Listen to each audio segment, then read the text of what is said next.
Hello all VOD watchers, I hope you are doing well today. We are playing Mouse PI for Hire, which I have had on my radar for a little bit and just really want to play. Look, it was been a long weekend. I'm streaming on a Monday. Things are super scuffed. I want to be as casual as possible.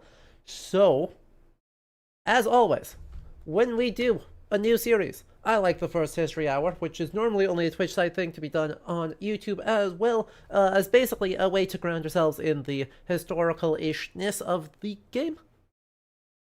Historical-ishness. I'm good at words. Anyway, the game claims to take a lot of inspiration from rubber hose animation of the 1930s, and is itself obviously film noir inspired. So we're going to be looking at both of those things today before we hop into it, because I'll give you my hot take at the beginning. There's a really weird contradiction buried in pairing those genres. And its actual animation influence is not the 1930s. More on that in a bit. Also, Dreaming of Infinity, and KJ, it is good to see both of you over on Twitch side. Let's hop in.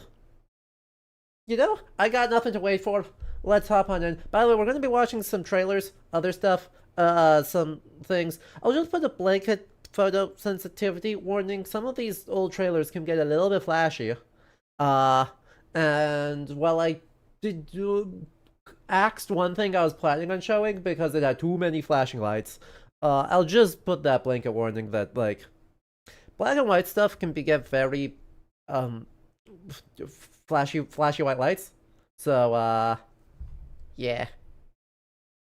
Let's just put that up front. Anywho, on that, let's hop in. And if we're talking early animation, well, there's a reason we're on the license page. We'll get back to that in a while. But we need to start by talking about the Fleischer brothers. Because when we say gritty 1930s animation, that's who we're talking about. We're not... I mean, I've got Disney pulled up, but we're really already not talking Disney. As early as Snow White, Disney is developing, really pushing away from the aesthetics that the game is claiming the inspiration from. And so really, we're looking at the Fleischer brothers. The Fleischer brothers are really well known, with good reason, as pioneers of animation. They're the inventors of the rotoscope. If you don't know what rotoscoping is, it is taking a real actor, it is mechanically tracing their movements, allowing an animator to then hand draw over them to do all sorts of stuff. All sorts of... I'll show you what I mean by stuff in a little bit. So they're started really early, like 1915 is ludicrously early, but their main thing is really in the 30s. Right? And when they really get good is the 30s. Coco's Earth Control was one I was going to show you in 1927, but it has so many flashing lights that I was like, I don't actually feel good showing this to Twitch. I don't really want to give anyone epileptic seizures. But Fleischer Brothers are also super duper weird. Right, Betty Boop and Popeye are both really, really weird.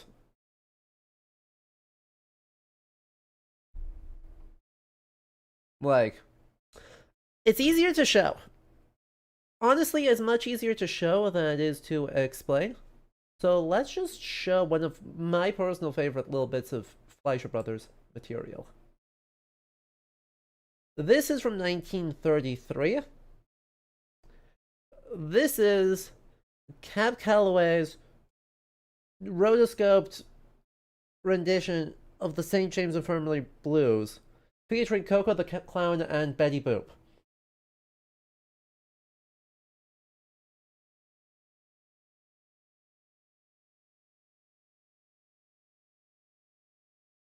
It's I don't know how else to say this. This is going to get real weird.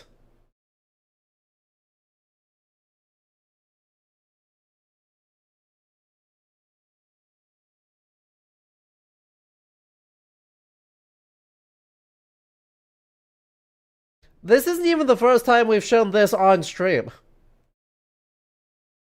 This is like Jakista. This is how famous it is. Like, we have shown this on stream before.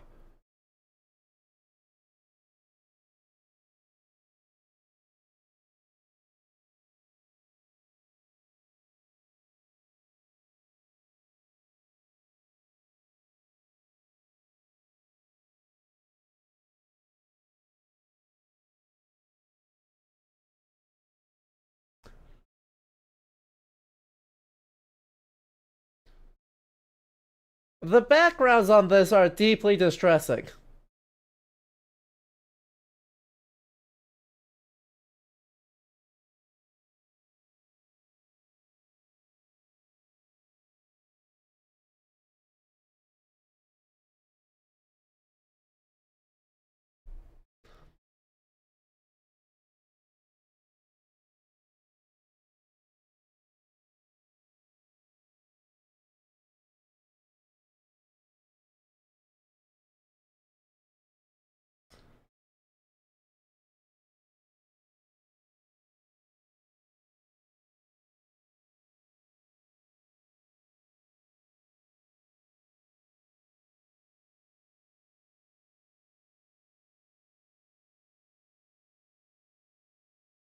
This is morbid. Like, okay, I mean, I picked it awfully suspiciously. Oof. I award the backgrounds one whole yike for that. Uh, but yeah, I mean, the mood of this is really, really evocative, right? I mean, this is a gambler. This is an alcoholic. We're singing about despair and death and gambling away your life in a speakeasy. Also, Cab Calloway rules, but like this just starts.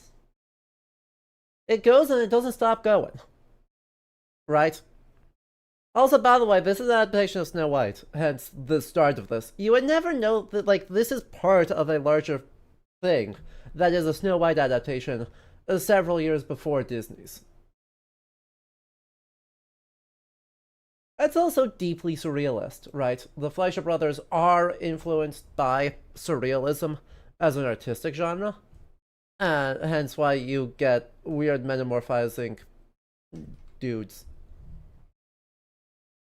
and devils and skeletons playing craps, etc. etc. etc. etc. But it might be a Snow White reference. It's not just, it's sort of a Snow White reference. It's explicitly one. Yippee woohoo yay. Anywho. So, when we talk about rubber hose animation, this is the space we're talking, right? Where we got these giant weird noodle arm guys that can just sort of stretch and expand and go. And specifically, right, when we're thinking about this like darker, grittier, quote-unquote adult animation, you end up really, really looking at influence from the Fleischer brothers. Now, shortly after this cartoon, there's an awful important thing in the history of film. That's known as the Hays Code, which is the film industry preventing government regulation by developing a production code of rabid self-censorship. Needless to say, Betty Boop does not survive the Hays Code days very well.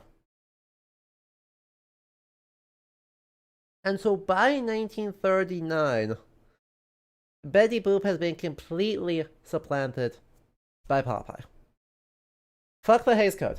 You're so right, Phoebus Apollo. Hays Code sucks. All my homies hate the Hays Code.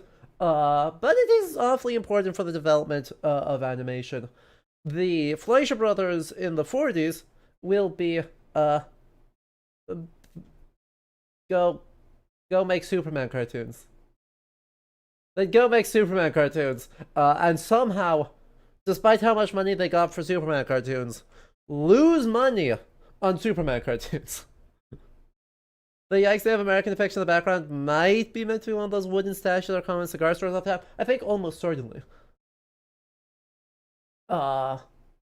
Almost certainly. So, this is what they will go on to do. They continue to be important. And actually, while getting ready for this, I learned that the Fleischer brothers only passed away in the 70s, which was bonkers to me. Like, that's wild to me. So, right?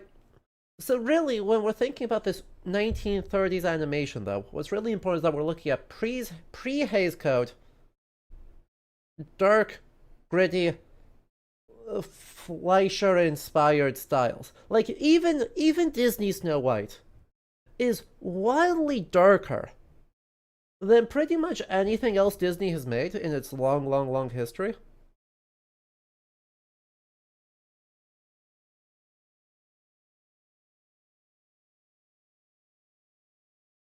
Right? Like, there's some pretty spooky stuff in that film. But yeah. Now here's where the other half of this story needs to come in. Because this early animation history, like, that's fine. That's whatever. I like it. Black Cauldron comes close. True. Black Cauldron's a mess. Because the other half of what we're looking at here is film noir.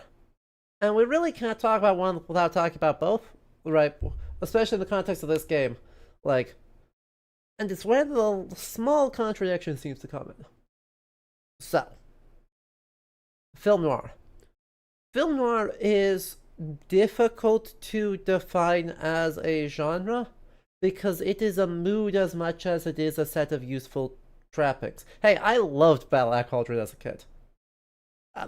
Me and like 4 other people adored that movie. Admittedly, I adored it because I like read a lot of Lloyd Alexander as a kid. But that's neither here nor there. Anyway, right? There is no traditionally, right, film noir. Like, it doesn't get used as a term until like the 50s or something. But like the first generally accepted film noir is in 1940. That doesn't mean that there aren't things that look an awful lot like noir earlier than that, though. A really distinctive, helpful example is Scarface. From 1932. Somehow, Scarface gets a PG rating, because what was a rating system? But right. Let me just run the trailer. We can talk about that on the flip side. Oh, well, that probably broke horribly.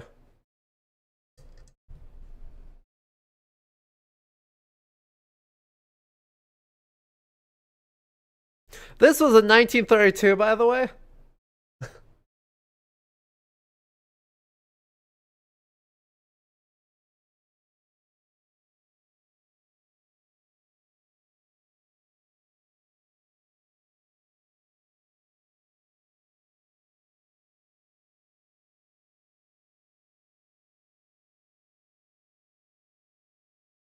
You kind of get the idea, right?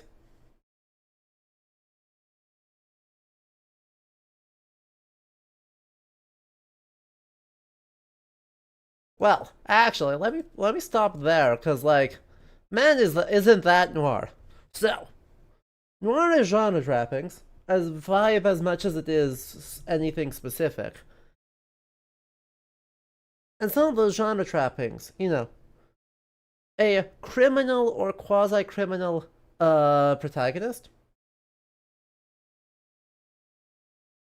Heavy use of light and shadow. The implication of violence and severe action via either silhouette or extreme close-up, punctuated by on-screen explosions, high action sequences, etc. Noir, as a genre, is born out of crime fiction in right around 1930.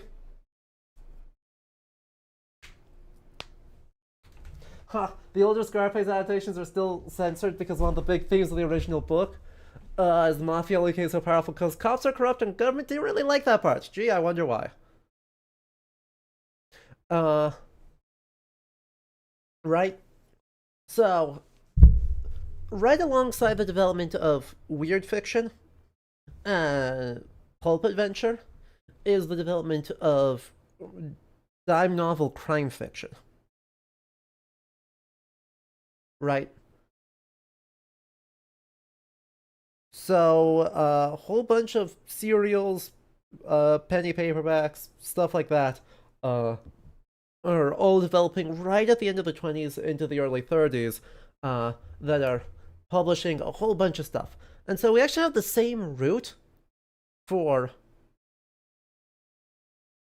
really modern sci-fi, action adventure, and noir in terms of the literary space it's operating in.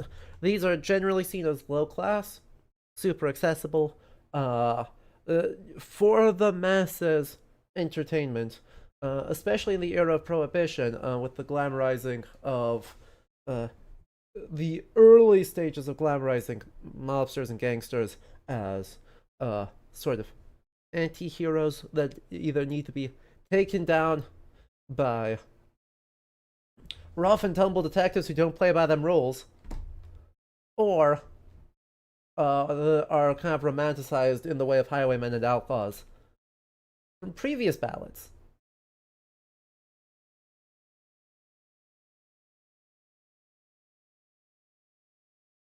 Melancholy at the end of World War One. I mean, right. I, there's like a 10-year gap, and so I kind of want to push back on that. I think Prohibition, Melancholy, kind of really pulls that up, and the yellow journalism of the 20s, and the a lot of those sort of outrage-based journalistic principles, I think actually do a little bit more than just raw Greatest Generation melancholy. But I think there is still something to that.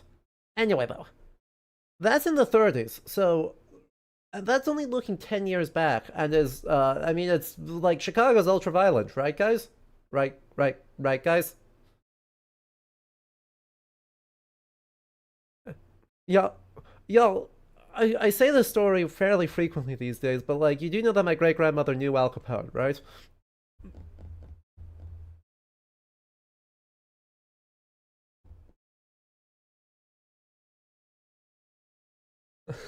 Say what now? My great-grandmother knew Al Capone? Refused to believe he could be a monster for her whole life.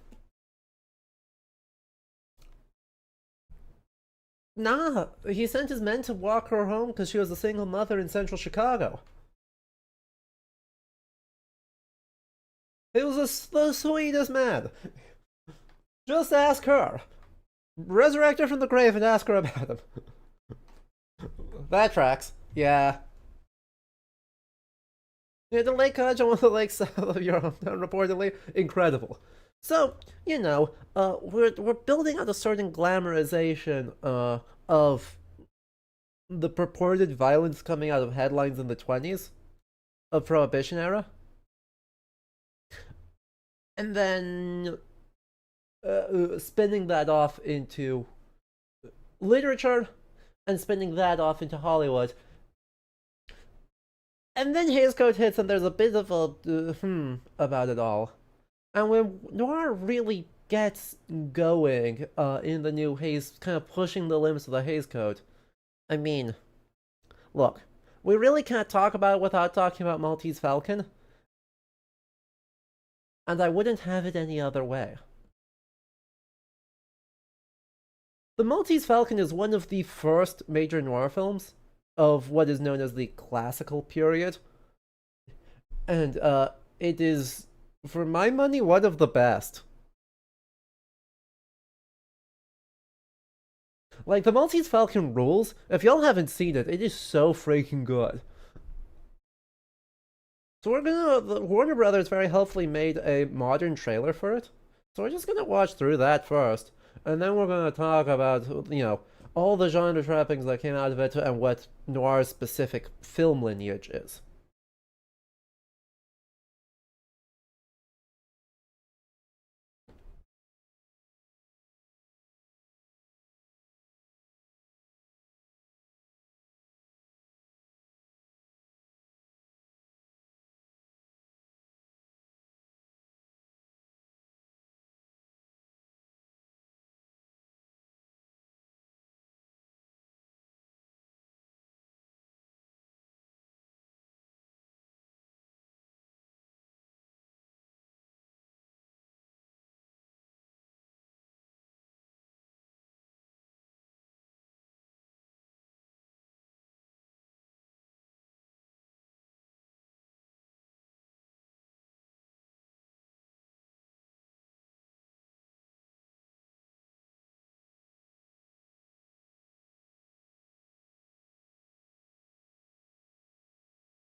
It's so noir!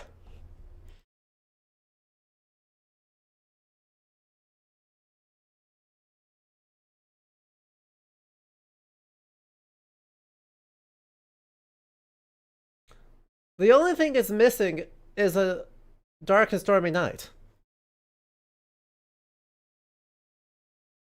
So, I freaking love this movie. Uh, but yeah, Sam Spade is the hard-boiled detective with the femme fatale showing up, making everything complicated. Like, the Humphrey Bogart is the definitive noir protagonist. There are others. There are many, many others. But like Sam Spade in the Humphrey Bogart in the Maltese Falcon is like right there. Right there. And, I mean, this is one of the greatest films ever made. Right? It is. Humphrey Bogart is right up there with the all-timers of having an argument for the best movies ever. Like, between Maltese Falcon and Casablanca, we're deep in great movie territory. Anyway, but right, you'll look at this, even the trailer for this movie, and you're like, yeah, that's noir. That's noir, that's noir, that's noir. All the way through. So, our genre trappings, right? Our hard-boiled detective, who really doesn't want to be on this job, doesn't give a crap about much of anything, but is forced into it. Lots of really gloomy, tense action. A plot usually involving spies, international smuggling, or gangsters. Big subgenre in there of specifically Chinese Civil War material. The Girl from Shanghai would be another example right from this period. And, right.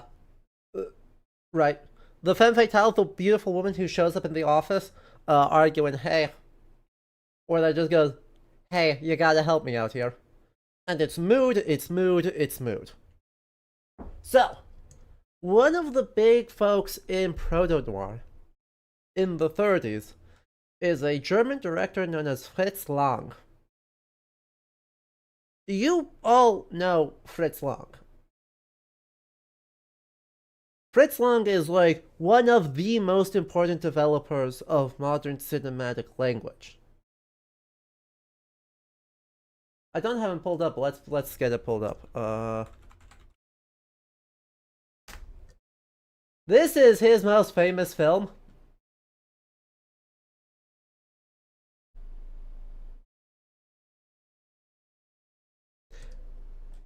So he is he is a dominant force in a lot of ways, which I'm a big fan of. But he brings in a lot of the language of German expressionism into which loves a lot of these same plays, right? These really stark light and shadows, the really strong focus on aesthetic as a communicator of theme. And he does early noir stuff. Like some years after Metropolis, right around when he flees Germany, he is like working in things that look a lot like noir.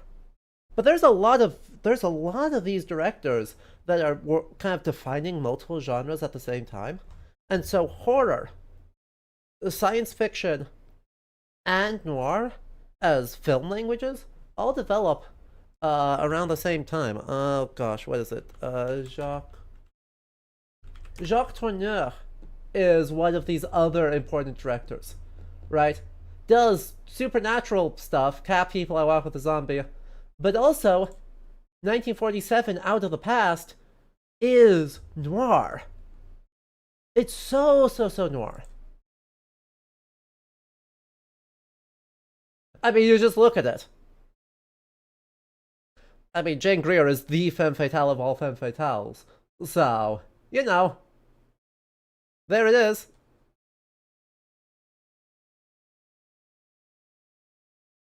And so, yeah, some of these Universal horror folks, and these Hammer horror folks, and these German Expressionist folks are all playing around and defining all of these genres at the same time. And so it's really not surprising, I think, that we end up seeing some bleed. Like, I mean, even the Boris Karloff Frankenstein has visual language similarities with film noir, right? The same visual, the idea that you create tension, right? The idea that you can define implicit action, and through that, fear or suspense. It's equally applicable whether you have spies or whether you have zombies. The main difference is how alcoholic your protagonist is. And in noir, they're very alcoholic. But right? So, there's a lot of fun developments in there. But what's really interesting, to me, and is the implicit contradiction that the game is setting up, is that noir as a film genre doesn't really start to codify until the 40s.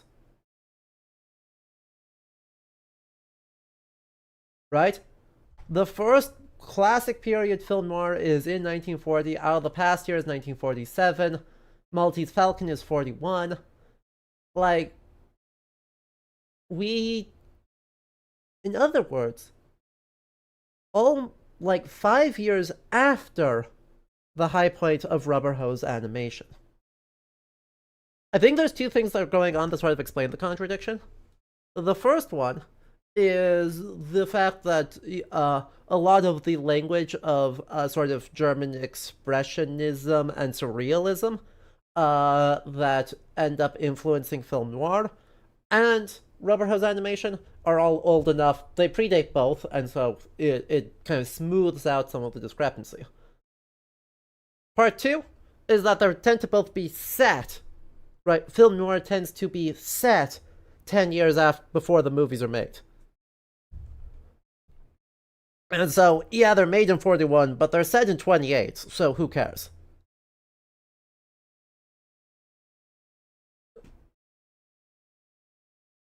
But there's another level of the contradiction, which is that while some of these films are funny, I mean, Humphrey Bogart is making wisecracks through multiple Maltese Falcon all the time. Uh, both of these genres take themselves very seriously. And so it's not until the later 40s that we're really seeing things that are going to look like the humor style of this game. So, I'm going to show you two examples, one in animation, one in live action. The first one, this is from 1943. Who Killed Who? We're not going to watch all of it because it's 7.5 minutes long, or 7 hours, or 7 minutes 44 seconds long. But, because there's a scene with a whole bunch of...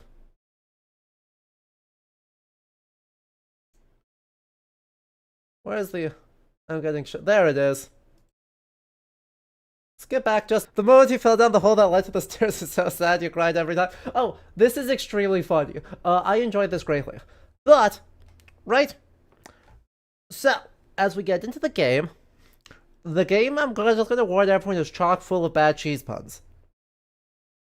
I will just warn everyone that from the beginning. But the comedic style of the game, to me, is so much more this than it is this. And so we have... That, to me, is the interesting contradiction, is that the parody...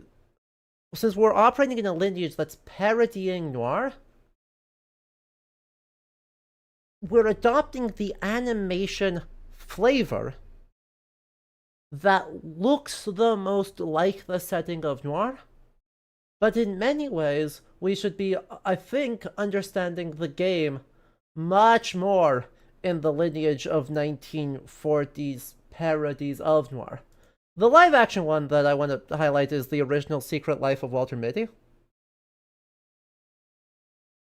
The original one. Like, I like the 2013 one, but I love the 1947 one.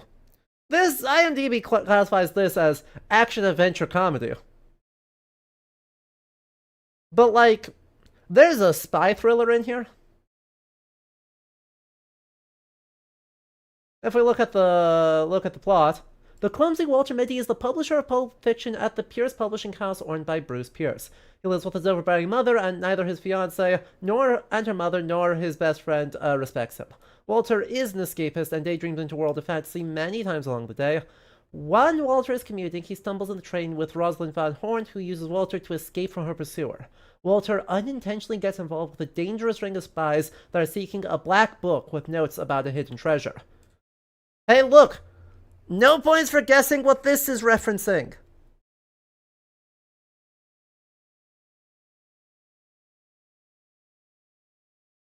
Wait, Secret Life of Walter Mitty is a remake?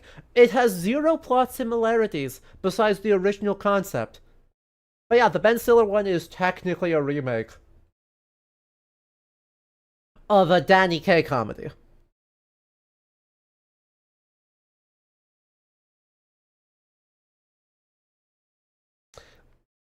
The marketing for the movie is deeply, deeply weird, so we won't worry about that. But, yeah. I enjoy this movie greatly, and, the plot, the main, present-day non-fantasy plot of the film is a noir plot. It has simply rolled that up into being, a comedy rom-com. Because that's what you do with noir. Since noir is so much vibe and aesthetic and mood, you take the narrative and you spin that off, and it stops, even though it sounds noir on paper, it ends up feeling very un-noir-ish. So, that I think is the answer to the contradiction, right? Is that really this, while the game claims to be looking at 1930s animation, narratively and tonally, it's 1940s and 50s animation. But that wouldn't feel like it's noir. The other game I've heard that Mouse PI for Hire really heavily compared to is Bioshock. We'll see how much that holds up, but like, Bioshock is neo-noir, so that surprises me not even slightly. Well, I don't actually remember what studio Who Killed Who is from.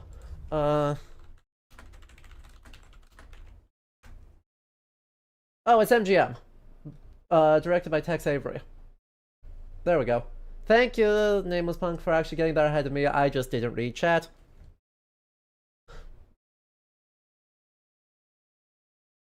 So yeah, Fleischer, Tex Avery, Maltese Falcon, all getting smushed together in a blender with a healthy dose of something else in there. But I can definitively prove, by the way, that we're looking at a 1940s lineage. I can almost definitively prove it based on the key art.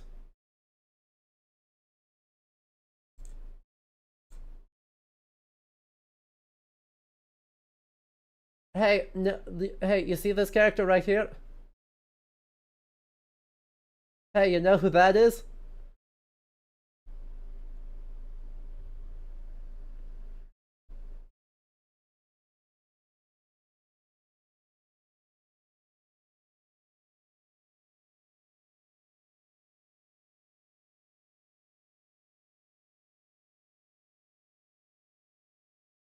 Like, I look at that and there's exactly one person that I think of. Or, I guess here slightly larger. Phoebus gets it. Rosie the Riveter. We've got a sub-lineage of World War II posters, which automatically, definitionally puts us into the 1940s. And so, I don't expect, right?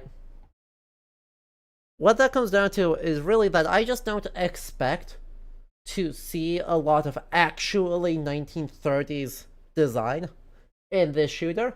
I expect to see a lot of things that superficially look like they are from the 1930s. But a lot of the actual layers of kind of darkness that make up 1930s surrealist animation, I expect to not see, because there's a lot of things in this that are pointing to later, one generation later.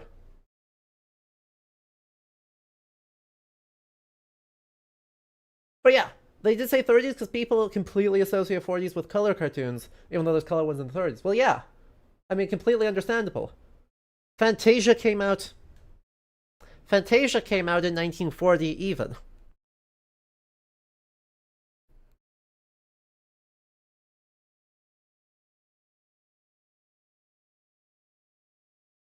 Right?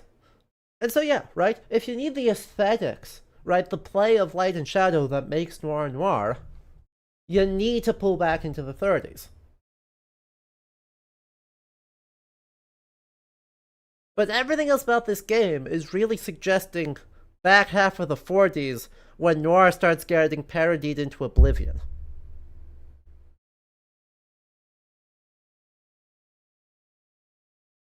Oh, shoutouts to all of Fantasia. I saw Fantasia when I was visiting my parents a couple of years ago, and the theater downtown where my parents live does a bunch of series on classic movies, and they were showing Fantasia on the big screen. Mwah! Mwah!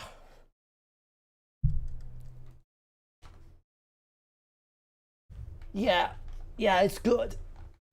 Fantasia is meant to be seen on the biggest screen you can get your hands on.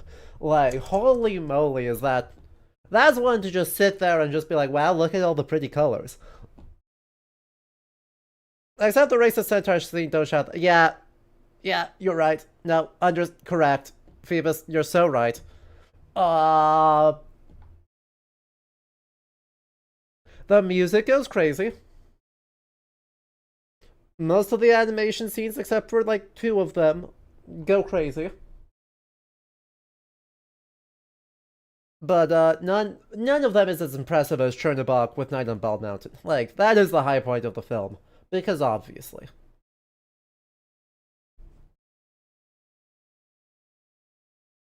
Like, it's amazing. Anyway. Right. That kind of wraps up our history hour yapping. So there was my build up, there was my argument. And hopefully you learned a little bit about both early animation and about film noir. In order to ground ourselves in what we're doing here. Because I think there's going to be a lot to like. Anyway, who's ready for horrible cheese puns? Let me update the information on Twitch, and let's get into this game.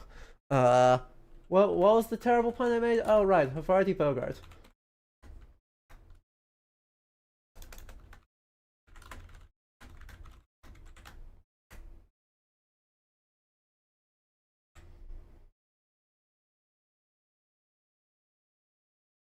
Horrible? I'm sure some of them are kind of good. Oh! I wish we had seen the Ride of the Valkyrie segment. But yeah, I hear you. I hear you. But no Ride of the Valkyrie segment will ever beat Bugs Bunny's Ride of the Valkyrie segment. So, like, why try?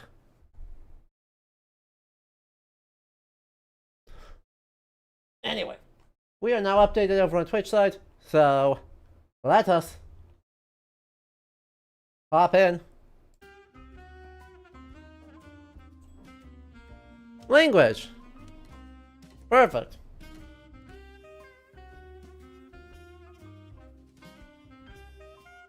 This dude, unfortunately, I think Magistress is at work, which is deeply tragic. Because this is so much up her alley.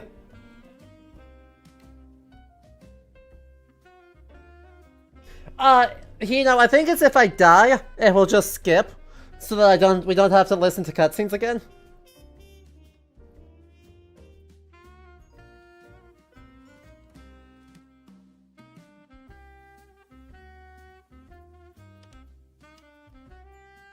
Anyway, this menu right here is why I was not just loaded into the game. Studio Cut. Reduced filters and audio color. Director's Cut. Added visual filters. Subtle film era audio. Vintage Cut. Heavier visual filters. Vintage film and audio tone.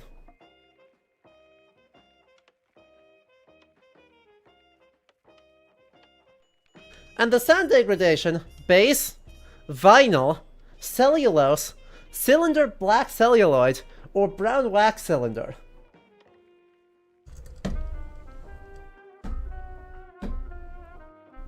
You can also up the film grain effect.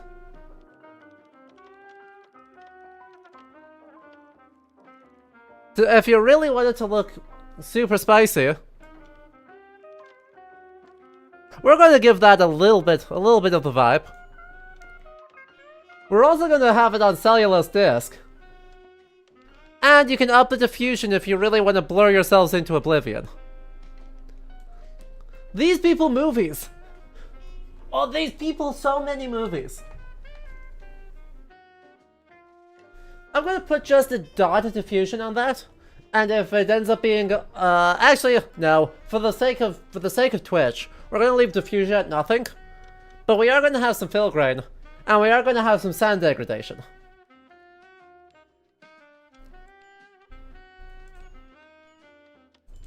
Ooh. Ooh. Ooh. We can't really see what this all does, but...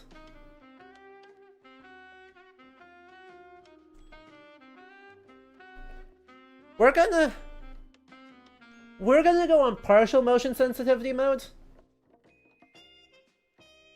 Try and keep things looking good. If anyone is having motion sensitivity issues from this game, please say something so we can adjust these settings more.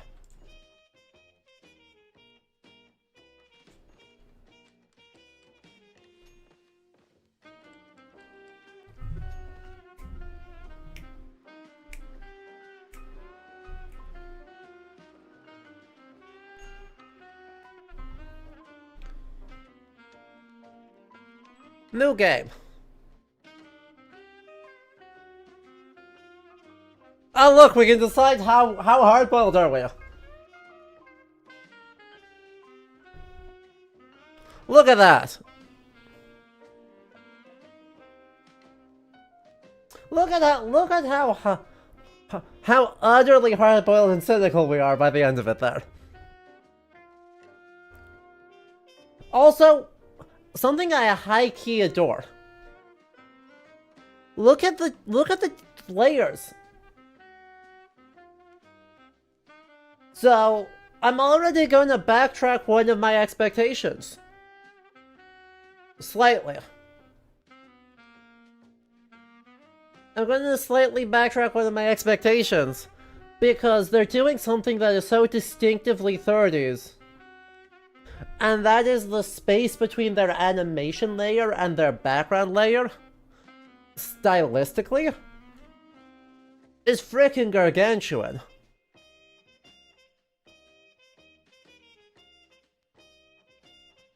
Like, compare our detective to our super sleuth.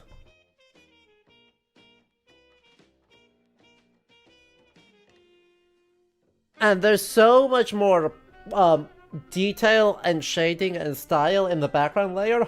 And that's very 1930s of them.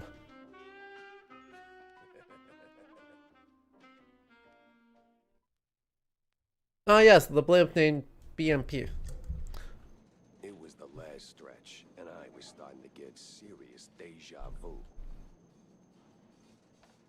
Now, where did that bastard go?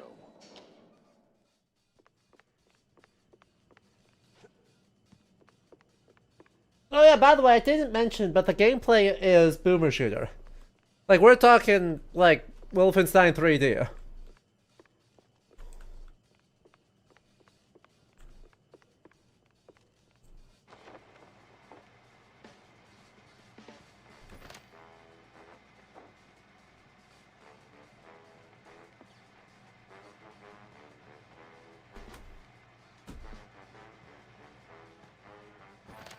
Well, we're called use the brush. Press M to use the brush.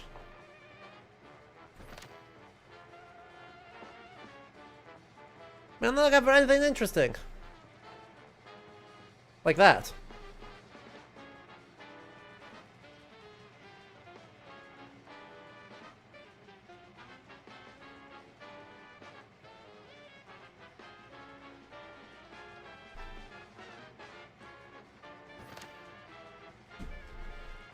Yeah, opening the door ain't rocket science.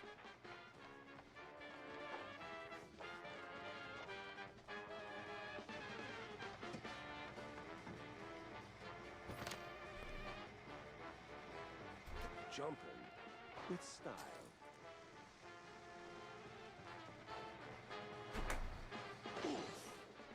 My joints ain't what they used to be.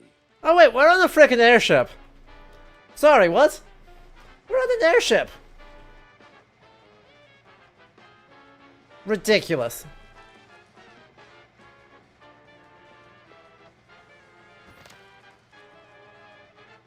First aid, the secret weapon of a good detective.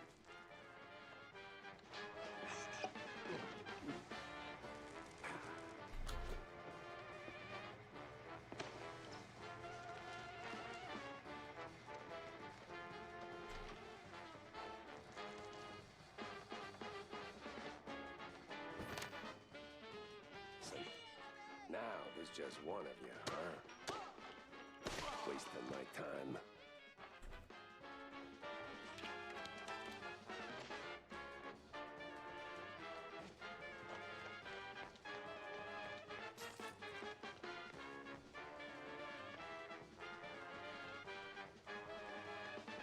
Rocket science would not be anachronistic for the Ford, or for either of them, actually.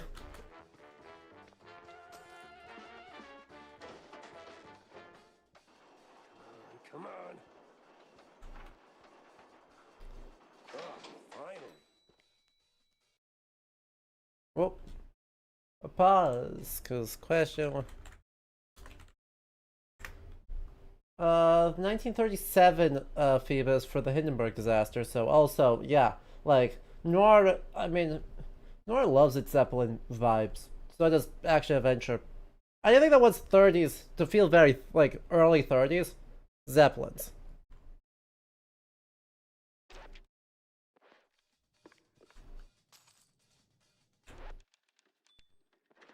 Sorry, the Hazebuk.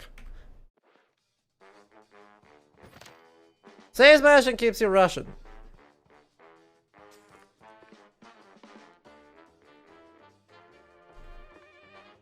I can spend a lot of time looking at this.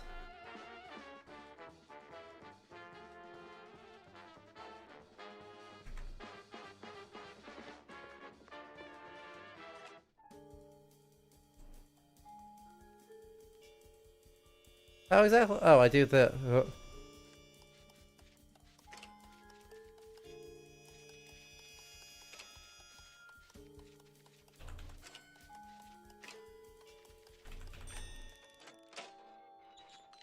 Well, don't mind if I do. Uh-oh, we got company.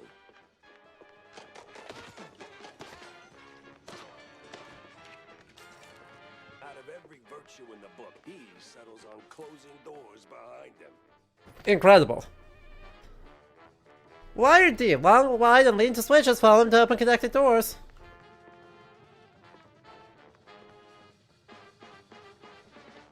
This dude, thank you for the gift sub to some nameless punk. I super appreciate that. Wait, give me the cash.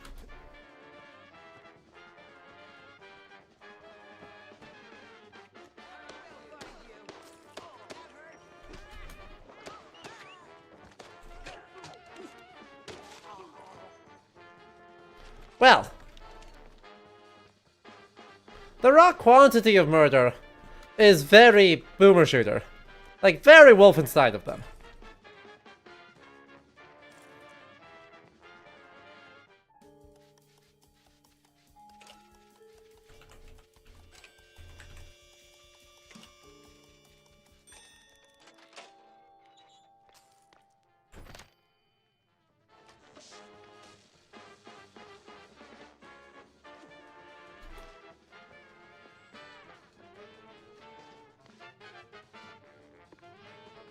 Right?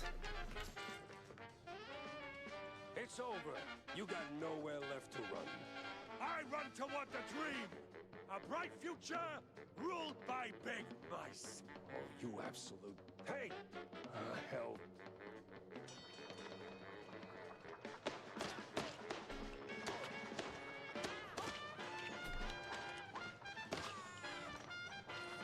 Give me that ammo.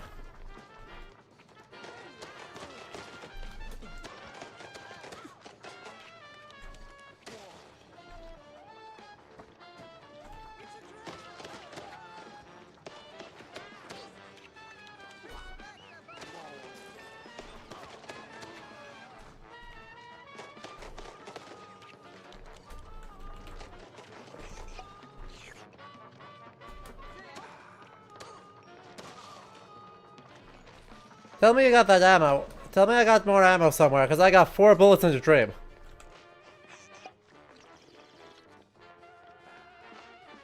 There we go. 16 more shots for the Meister. Oh yeah, now this is gonna go badly. Ain't no way it goes well for us.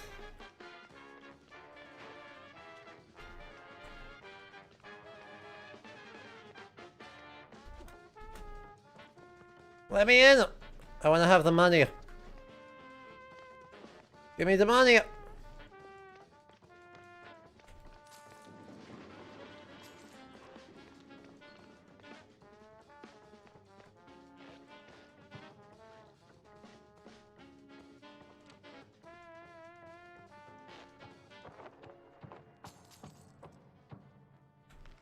Comics! That's very good. I adore that. That's so good.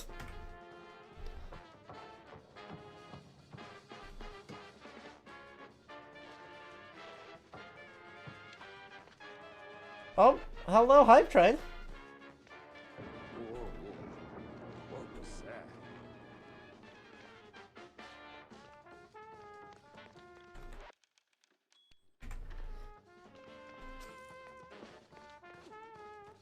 It bodes poorly for us.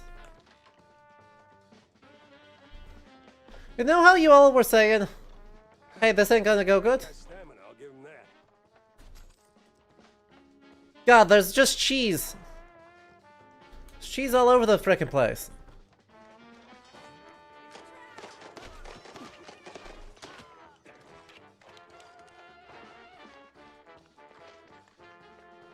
He's stealing so much cheese!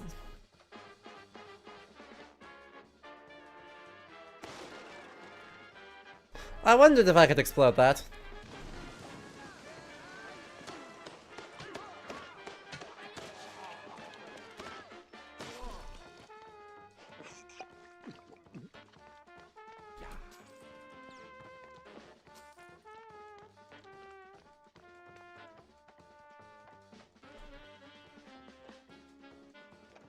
I mean, it is kind of the birth of comics. And another. What is it with this guy in elevators? Well, I gotta take the stairs. Aww. There's a secret! Pencils is inked by Mickey Rockpole. By Joaquin Dovert. By Slavomir Ricci. I said no one crime story really starts until someone drops dead. Someone got shoved out the window. What is this, Prague?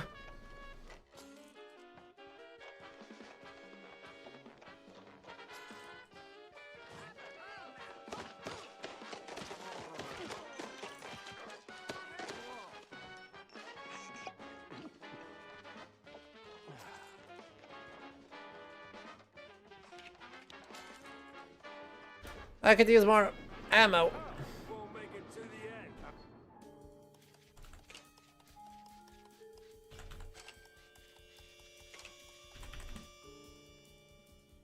Ah, damn it. Now, how exactly? I'm too used to assuming keys will work like actual keys. That was on me.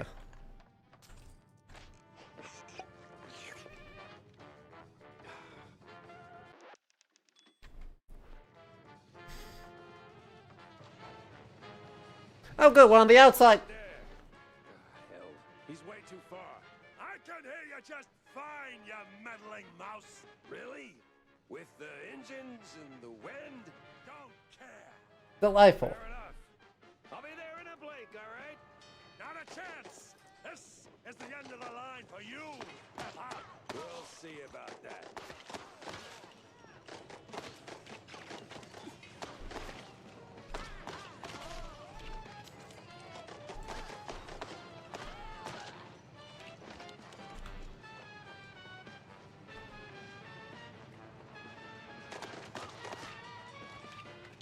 I'm killing a lot of folks around here.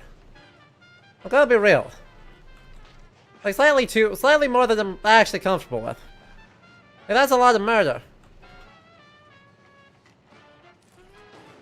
You rocked the boat too high. This is where you fall down. What a crappy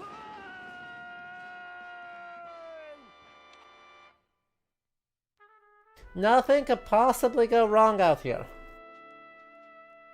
Boomy Games and Playside present Troy Baker is Jack Pepper in Mouse P.I. for Hire. With Lauren Clare, Brett Alciora, something else, Frank Tadaro, Cameron Grimes, Rhiannon Mousel.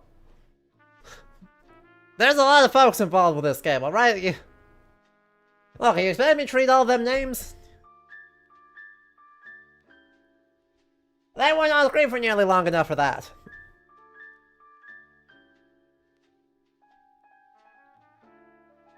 Alright, now we're noir. In the sky.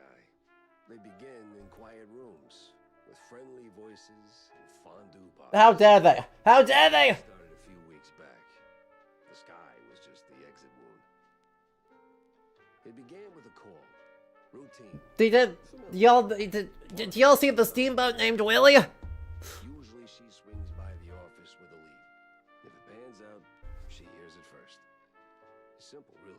That's rude of him. Story, I get a few bucks to stockpile cheese, and for a moment, Mouseburg gets to breathe easy. But that day was different.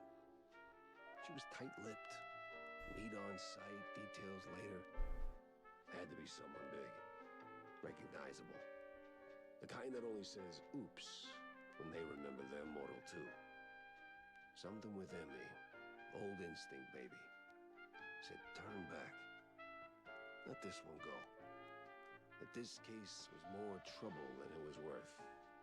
But, well, trouble is what I do. Fondue got... yeah. Yeah, they're using fondue for alcohol. Jack,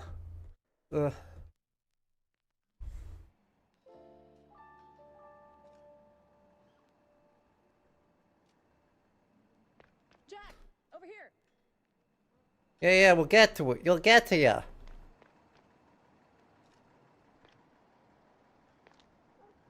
Jack, I'm here. I know you are.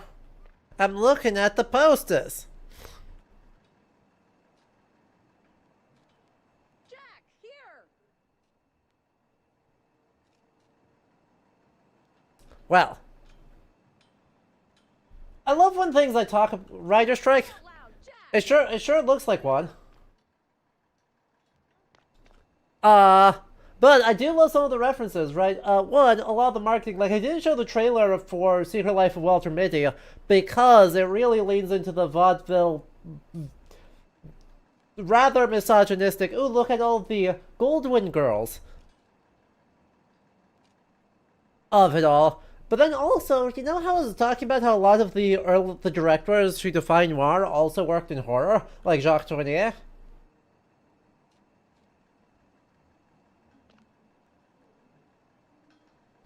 The world-famous thriller by Sir V. Something, directed by Tarantullo, with Luigi Mozzarella and Sophie Halloumi. Alright, that's a lot of... Look, I know that there's a reviewer who complained about... the cheese puns. I mean, those are rough. It's silly to not expect cheese puns in a game like this, but like... Luigi Mozzarella and Sophie Halloumi? What's this about, Wanda? Care to toss me a cheese crumb? Or are we doing our usual? Hi, Cripper, how you doing? I can give you more than a crumb, Jack. I can give you a magician. Something like that. Oh shit, But this one. it has auto advance, Right and I forgot. Surprised mice. Some say it's a kidnapping. Others, I figured it might interest you. Goes by the name Magnificent Bandle, or whatever. Bandle? As in Steve Bandle? One and the same. You know him? You could say that. All right, I'm going in. Hold your whiskers, Jack. You're not gonna get past the yellow tape without cred. Or a pass. Here. But it's you in the picture. Let's just say the officer guarding the backstage is, intellectually innocent. I'll give it a shot. My ID to the cop. Yep. That's how that works. No entry yet. Alright. Lampshade. A lot of heat for one crime scene.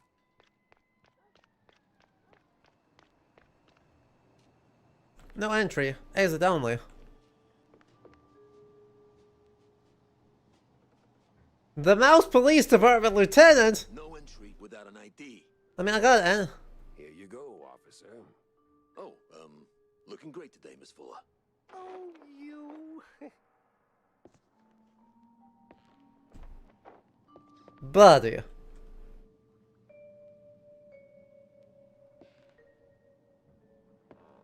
Little fun fact, the reason so many older cartoon characters are designed with white gloves is to contrast with all the black. They got the idea from black vaudeville performers who do the same reason.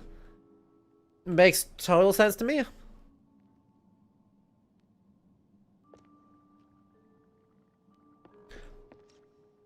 I mean, you can already immediately see. Actually, heck, let me just pull it up here. You can actually see that in action as an issue in Steamboat Willie. Fun fact.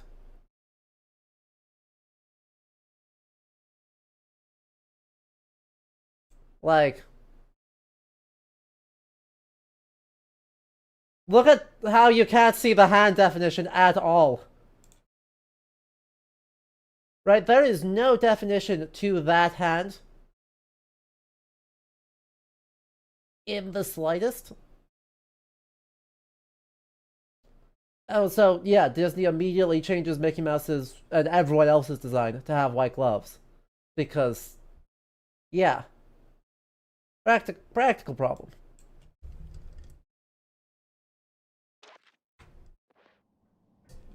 Whatever that is, man. Why do I have a terrible feeling that the cupcakes are somehow also, they have spray cheese on them? Why do I have the terrible feeling that these cupcakes have spray cheese?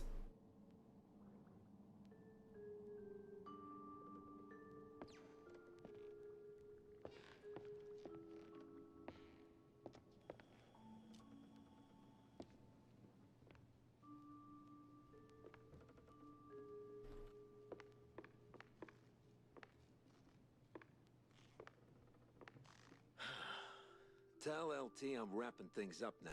Is spray cheese a real thing? Regrettably, yes.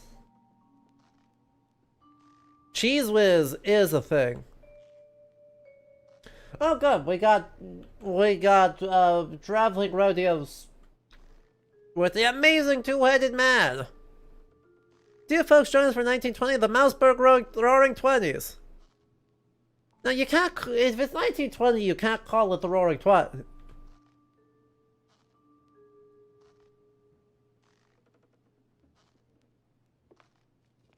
Could be cheesecake. Sounds horrifying. I got good news and I got bad news. The good news is that it's exactly as horrifying as it sounds. The bad news is it's exactly as horrifying as it sounds.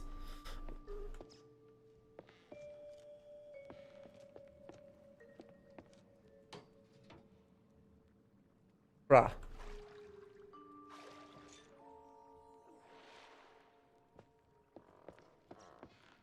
What was he doing in... What was it doing in there?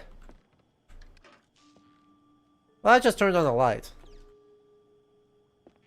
Didn't do anything. Didn't do anything useful.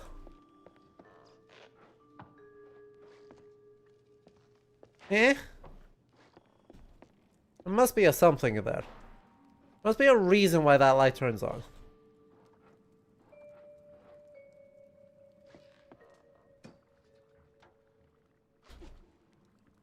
Dang it. Alright, I guess that's Future Me's problem.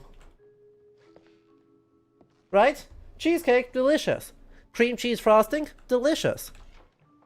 Let's get this over with. I have a feeling it's spray cheese on a cupcake. Vandel, the Grand Magus and his terrifying spectacle.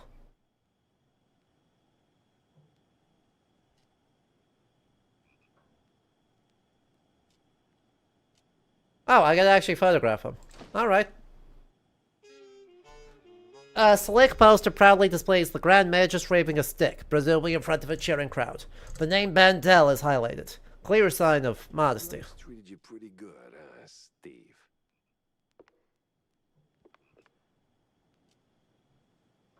My god, the frog is baked out of his mind.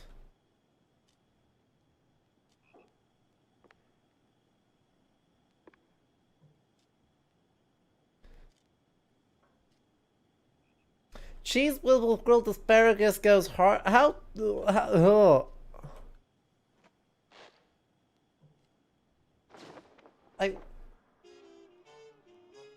Old pages are stained with cheese to an unsettling degree.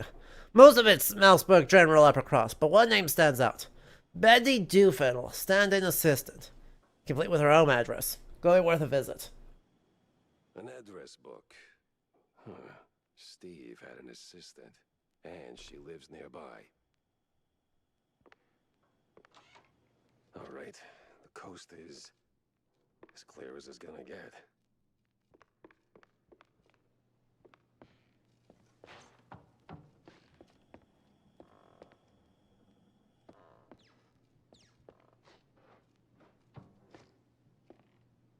It's not the asparagus that's the problem, Ray.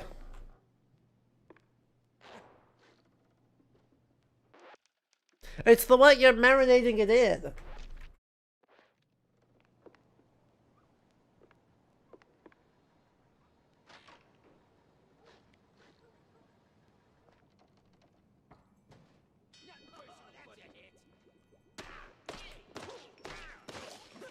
Of course, flies always swarm rotten cheese. Only schmucks make us skip armor packs.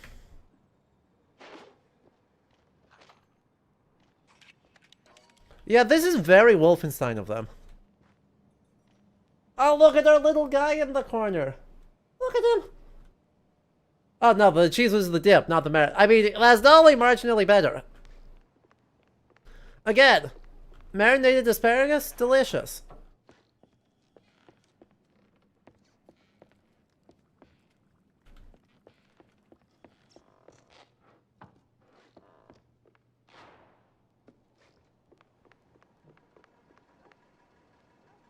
I'm gonna blast your head off on the outside.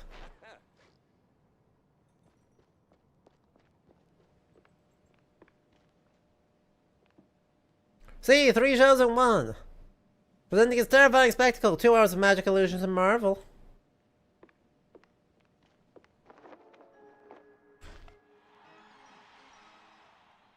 Nice.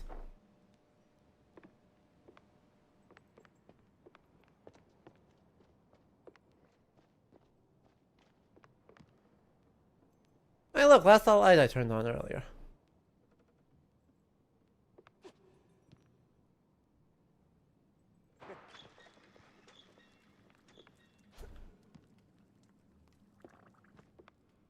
Well, I can't even get the popcorn?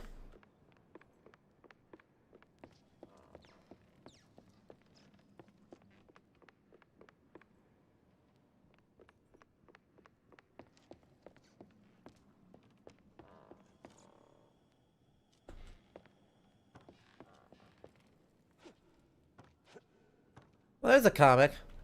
Give it to me. And sure enough, damn, another shrew at the floor. Shrew?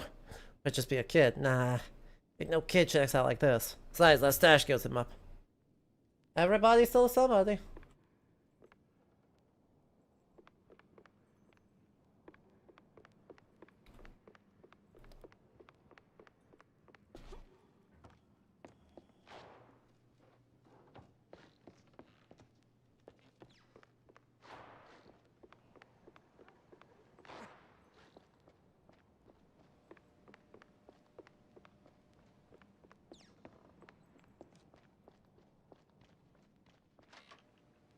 Exit.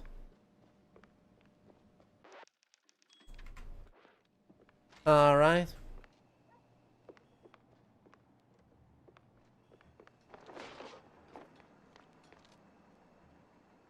Reach the assistant's apartment. My god, he's huge. That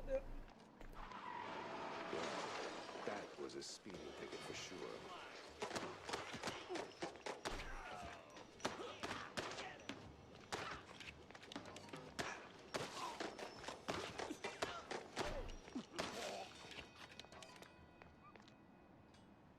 The little bell when you finish a fight is also a good touch.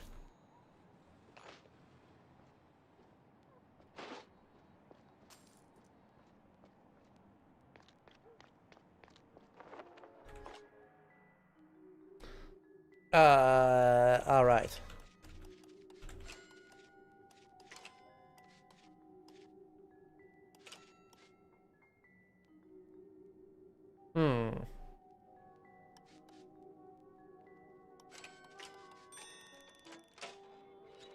Well, may as well do a little bit of open daylight robbery. You know, like that.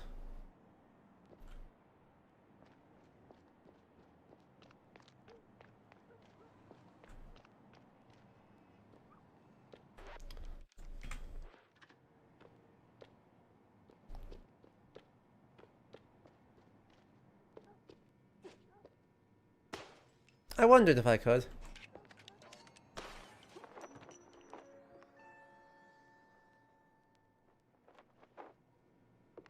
Well, ain't this some kind of tragic scene?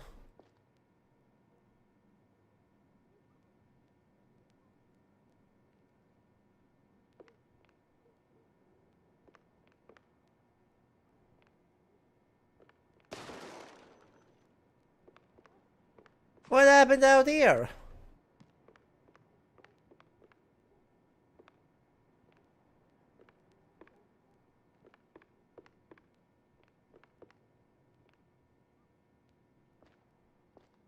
Yeah, I mean, that's what cheese was. A bootleg cheddar operation? I know, right? But there ain't even the... Oh, there's the collectibles. The money, the moolah. You know, the cheese.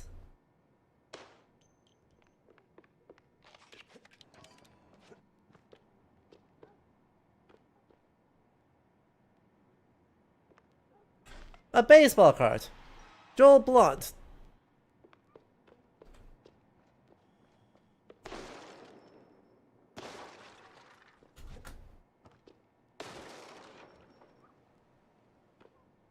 Where's a loft key? Damn shinglers and their explosive barrels. Barrels? How do they work? Frickin' magnets, man. Also a Donkey Kong reference. Also, I guess technically a King Kong reference. Hit E to pick it up or F to kick it flying.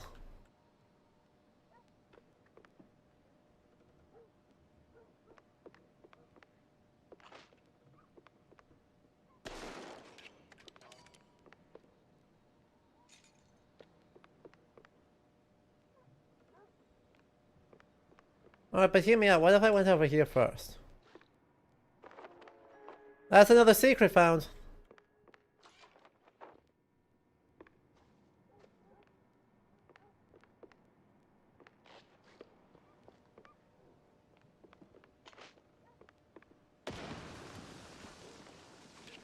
Yeah, I guess I should have seen that one coming.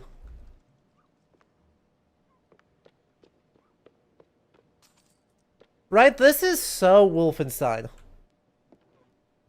Which I guess makes a lot of sense.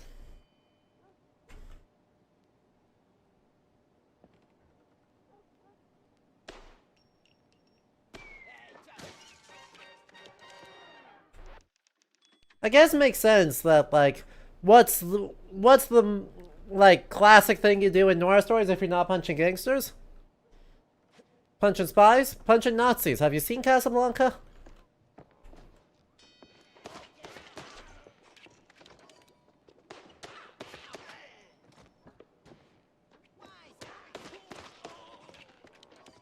The guy above me, isn't there? Nope, he's right there.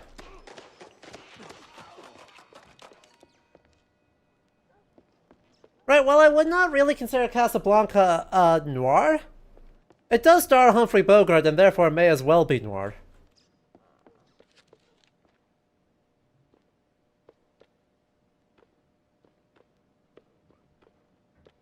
Which is... I don't know how I feel about that. Wait. You hit me. Oh, I have too much armor.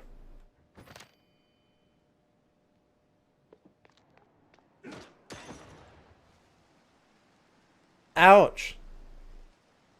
I mean, RIP those guys.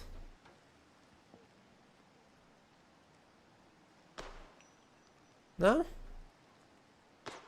It's just cosmetic?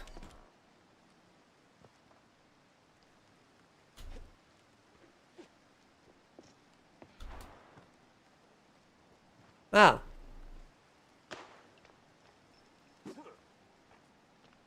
Well. Gotta get that toilet cash. You don't want me to miss out, now would you?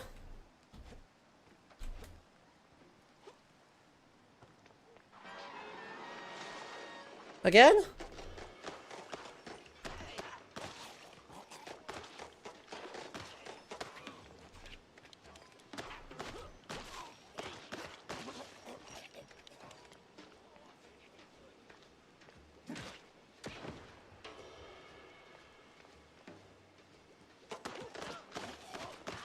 Going down.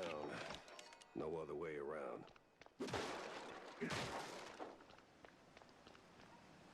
Yeah, I'm sorry, bud. You don't need to look so sad about it.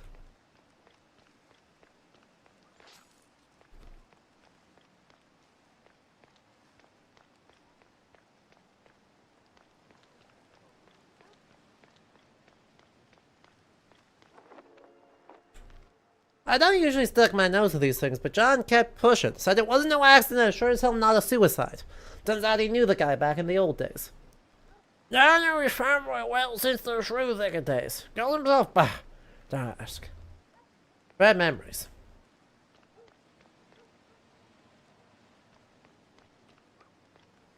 Ah, I'm full up on ammo, alright. Get myself a little bit more armor then.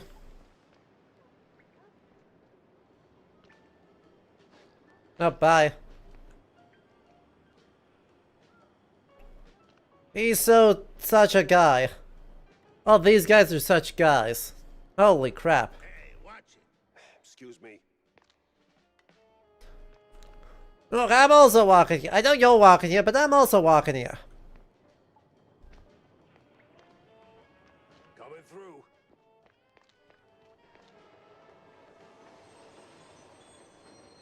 Hey, never heard of patience? Ever heard of move?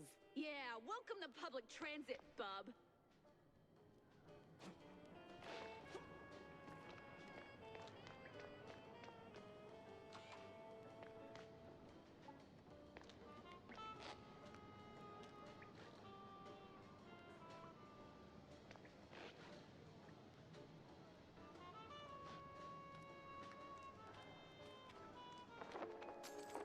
Secrets. It's like Clint Eastwood in westerns, it automatically becomes one if he shows up, right? You understand perfectly. Ink blood in the opera? Bro. That's just bad.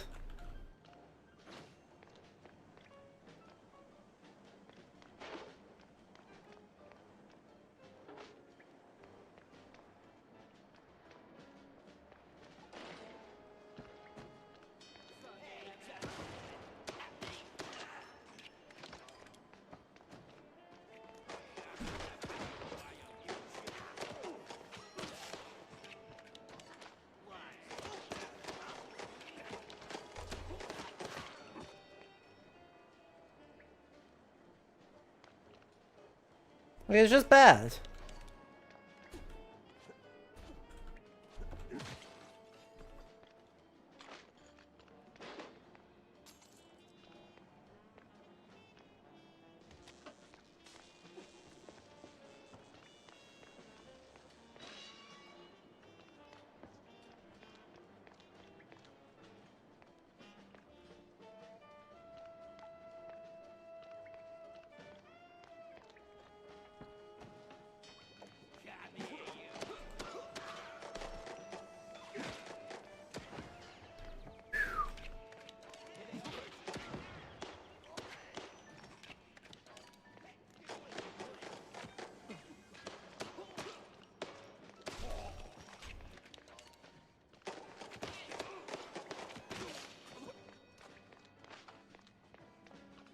Took more damage than I would there.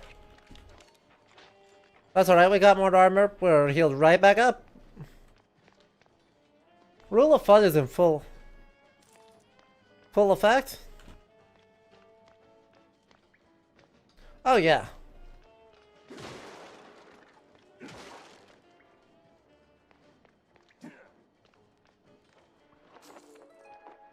What, that counts as a secret too? They are throwing so many secrets around. Like, and there's got so many save points. Oh, give me that flak armor.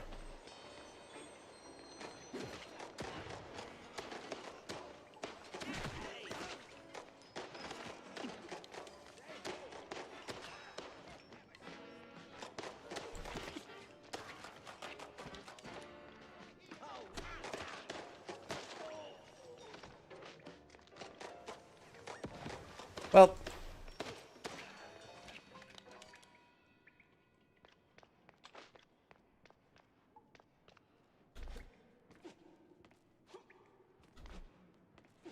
it looks like there's something back there.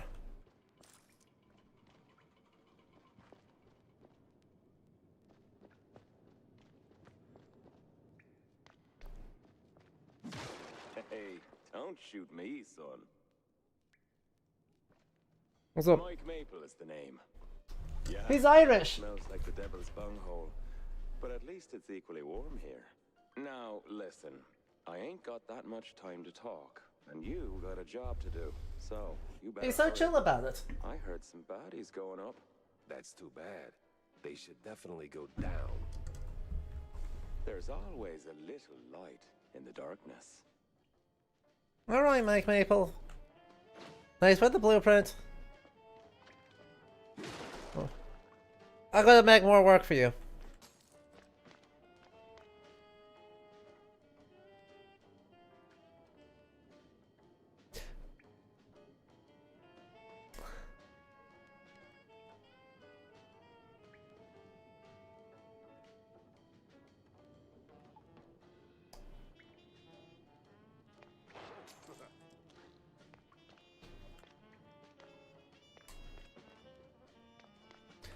Yeah, that's not good.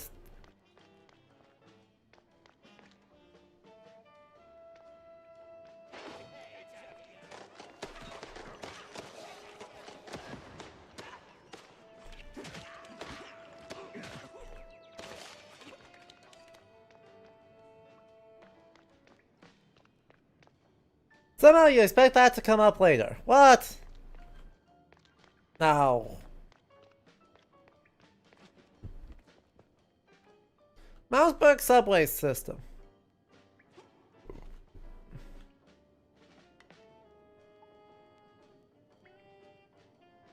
Awful. What's that? The Grizzle PI? Who finds out just how systemically, gargantuanly racist this whole thing is? Apartment, was it?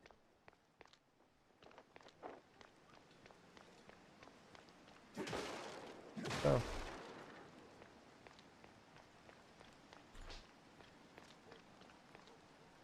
Foreshadowing in my literary work sounds fake.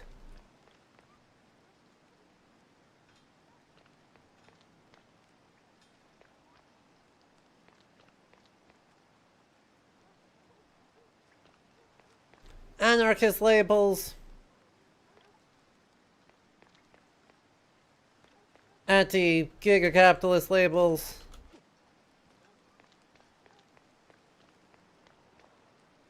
A swordfish, which I can only assume is in some way also anarchist.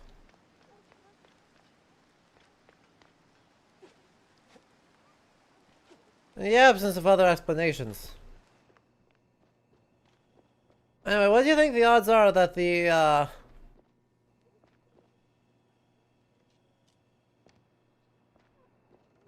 gonna have been a murder out here? A murder.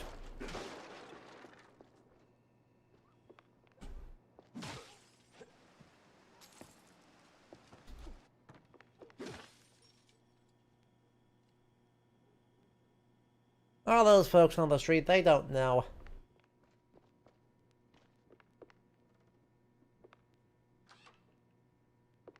A murder in this genre? Impossible. Why you got a shrine?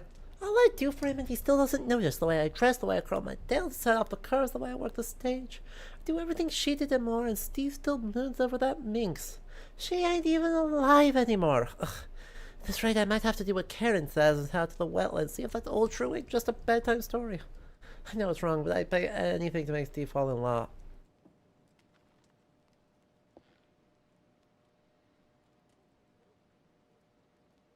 You seem to be in two pieces, ma'am. What in the...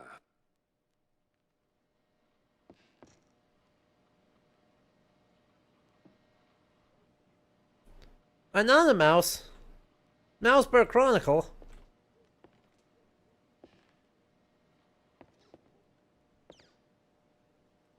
Ma'am, why you got ammo but no gun in your bed?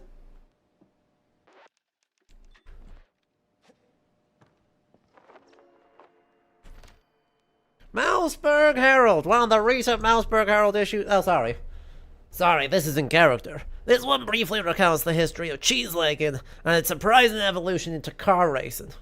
When the number of smugglers began to dwindle, many former drivers decided to go somewhat legit by organizing races through the wetlands at the outskirts of Mouseburg. There was only one rule. They had to turn left at every opportunity.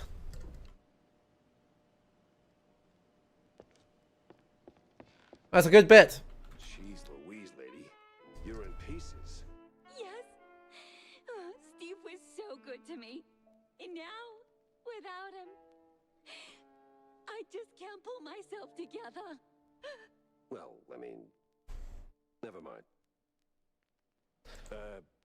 What happened to you? What you mean, what happened? Well, not to double down on the joke, but you look, you know, Yes? a little broken up, somewhat detached. I sure am. And I still have to find a new job. Betty second fiddle. Yeah. I'm looking for Steve. Well, who isn't? He went puff, and now some mobsters or other are trying to get the money they lost on the show. We're ruined. Hey. No one's gonna hurt you. Anymore. All right. Any clue who'd want Steve? You know. Troy Baker going from literally Indiana Jones to this is phenomenal. Gangs and the mobsters and the crazies and the girls and the police and the... Okay. Let me just stop you right there. Now, give me the first thing that comes to mind, all right? Go. Ooh, the party. Not really the best time to celebrate. No, the politicians, the big mouse party. Yes, sir. BMP He helped. was with them more than once. He did like them haughty perfume girls and boys, but he likes the politics more. Just ask the stage designer. Which stage designer? The stage designer. He tagged along with Steve and his new buddies and did some gigs for them. He's working in the opera mostly. Oh, you could have started with that. The case stains... Fondue is booze in this universe, but also yes. I had to go back to the office and figure out which. Right, because the cheese is the cash, the cheese is the cheese, and the cheese fondue is the booze.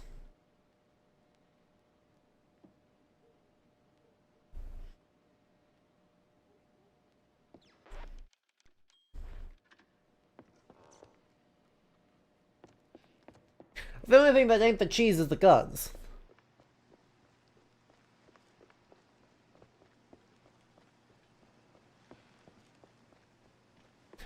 These bullets are made out of bullet.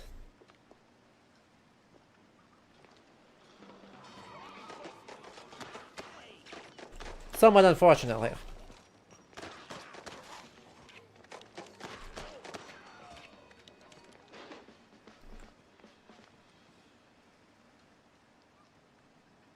Admittedly, you can use booze for fondue, so that isn't too weird. You don't think, if you think you're more lost than you started, that might be okay. The magnificent magician of Mousy Mystique, Steve Mandel. What's not the... Now, we're past the era of the cheeseleggers. Right, the cheeseleggers have gone mostly somewhat legit and turned into race car drivers.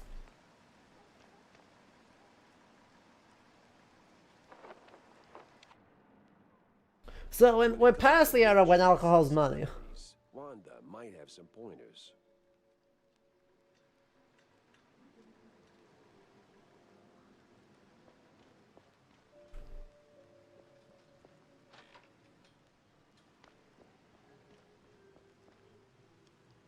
Hi, Tammy. Guess Tammy's little workshop makeover ain't quite finished yet. The frog is still so baked.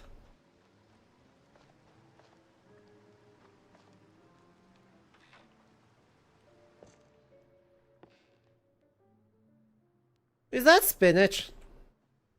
Spike D spinach. Yes. The joke is they have to turn left at every opportunity. You know, like NASCAR drivers.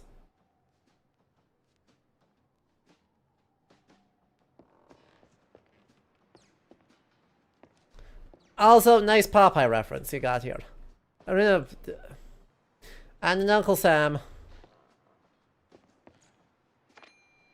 Ammo, out of stock and out of stock.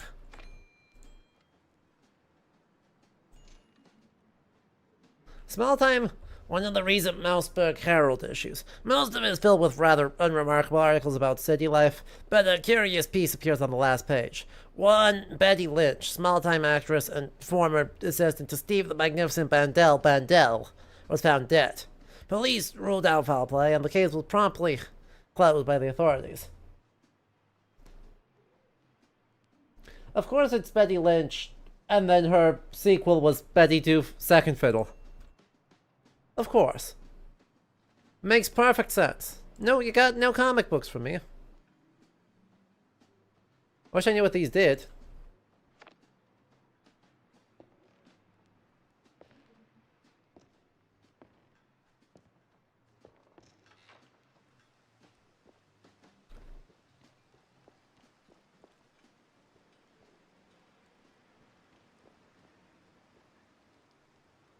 You got a lot of potato, miss.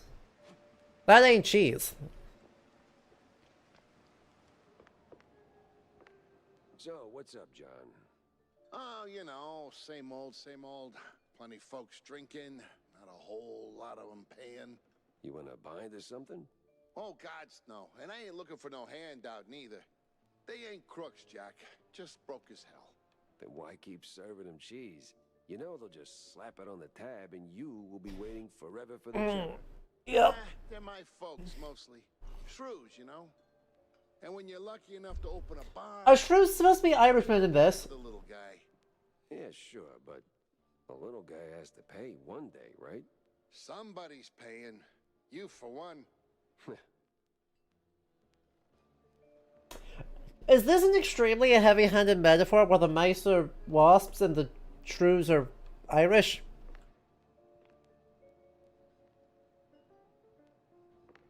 I mean, it's either class... Like, it's either class or it's race. Foreigners of some variety. Why not? The match begins. There's been to 2 innings, divided in 5 rounds. First inning you play as the batter, second to switch to the pitcher. Okay? I still don't know what I did win. You automatically drop to 5 cards, a full hand. Batter, batter, batter, batter. Your opponent plays one of their player cards. If you're the batter, they play a pitcher, and vice versa. If they have it in hand, your opponent can also play a second card, Tactics, which boosts the selected player's ability.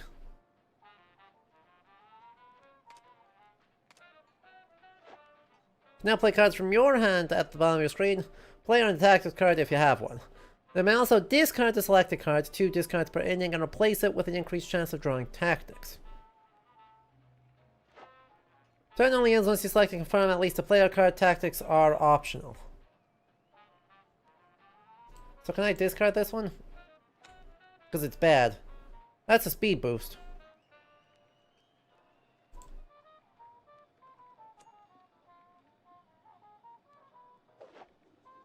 Pitcher throws the ball, batter takes a swing. If the batting seal is higher than the pitching seal, the batter hits the ball and becomes a runner heading for the nearest base. Batter misses, they're out. Tactics were used, the values were added, etc. Batting and the outcomes decided by coin toss.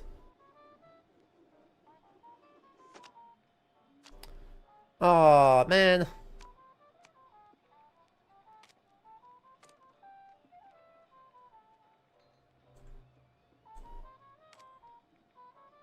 Jesus Christ.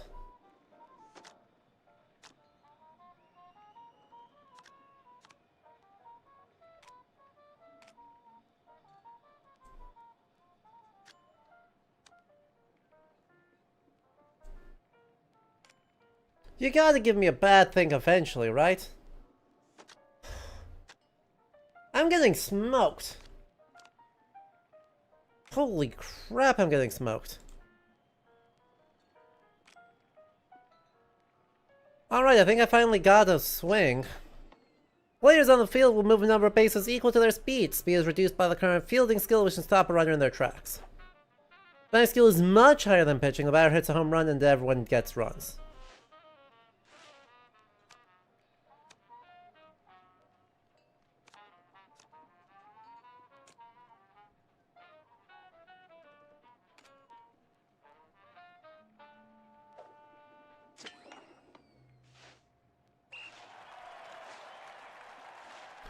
We got one!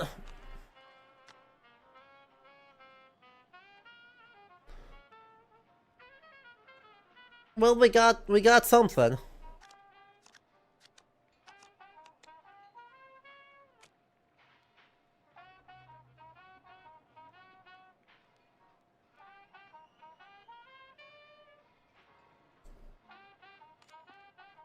Wow.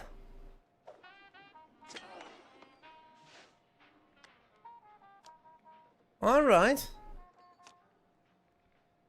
Ugh.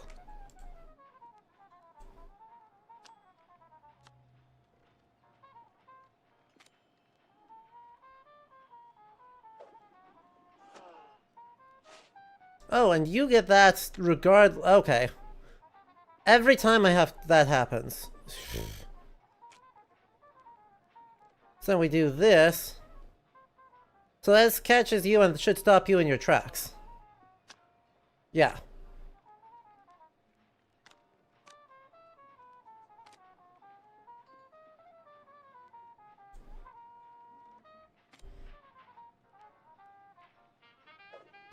Alright, I gotta make sure I get a pitching focus here, otherwise I end up in bad news you. There's a fielding play. Perfect. We discard you to see what else we get. Perfect. We win! I didn't think we'd win, but we won. You win a prize token. Win baseball badges to earn more. Visit John's Pub to find Spike D token prize dispenser. Collect enough prize tokens to claim a unique reward. Cheese be with you. This is...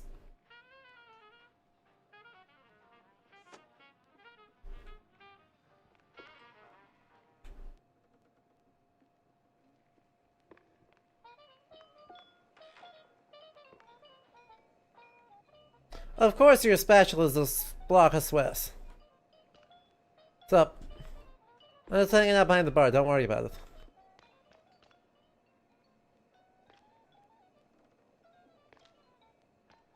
It feels very not okay to be doing that. You know?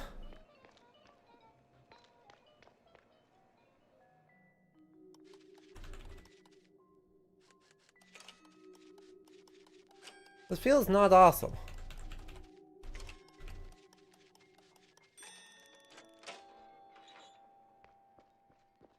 Oh well. We ain't getting punished for it, so... Oh my god! It's adorable. Look at us!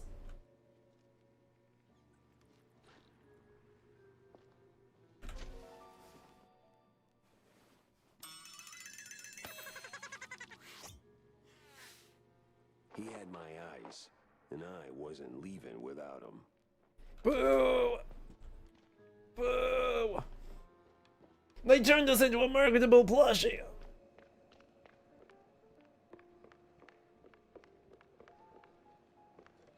Hey, I might be bite-sized, but I bite back. Hughes, that's very Doom 2016, yes.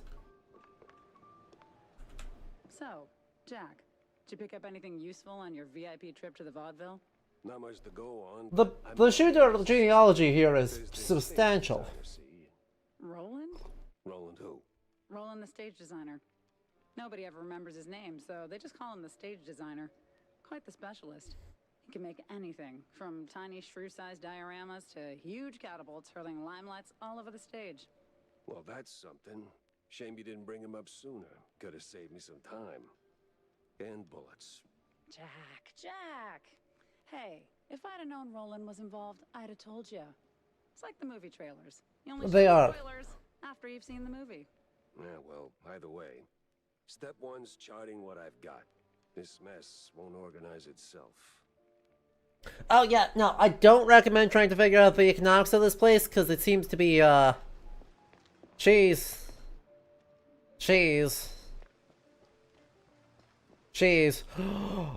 Oh my god. Look at him go. That's very good, chat. You expected more ImSim than Boomer Shooter? Right? ImSim does kind of feel like the obvious category.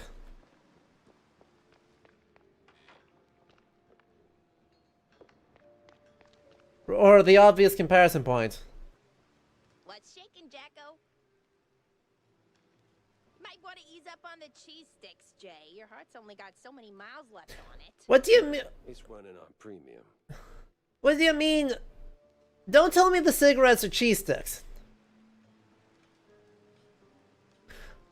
Don't tell me the cigarettes are cheese sticks. That's not okay.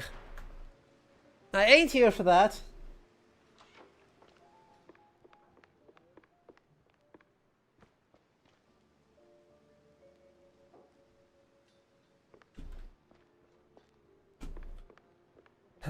The lore of this game is just a lot. Oh no. No. We gotta find a turtle. Guys, I'm dropping this whole case just to get the turtle.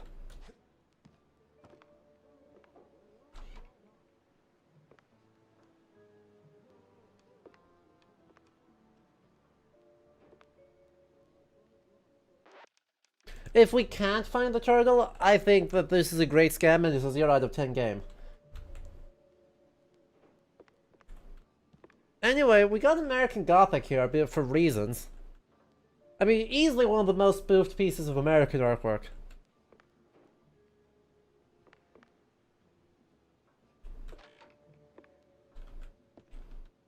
Oh yeah.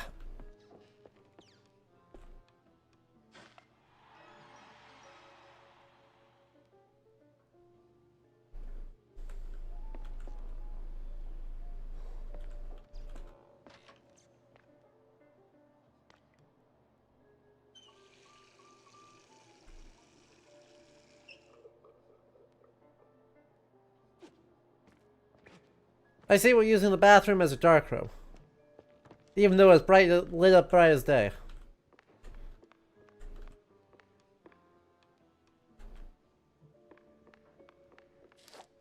Welcome to the crime wall. Here you can view the active cases and associated clues. Clues collected in gameplay will be added to the carousel when opening to the crime wall. Unassigned clues are stored in the carousel. Collect clues and resolve leads. Keep going to solve your cases. Old pages are stained with cheese to an unsettling degree. Most of his Mousebug's general upper crust.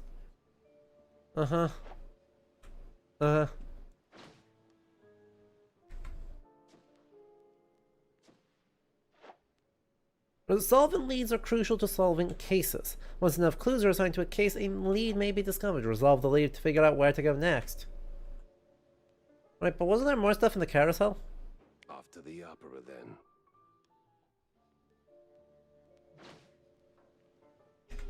Stick that here. There we go.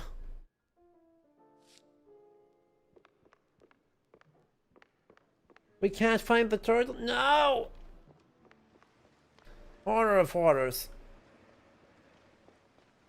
Why would they do this to us? You're amazed it's upper crust and not upper... Oh. Polly.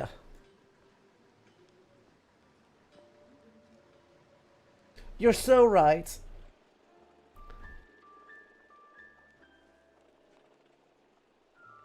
I mean, it's appalling.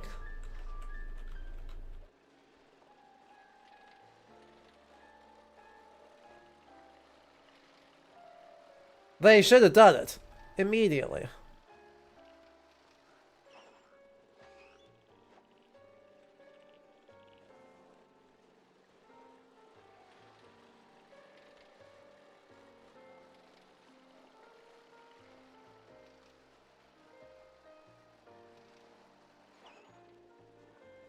There's a lot of game in this game.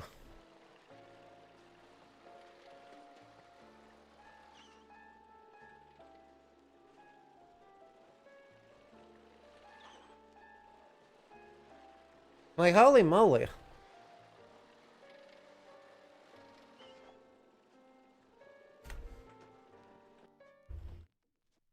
Me and the Mouseburg Grand Opera. Hate at first sight.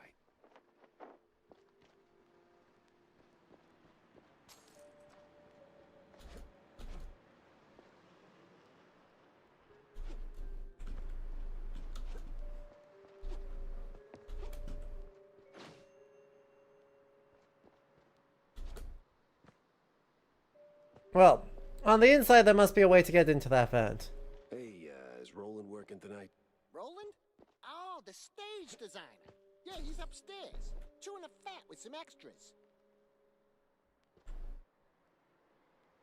A masterpiece staged. Julie Papeau. Ink Blood in the Opera.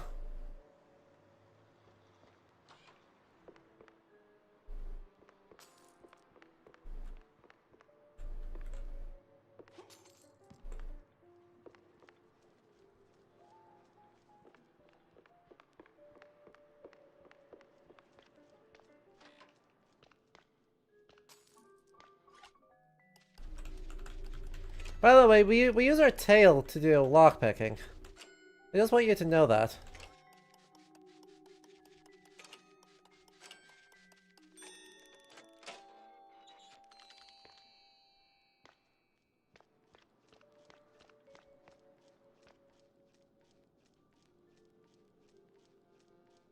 That's a vegetable.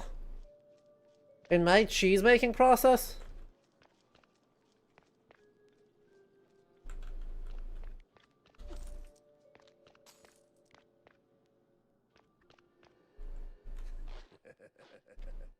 They won't even know what hit them.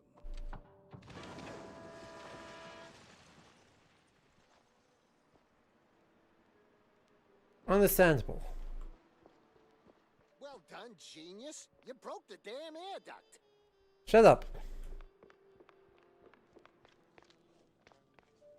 The joke is they're making the pies that hecklers are gonna throw at poor performers? That'd be very funny.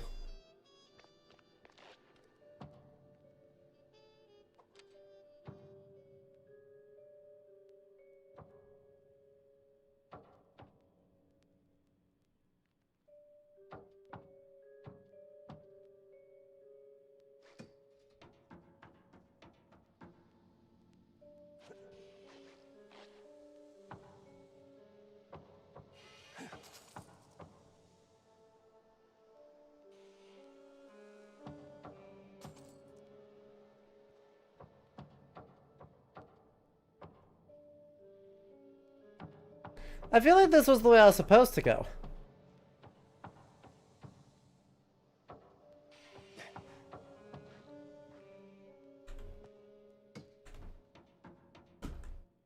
You know?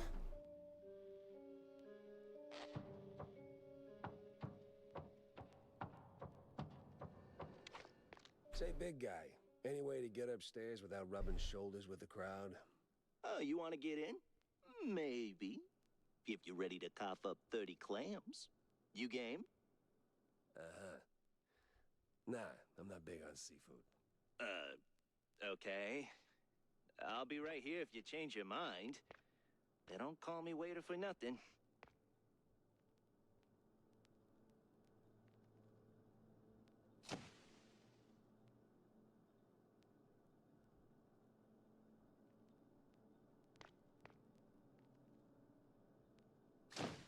A lot of cops in here. Bunch of Big Mouse Party members in the... Oh, sorry. Seems I'm not the Big only Mouse one Party. here. Nazis. Why are there a bunch of Nazis out here? Also, I'm amazed that it's not a Das Ring des Nibelungen reference.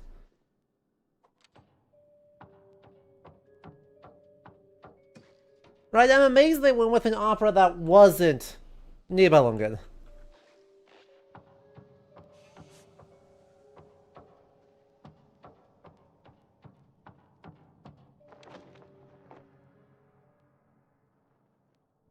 Oh, yeah.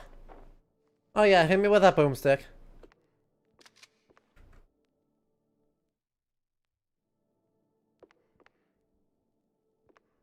Maybe they want to save it for later. You're probably right, too.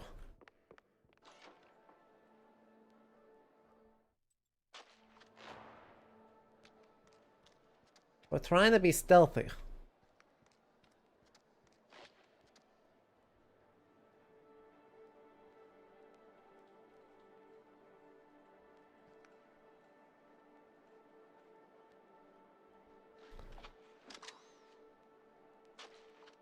I don't... Is it supposed to be John Brown?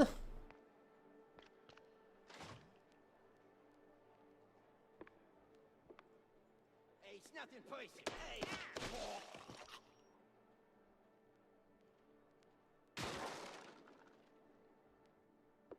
I mean, it does look like John Brown.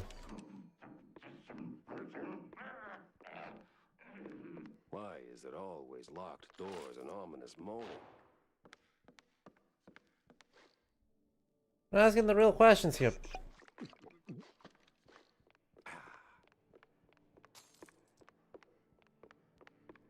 It is fully blocked and barred. Alright. We go around this way, there ain't nothing. There's no secrets, there's none of that.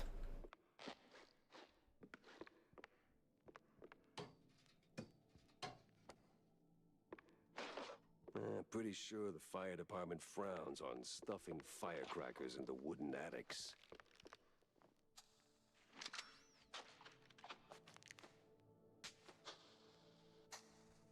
That's a very good animation too.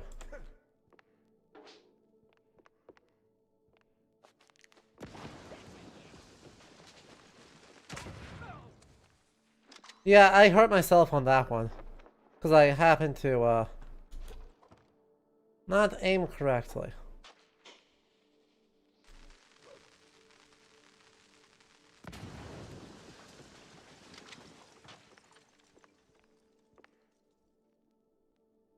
Hey! Give me a hand here, will ya? No. You got into this mess, you can get yourself out of it. I'm glad they didn't hear all the gunfire. You know?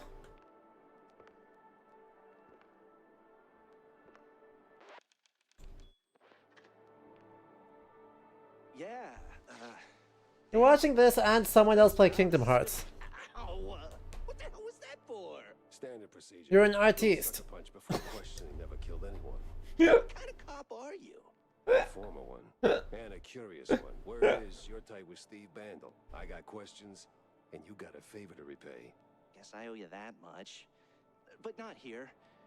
Those bastards who locked me up here could come back any second. You didn't do this to yourself? What? Hell no. It was them damn extras. Came out of nowhere.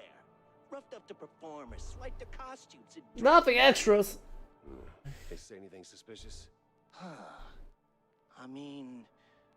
something about preparing for killing Stilton during the intermission and loading a big gun. Must be some lesser-known operettas. Wait. Stilton? As in Cornelius Stilton, the mayoral candidate Stilton?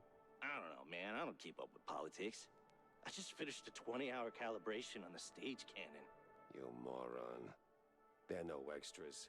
And they ain't prepping for a show. There's Stilton. And there's the big gun. Judging by them boot steps. So much for staying incognito. Well, this ain't gonna go good.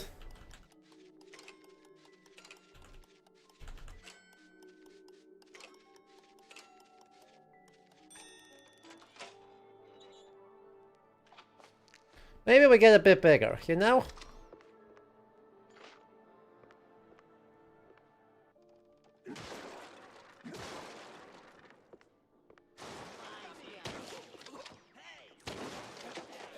Good God.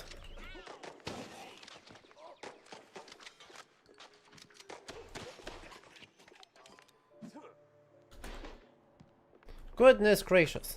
A cheese!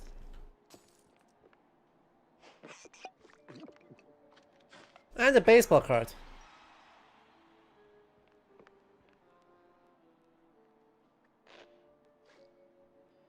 I wish I had something that I could zoom in on, you know?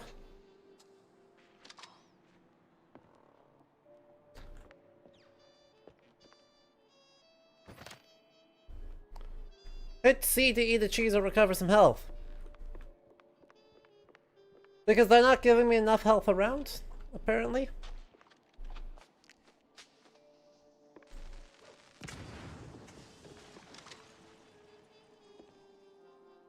The city's buzzing with people. Just not the kind I'd put on the guest list.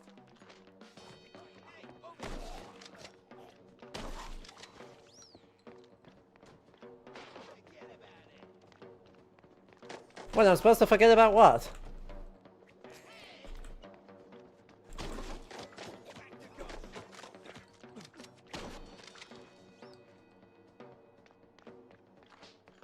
Gosh, the boomstick is such a good, like, phenomenal weapon.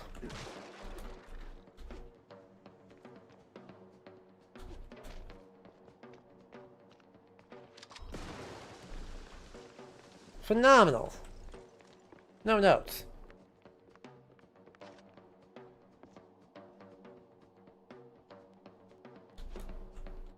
Like, that has good shotgun feel.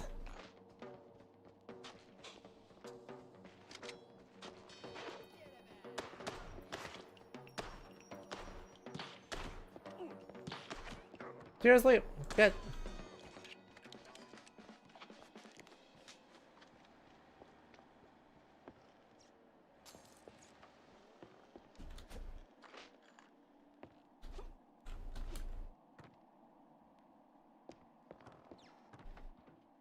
That's how I will get into stuff.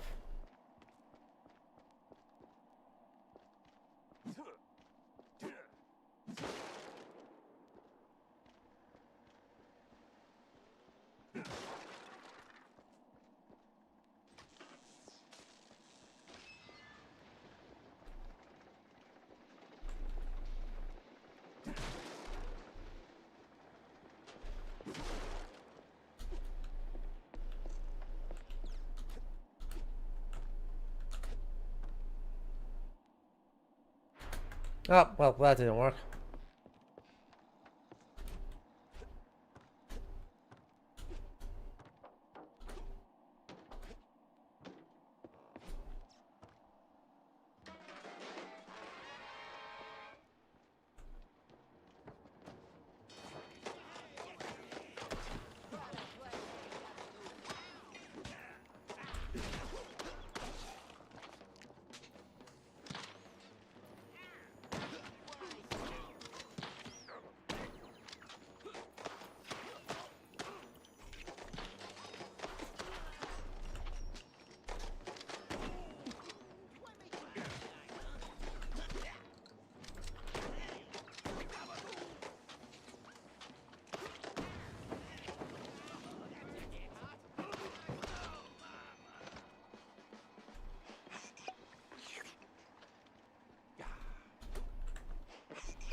Ooh, some of that ammunition.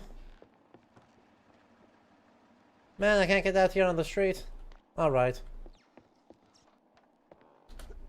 Back inside we go then. Pull up on all them. Feeling a little stage fright creeping in. Let me save. Alright.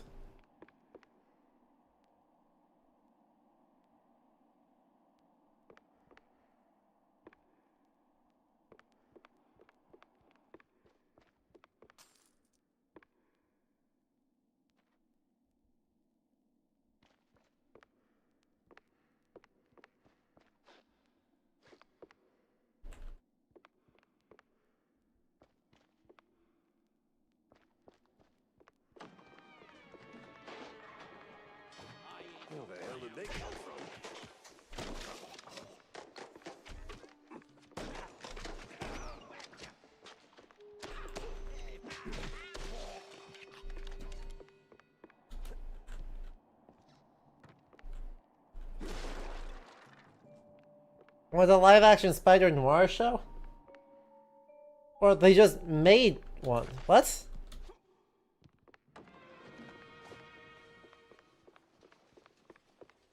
Why'd they do that?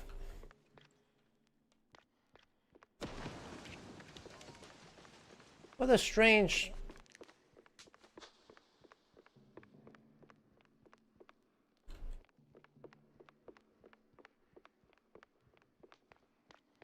It ain't personal, bub.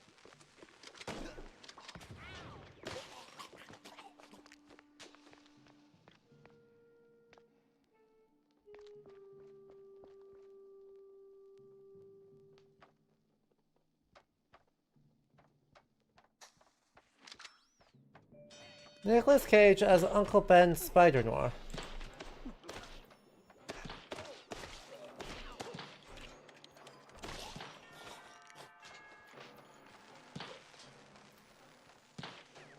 See if that gets him. Oh, it does not get him.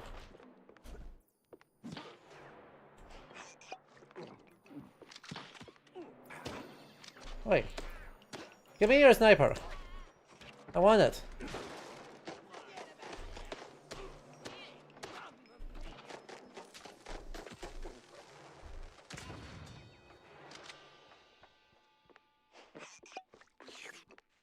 Black and white suits him more since Noir Spidey is completely black and white.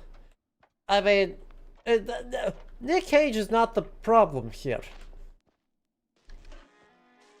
It's that to me, Spider Noir feels like that's just so built. Like Spider Noir is just so much built for animation.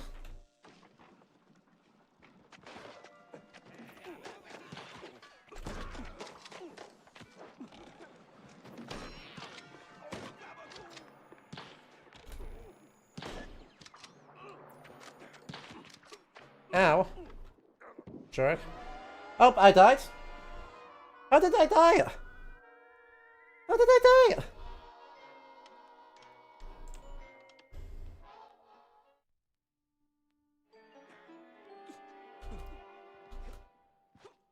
Oh, the whole thing is filled with death. Good reason. I guess I drowned it.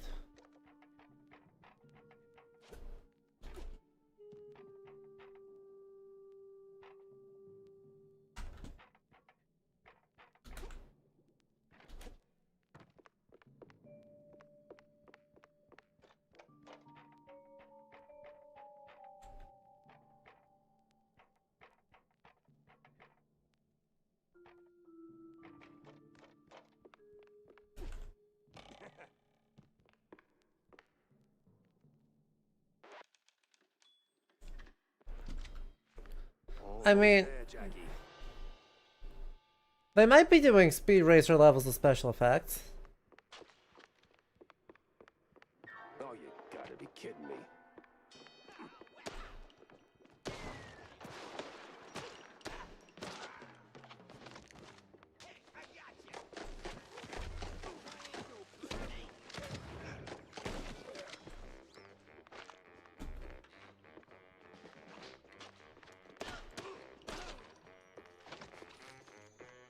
You know that they're not planning on it.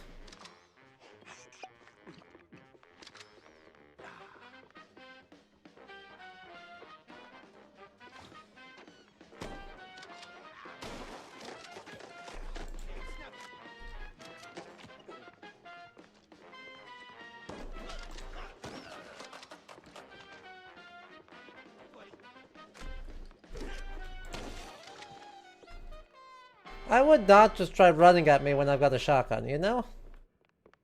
I would simply do something different.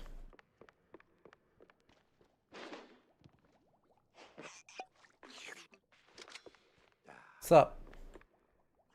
Ah, namaste, traveler. What brings you to this ancient place of learning? I don't think that's basement. Under a brand new opera house. Semantics ain't gonna get you across that death trap, Chief.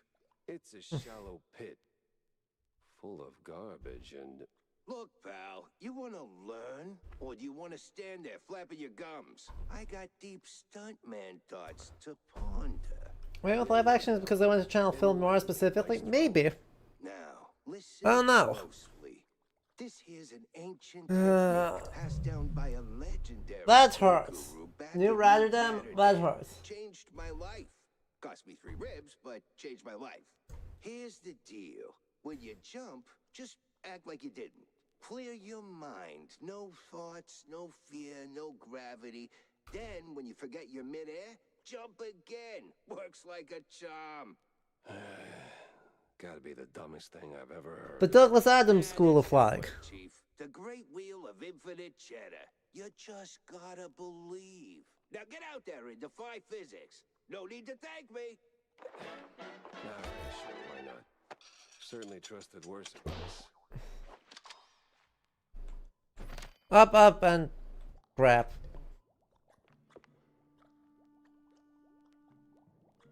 I mean, it looks like there's a secret over there.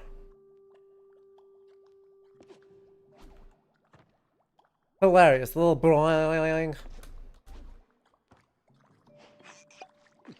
Delightful.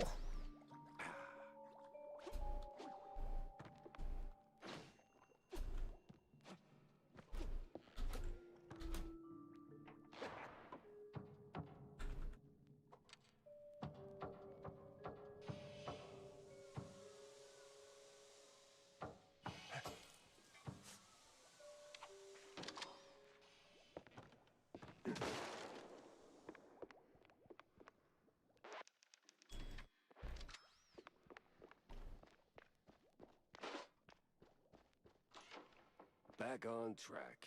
Now with new tricks.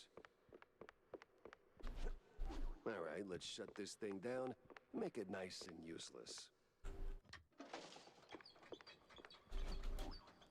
Jack Pepper saves the day and somehow starts an actor's strike.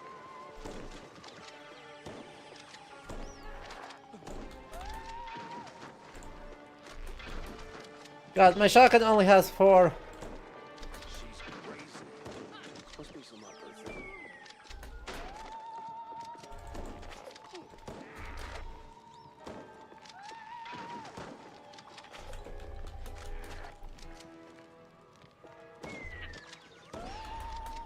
God, jeez. Down a notch. Well, Billy Stone did get blown to Kingdom Come. I just murdered the leading lady. I have additional questions, Bob. Oh, I'm on a time limit. God damn it.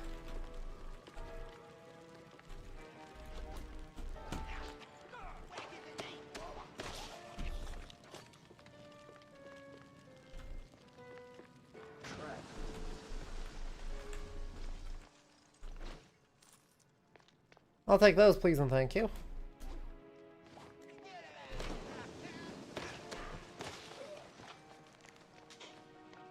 Man.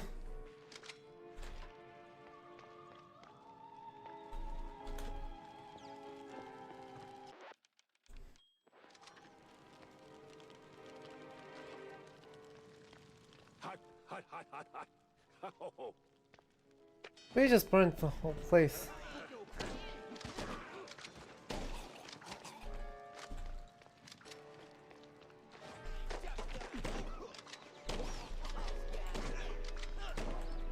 Whoa.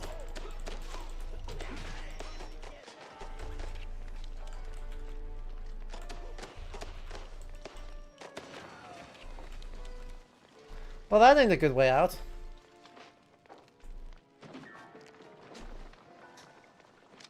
Let's try that one.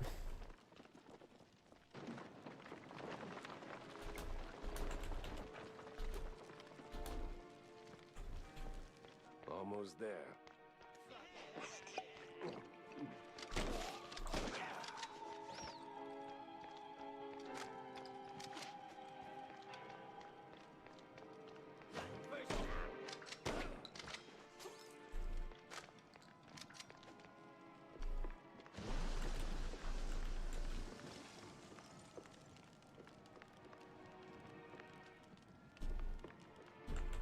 Why am I not that way? So close and yet no cheese stick. A better end for a private Leave the drama for the pros, eh? Just give me a second. There we go. Well, that was spicy. I almost got roasted back there. It comes with the territory. You step on stage, you get roasted. Anyway, you saved my skin back there from those extras, so quid pro quo. Hey, I appreciate that. These were real bad guys. I don't know that we stopped the assassination, though. Now about Bandle. Look, Detective, I'd love to help, but I don't know much. We mostly just knock back cold ones downtown. Besides, it's not like he hasn't gone off the grid before. Not like this. Not mid-performance. Steve doesn't just vanish. He orchestrates it, turns it into a spectacle. This is different. I've known him a long time. We went through hell together. He was a World War I vet? Wade. Damn! You're the Jack Pepper? Mouse World War I canon? I'm touched, but let's not do the The- highlight reel now, okay? Sorry. Look, you don't know where he is. Mouse World War I is canon. Where he goes. What he's into lately. Well, he's been keeping to himself mostly. Doubt he's ever brought anyone home from tinsels. But when he's had a few cold fondues... All heard about Texas World War I mean, fair. Even mentioned having a lab under his mansion, sworn to secrecy on it. There were a lot of mice in the trip. You make a point. You know where that mansion is? You make a good point. Detective. But he's been worryingly private. Also, weird esoteric crap. Oh boy. Figures. Thanks for the intel, stage designer. Yeah, good luck. And bring Steve back. I had my next stop lined up, but not a clue where it was. Well, time to get out of here.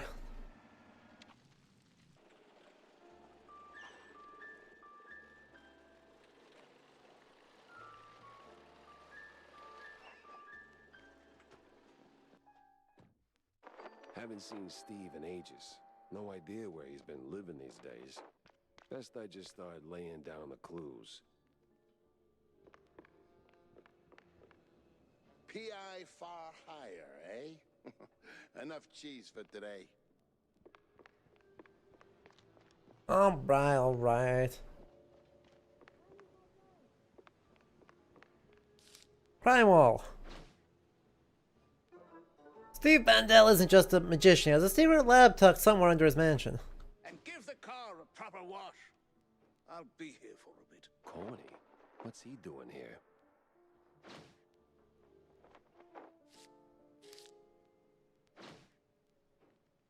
Yeah, I don't know.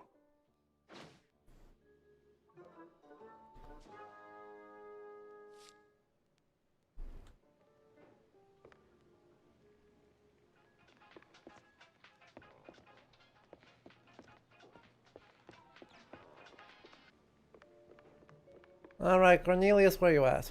There you are. How you doing? Jack! Good to see you, buddy.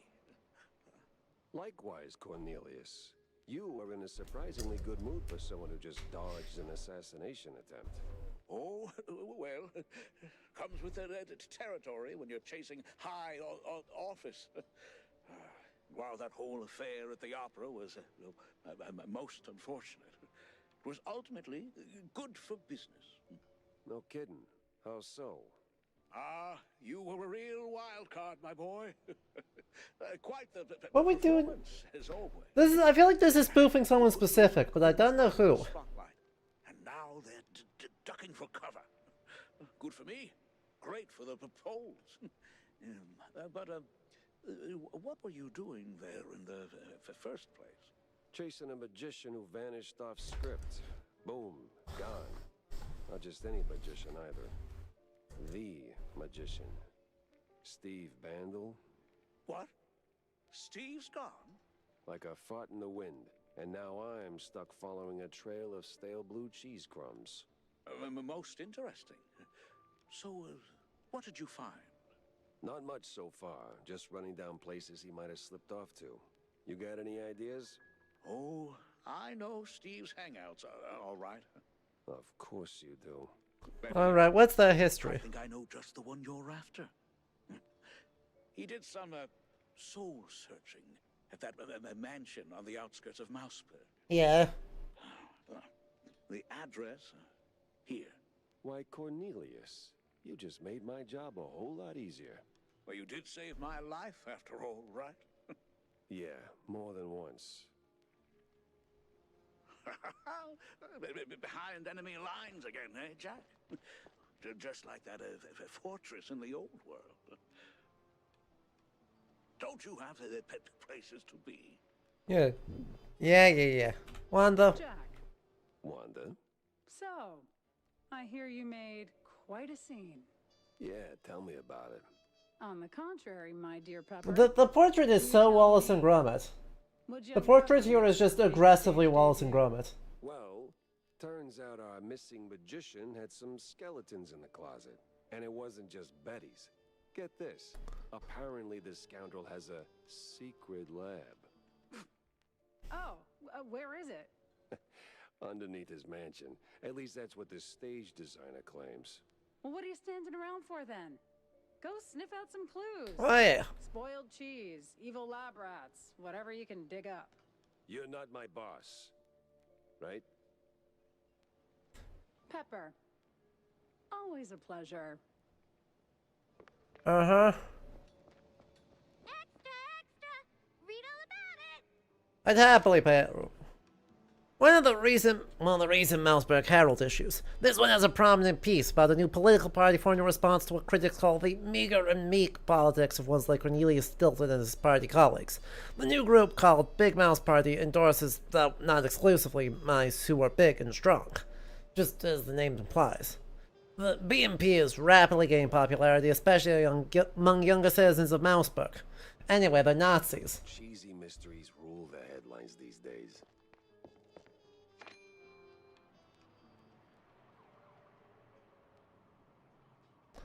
Don't know if you noticed. Okay, these are really just for...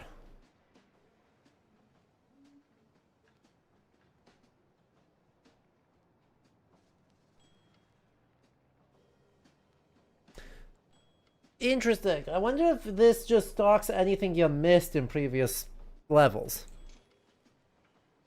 Mossman and Moss Dream.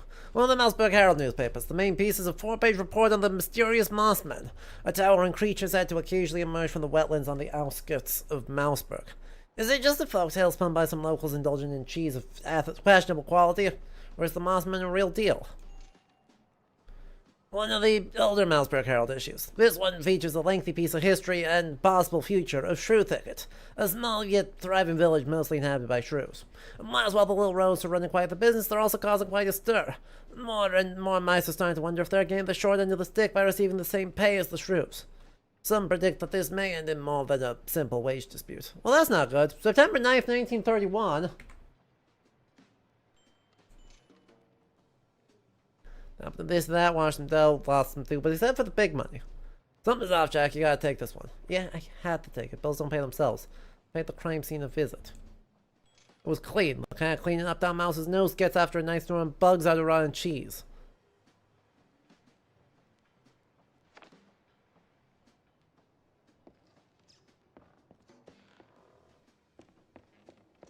Alright, but like, you gotta...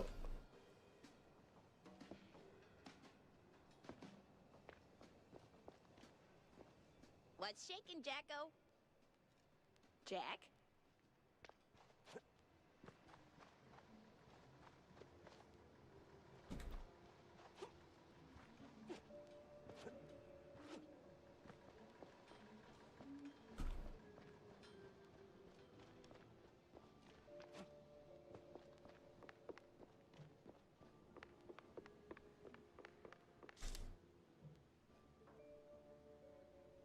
No. I guess I'm just good to go. I thought I had to go put it up on the crime wall and actually select the lead. Apparently I'm just good to go.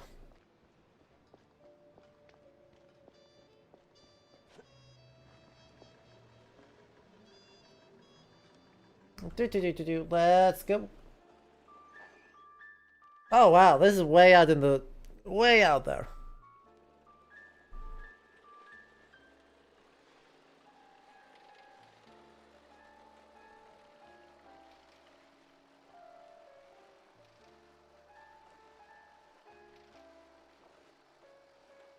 I mean, I gotta check what's in one of these roadhouses.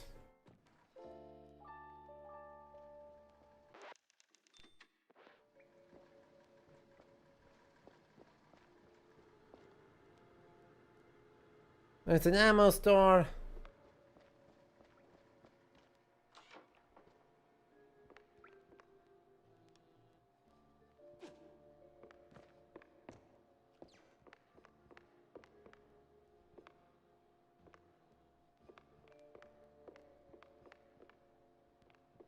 There's absolutely nothing to note here, huh?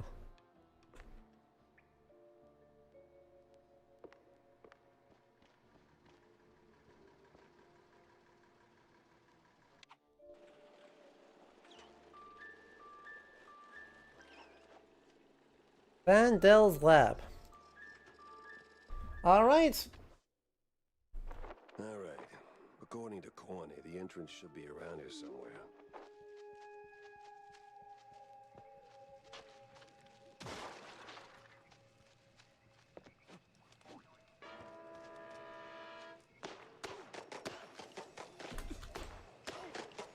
Where the hell did those lunatics crawl out from?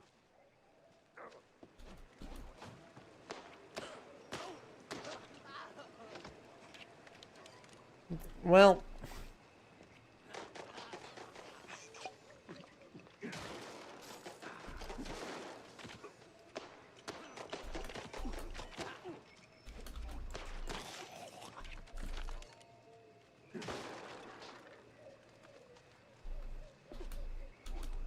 that bodes poorly.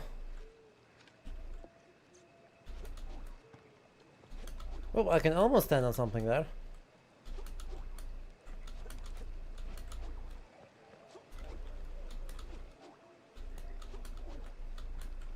Alright. I accept that that's not what I'm supposed to do.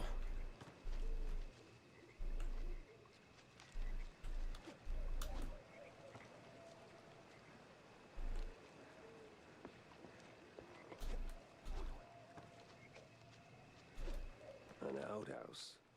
That's a low-hanging one. Probably eat a cheese, huh?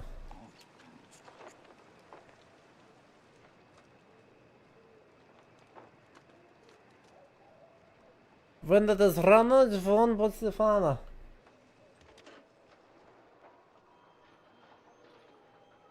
Holy flush. We're moving.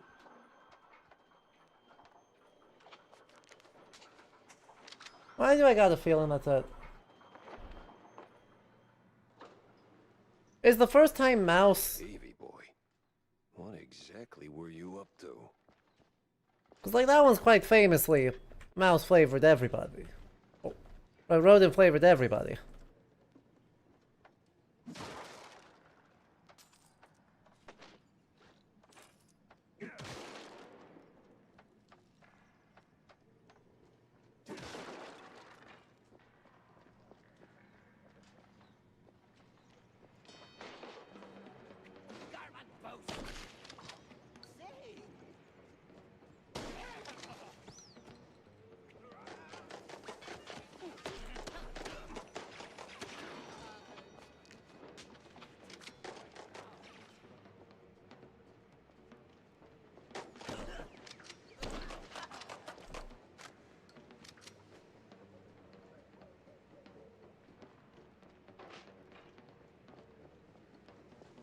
Follow the white cable, Jack. I didn't think it was gonna...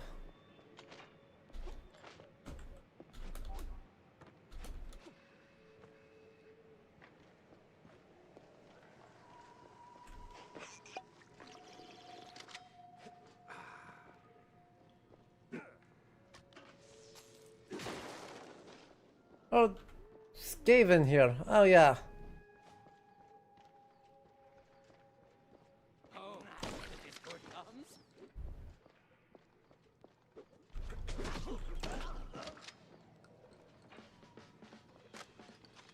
Oh, give me that. Oh, man.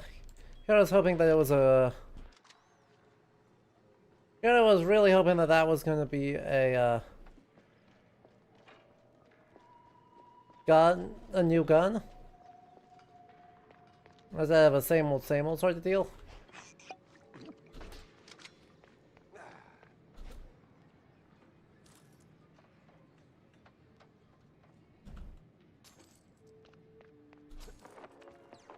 Secret! Bada, secret.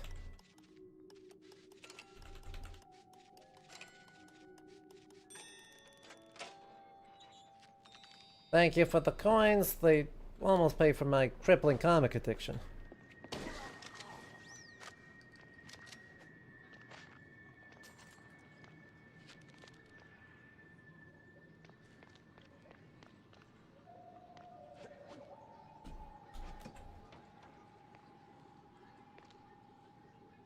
That's a giant squid.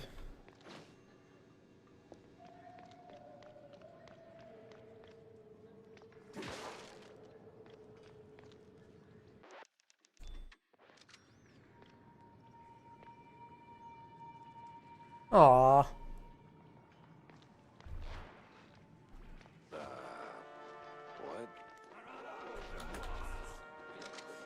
What? Ow, ow, ow, ow.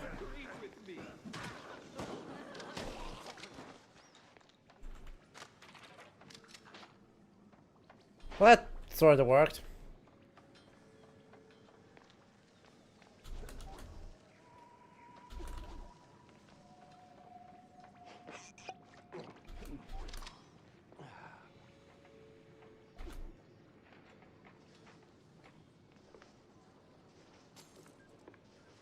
Oh, I can't forgive myself, just can't. My mind keeps drifting back to Betty enough to make me shelve my work on the unknown. Bringing her back, it wouldn't be some parlor trick in memory lane now. You can't turn back the river. Can't unring a bell.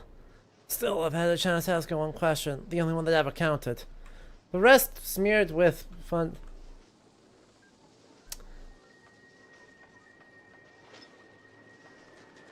One of the older Malsburg Herald issues. This one recounts the rise of Steve Bandel, who's turned into the magic scene with a bang. A newcomer to the world of illusions, Bandel is a mouse with great promise. His tricks are drawing big crowds to vaudeville shows and even theater stages. And of course, like any true prestidigitator, he's joined by a stunning and heart-stopping assistant.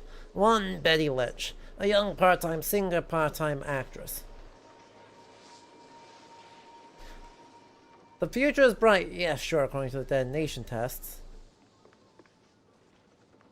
The line of building Betty has me a little bit concerned. You know?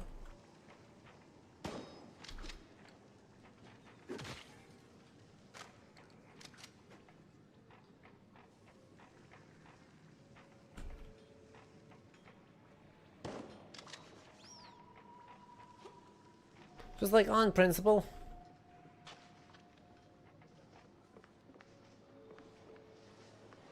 What's the worst that could happen?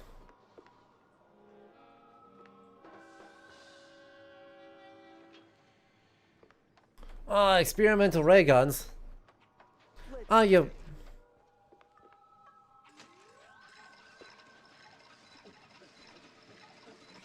Oh, that must be what the devarnisher is for.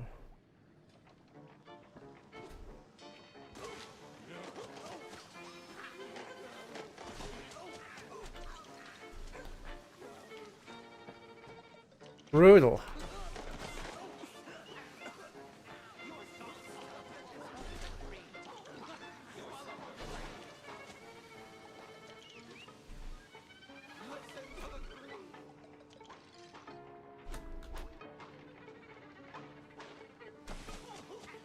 That's brutal.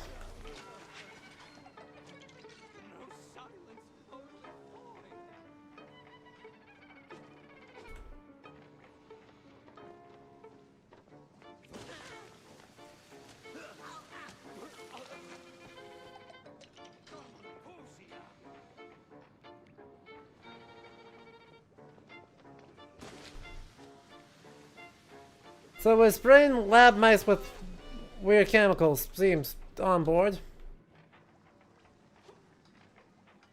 Right, seems completely above board. Nothing alarming happening here.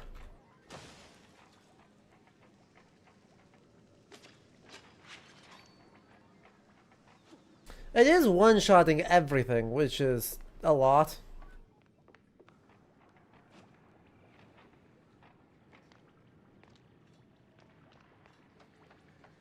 Okay, but how do I...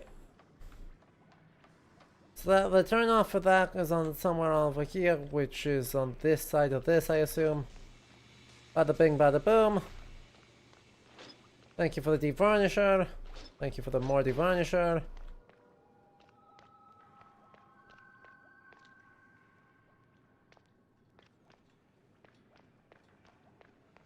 Did that turn off all the rest of them? It did.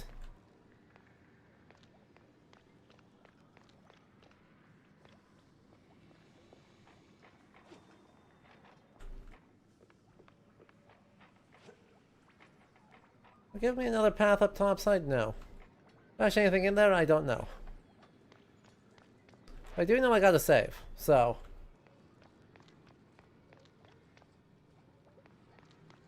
Given are basically non-inspired chaos spawned ratmen.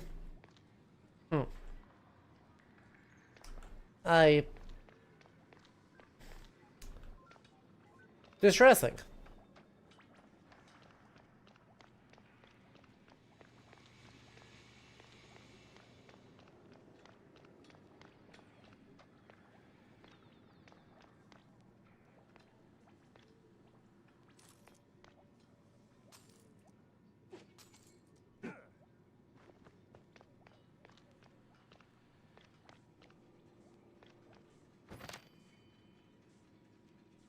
Pepper D, you take a bite, they feel the burn, hit E to use it.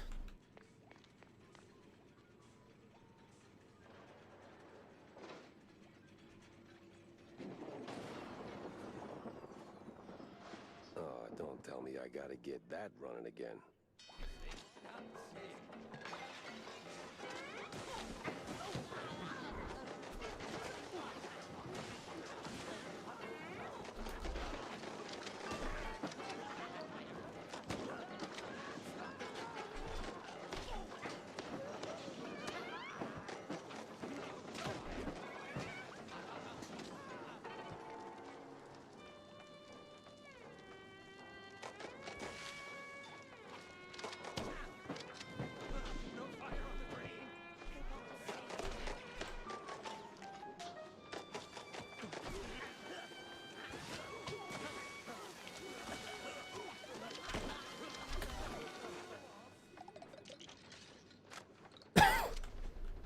Well.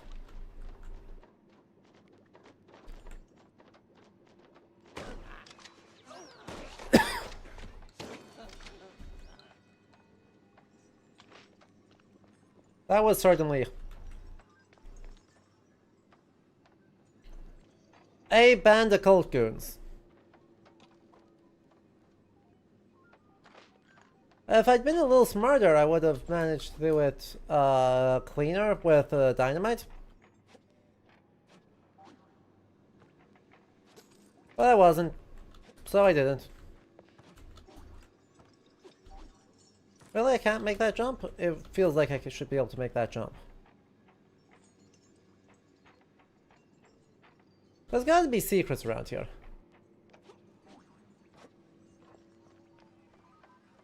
You know, there's too much weird stuff around here for there to not be secrets, like in this room. No entry, exit only.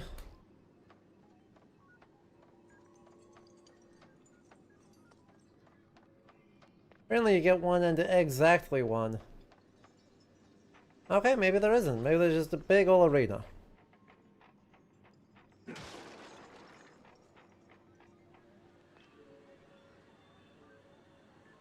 This is well, all the stuff around here says boss fight. What the absolute?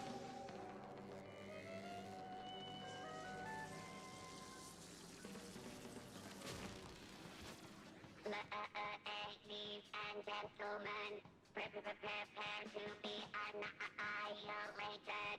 Warhammer. What sort of devil devil's trickery is this? Exterminate.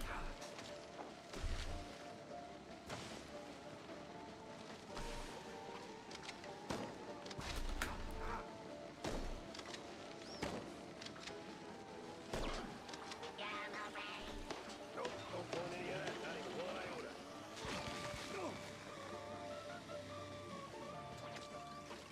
Exterminate.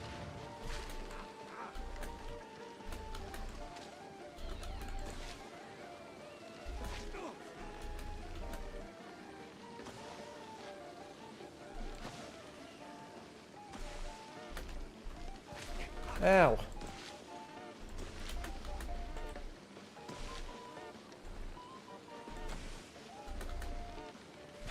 Ow.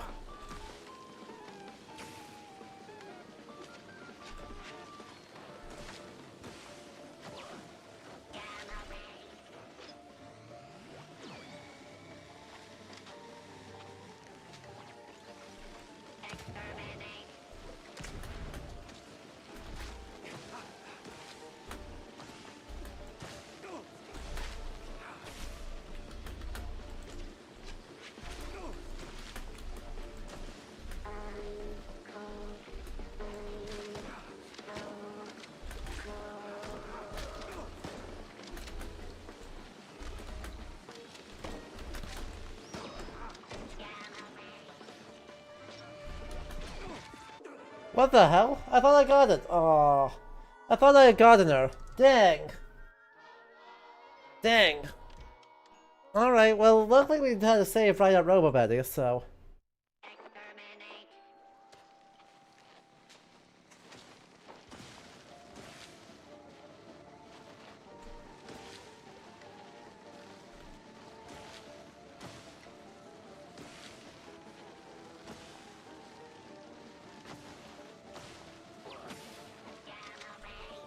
Nope, don't want any of that, not even one iota.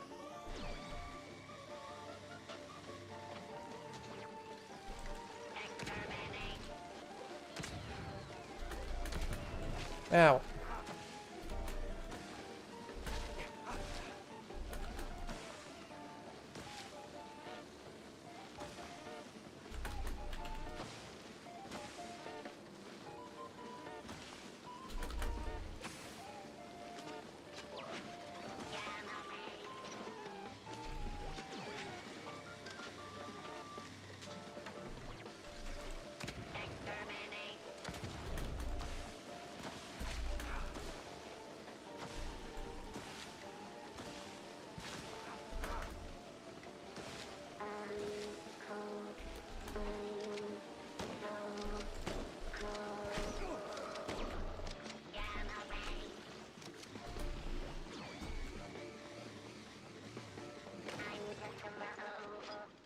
Mozzarella on a stick.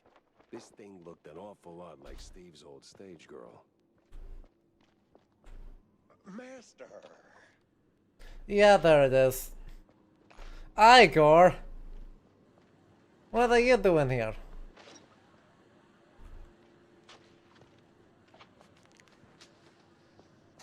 Master. I don't want any part of it. I don't need a part of it. I don't need it. You can stay up there. Master. You can stay up there. You've been up there the whole time. You can continue to be up there. I don't care. Alright, alright. Master, would you kindly... No.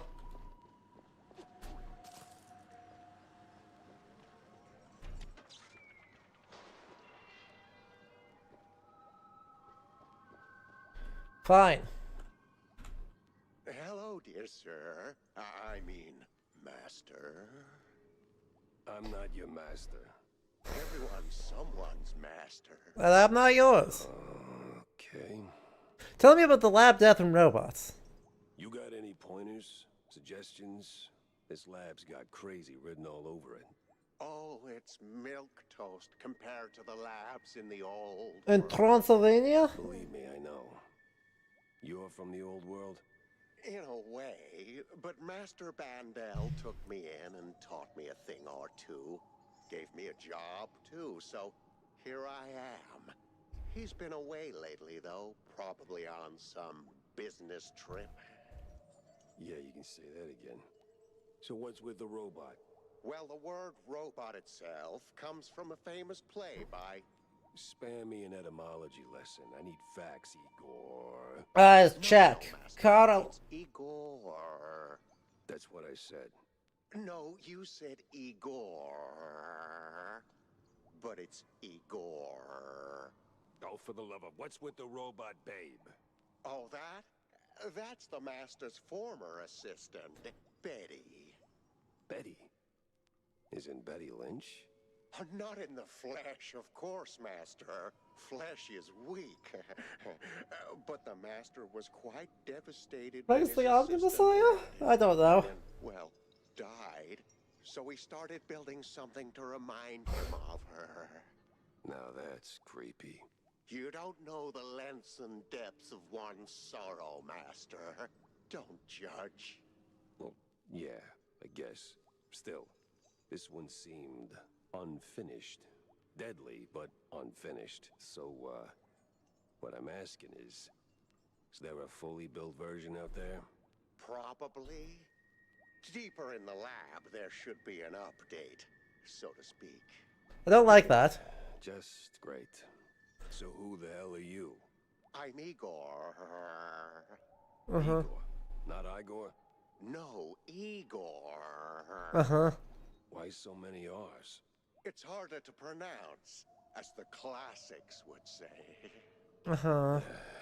These references are gonna get old real fast. Yeah, they are. Oh, they must endure.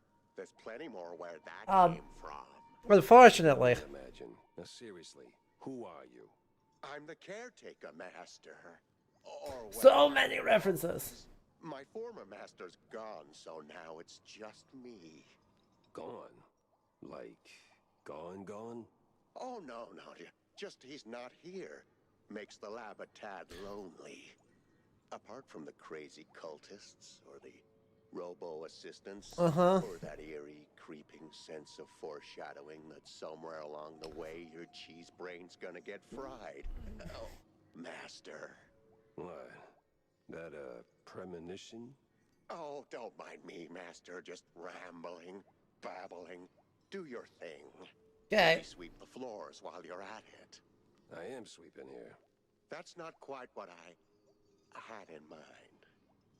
Anyway, was it? Yeah, Karl Čapek, is to finish the etymology lesson, because, hello, what do you mean, spare me the etymology lesson? Absolutely not, you are here for the etymology lessons, I am here for the etymology lessons, but I did already know this one, I just, didn't remember all of it completely. It's from a 1920 science fiction play, R.U.R. by Karl Čapek, Czech playwright. Rosumowi uniwersalni roboti. Rossum's Universal Robots. By the way, I know a great surgeon. Dr. Bodan Wadzuka is, Don't go down that road, sir. That would be far, far too much for them to handle. Them? Them. Which them? Them. Them. I swear, I'm gonna punch him at some point. You're still saying that out loud, Master. I know. Oh, right. Pretend I didn't. So, I'll be going, Igor. I gotta... Do visit more often, Master. We can hang out anytime you want. Oh, I'm sure we'll get along just splendidly. Oh. Oh.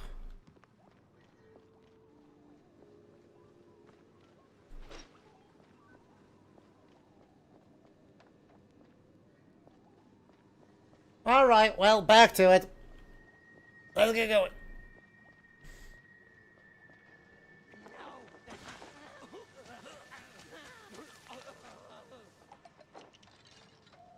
There's gotta be another secret in here.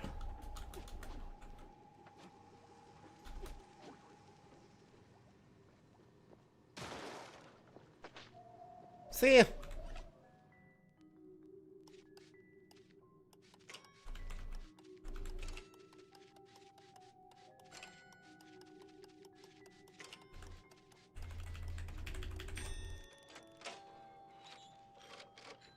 That's just money, though. I mean, money's good. Money is just money.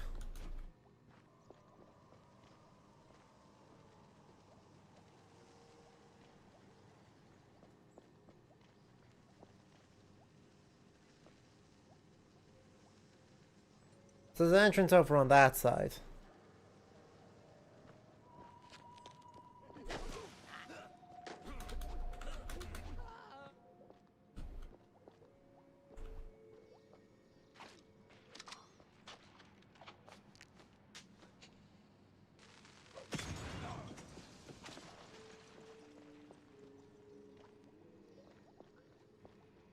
I said, an entrance.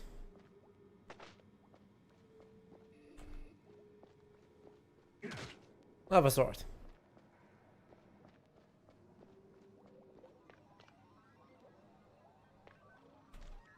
Oh, for the love of all that's holy, I'm fed up with these stinking morons. I brought them into my house for a little cover, maybe some labor, maybe a bit of material for the experiments. Turns out that kind of chaos is tough to wrangle, let alone control. Don't know what I'm gonna do. Eviction's off the table now. I have to seal off the underground.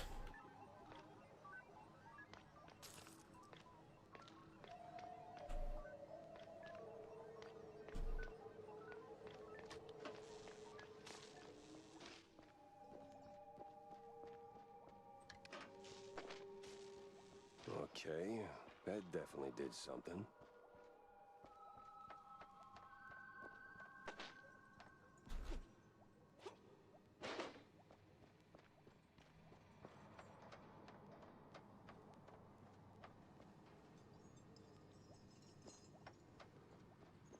Oh, was that not enough?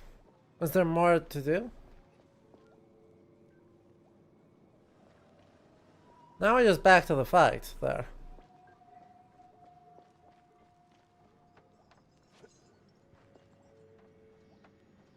Feels like that should have been enough for me to get something.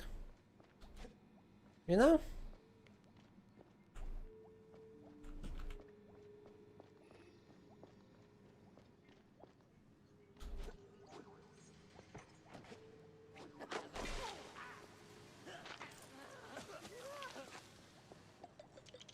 Man, the devarnisher is a brutal way for these guys to go.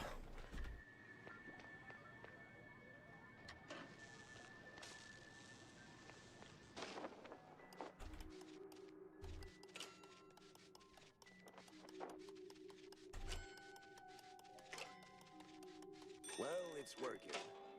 Whatever it is.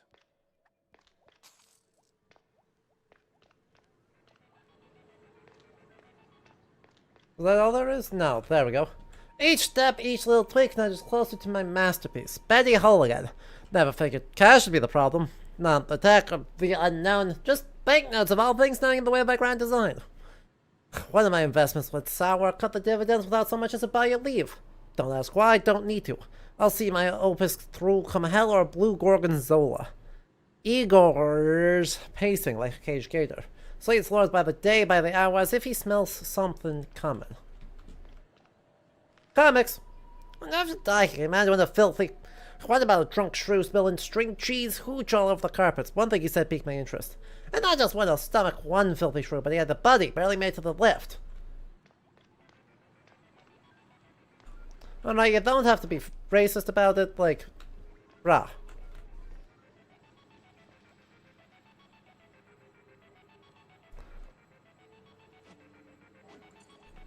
I see the Hypnotoad is back.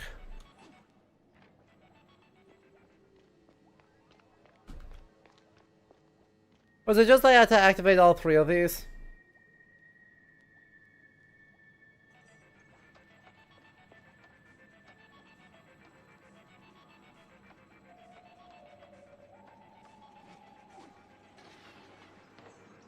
One hell of a reception we're getting here. Please tell me they didn't go for the rule of 3.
Monster kill.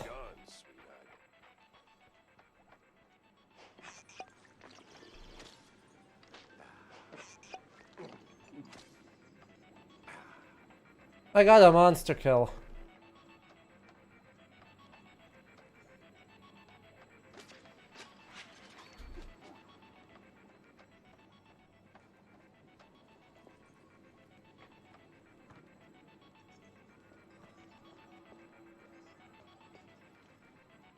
How do you suppose I get under there? Perfect. Secret discovered.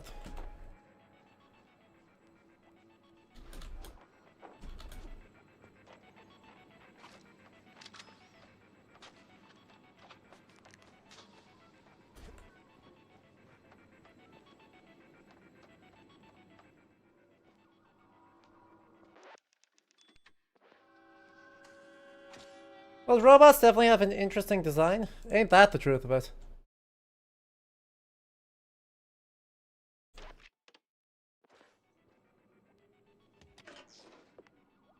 I don't trust this though. The secret lab.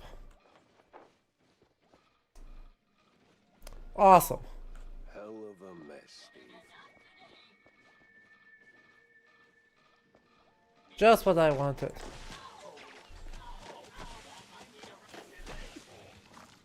I wasn't a hit? Damn. There we go.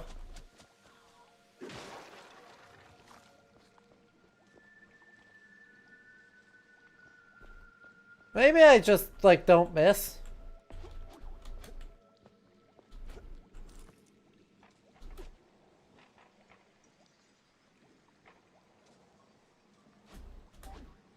You know? Maybe I just don't do that. Maybe that's for the best. I was afraid of that.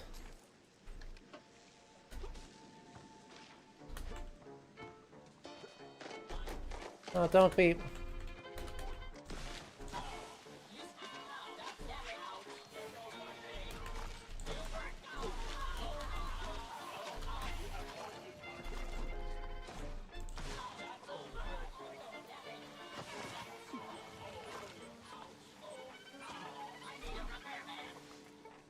Don't be like that.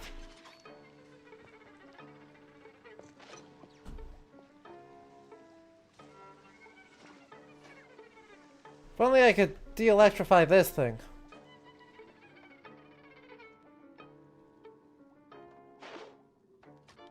Now, is this one of those moments in life when my endless plumbing repairs actually pay off?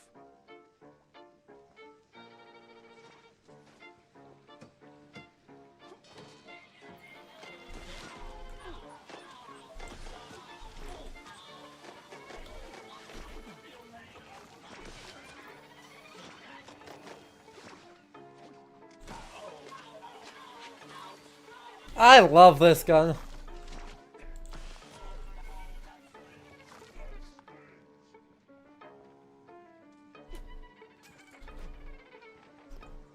With him taking a really unnecessary amount of damage while using it. I'm enjoying it greatly. Now why do I get the feeling I'm just doing Igor's chores?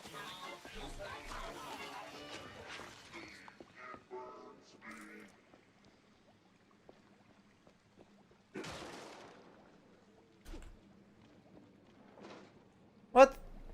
Damn it. Aw, man. Here I was gonna do so much other stuff. Final stretch of that damn lab. I was gonna poke around so many other places.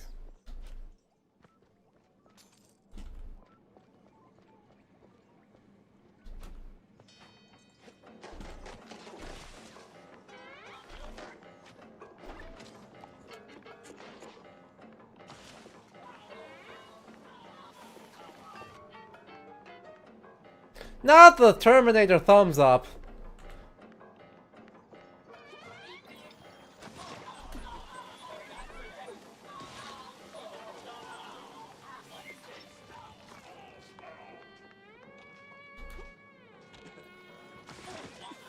Really? That was, you got that snipe off on me? How? How? Good God. Oh, you're not dead.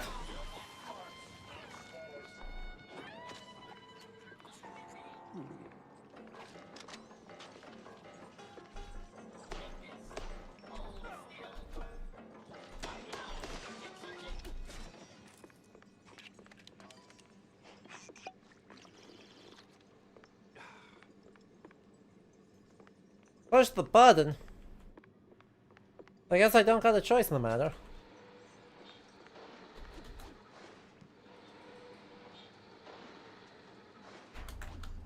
Ow. Heck.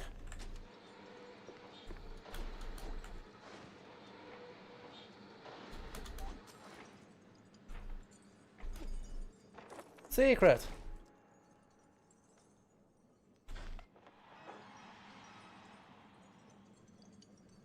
Yay for baseball cards.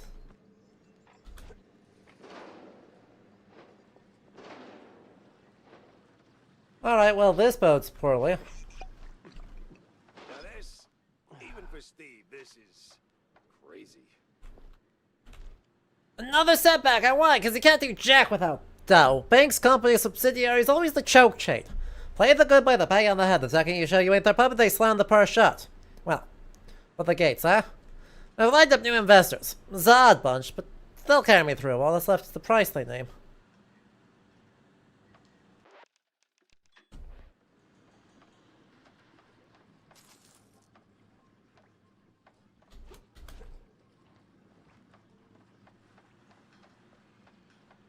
Ooh, a newspaper.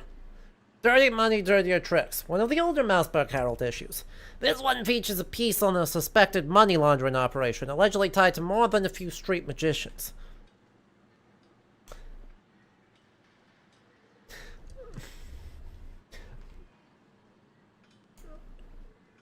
That's Fantasia. Cops, cars, and flashy wand tricks makes it easy to squeeze the last buck of any honest, if morally frail mouse. But money seems to vanish into other pockets as well. According to our insider sources, the police are on the move and have already seen their first successes.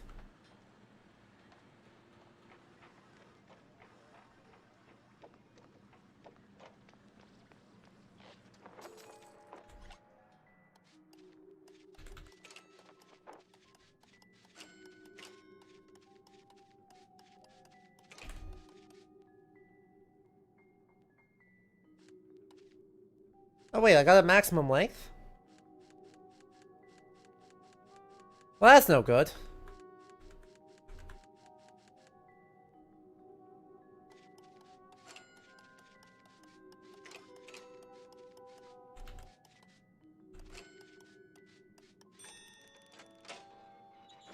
A schematic. Oops, I jinxed it, didn't I? That's on me. Don't suppose we got any of them, armor around here?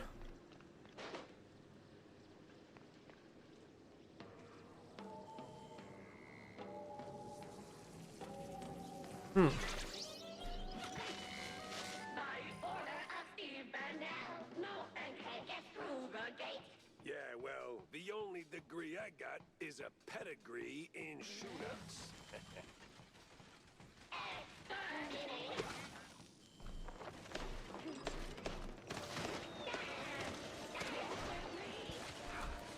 Whoa.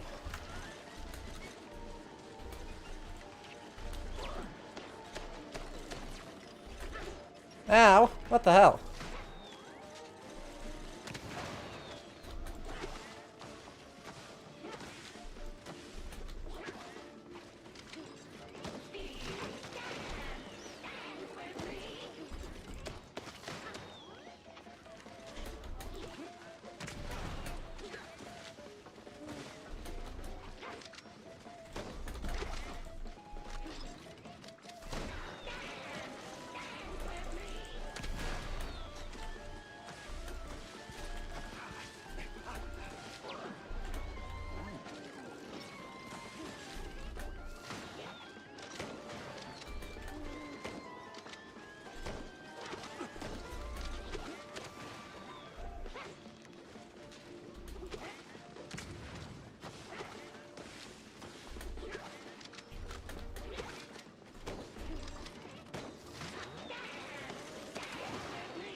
It's almost impossible to dodge this.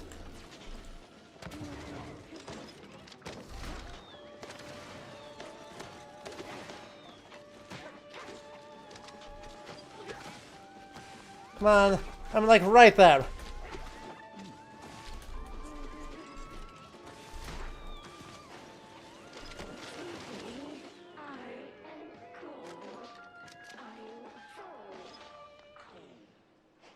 Steve, when I find you, we're gonna have a long talk about your life choices.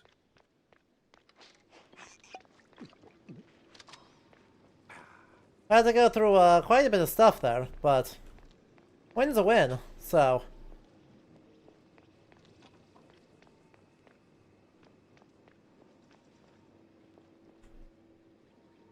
Coast Guard, arrival card, the scientist, 12/5/1931. Hello, Bree. How are you doing, friend? An average dockside arrival card dated 3 years back, signed by the Coast Guard and someone named von Harzer. Manages a huge submarine. Coast Guard papers. Arrival signed by a von Harzer. Name doesn't ring a bell. Time to find out why.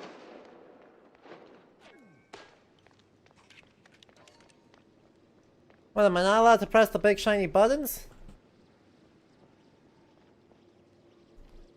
I guess the buttons may have been used like during the fight.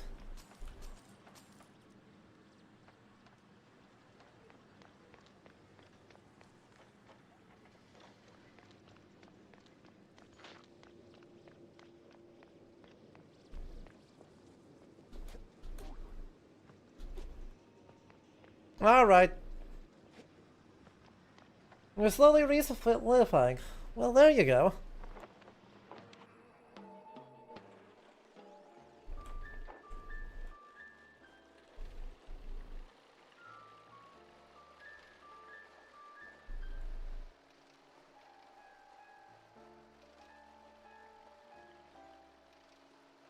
Well, so far we've had, Guess Scenario wanted a little update. Lucky her. So far we've had burning an opera to the ground. What now? And we've had knock off Frankenstein. Ballistics, augmentation, and noteworthy gains. Clip not back in the payload you promised, tired of firing blanks when you need a real bang? Whether you're looking for something a longer barrel, quicker release, or just something with a little extra kick, swing by my workshop. Brand new piece of BANG-ing genius you don't want to miss, Tammy T. What the hell was she thinking? Look at that frog! Look at those flowers! They're having a party. Alright, Tammy, what's the news? One and only Vivian McCarthy. Not Vivian Leigh? No? Are you out of your mind, Tam? Announcing something like that? Like, what? That little notice you posted. Banging genius. What kind of talk is that even? It's about gun tuning, dummy. Yeah. It's a what? Bang! Ballistics, augmentation, and noteworthy gains. More bullets, better aim, you know? 'Cause you're old. Yeah. I've been working on it since my wetlands days. You bring schematics, pop them in, and bang! Your gun's upgraded. Oh! I even came up with a bang Oof. ad. Oof. More bang for your buck. Huh? What do you think? Oof. It's, it doesn't quite, Jack! No, but it's good. It's good. Great! Even, I'll use it like crazy. Nah. Right now, in fact. Young adults. Sheesh. Behold a weapon-specific alt shot. I've been trying to alt do that the whole time. Hey, you ever stop and think how things would be if you hadn't tossed my scepter Oh! into the Oh! summer? Ow! Hey, kiddo, let's pump the Go. brakes on the existential crisis. Now, Jack, I made my peace, okay? I was just wondering. I don't know who Tammy is. You know, second guess it. Didn't back then.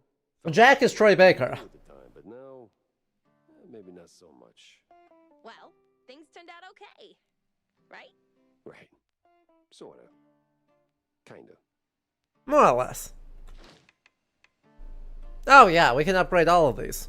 I got 12 whole things, so I can just keep going. Increase the projectile count, clip size, and max ammo. Reduces recoil. Fires a sticky blob of acid which explodes after a short delay. It deals area damage and applies toxic damage over time. All bullet charges up and fires. Oh, good god. Yeah, I have no idea who that is. Bullets pierce the first. Alright.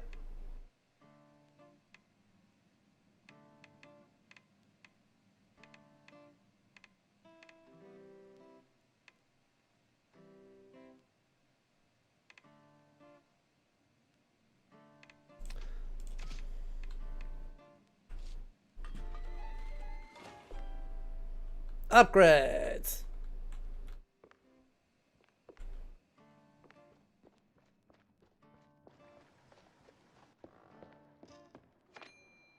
But they are all the absolute greasiest New Yorkers we could possibly get. One of the older Mouseburg Herald issues. This one celebrates the spirit of progress, showcasing the latest ventures and standout innovations from the past decade's New World Fairs held in Mouseburg. Featured among the marvels are fireproof asbestos suits for firefighters, inflatable emergency airplanes, and a smorgasbord of culinary creations from renowned brands under the Spike D umbrella. Cameron Grimes. Cameron Grimes is the most, like, film noir character actress name. Like, I'm sorry, you could absolutely tell me that Catherine Grimes is the name of the, like, female, right? So you got, like, is the name of a character in Maltese Falcon, and to be like, yep. Yep. Anyway, New York World's Fair. There's one in 39. I don't think there was one earlier than that, was there?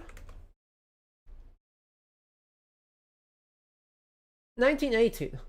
There was one in 1918, there was one in 1939 in New York. Otherwise, you're looking at the 1933 Century Progress showcase.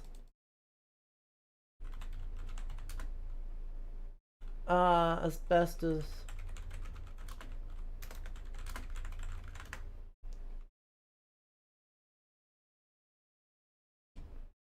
Could you do an asbestos uses tangent? I could totally do an asbestos research tangent. Why do you think I pulled it up right now?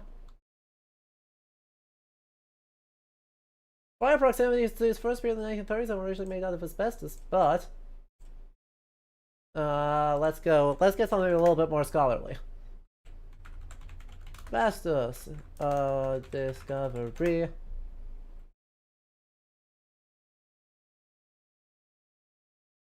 Yeah. Historical background to the asbestos problem. Well, I don't have access to it, but I do have a first page preview. Asbestos has been used for ages and ages and ages. Blah blah blah.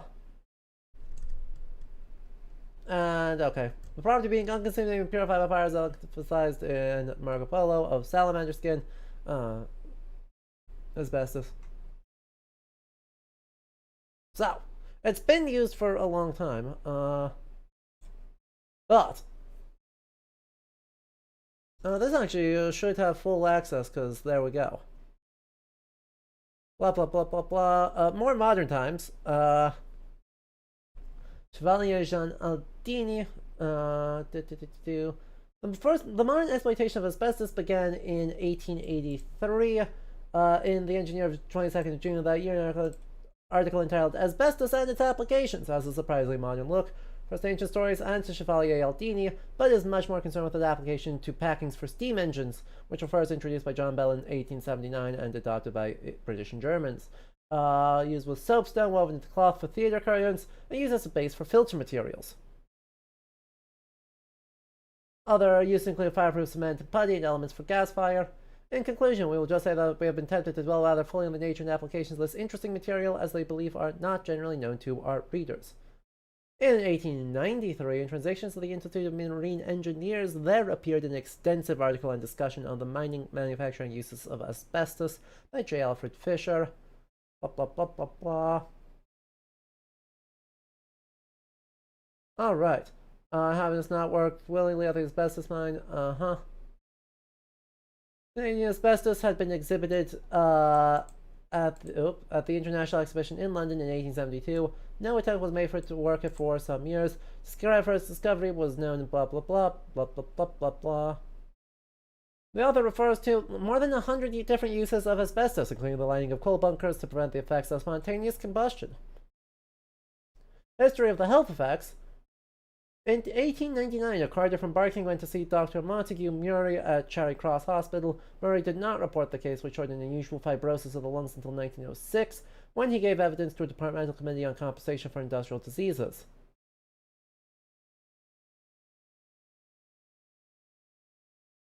So, shows up already at that time. Asbestosis in the 1930s, 1933, and Gloria Merriweather in 1938. Cancer of the lungs.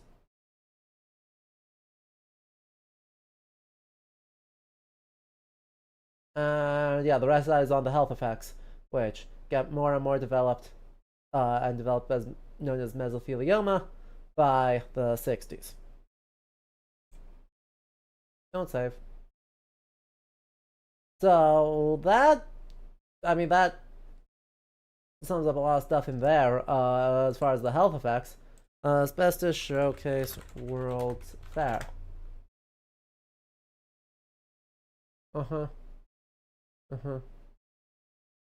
Social history of asbestos, toxic displacement of the global economy.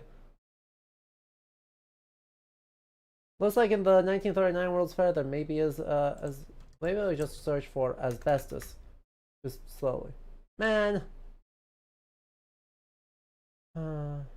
The asbestos suit was shown over both the entrance and the inside of the Johns Manville exhibit. Little was known about the genius of asbestos, so it was being actively promoted for use in new homes and factories. So as late as 39 and 40, despite descriptions of asbestosis / mesothelioma, weed was still being sold at that World's Fair. So they're doing a little bit of wiggle, again with the 1940s aesthetics, citing the previous decade as the 1939 New York World's Fair rather than the Century of Progress. I wonder if I could go asbestos Century of Progress. No, I need to. Okay, I'll need to. Bep.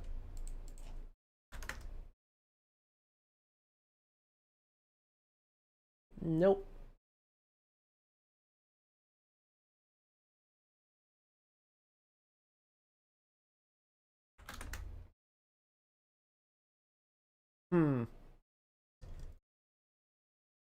Looks like that's not quite. Looks like that's not pulling anything. Shame. Because right, what I'm looking is that for that 1933 one. But it's not pulling asbestos. Tragic. Right, the problem with asbestos though is that it's so darn useful if it didn't kill you dead. Because amazingly, a natural material that is almost completely fireproof has a lot of useful things. You know?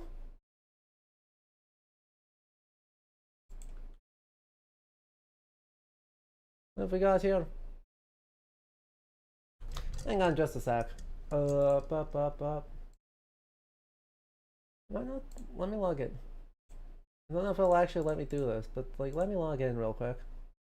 Oh, I don't have access to this one.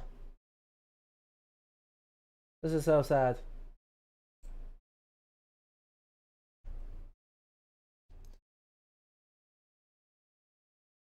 So sad.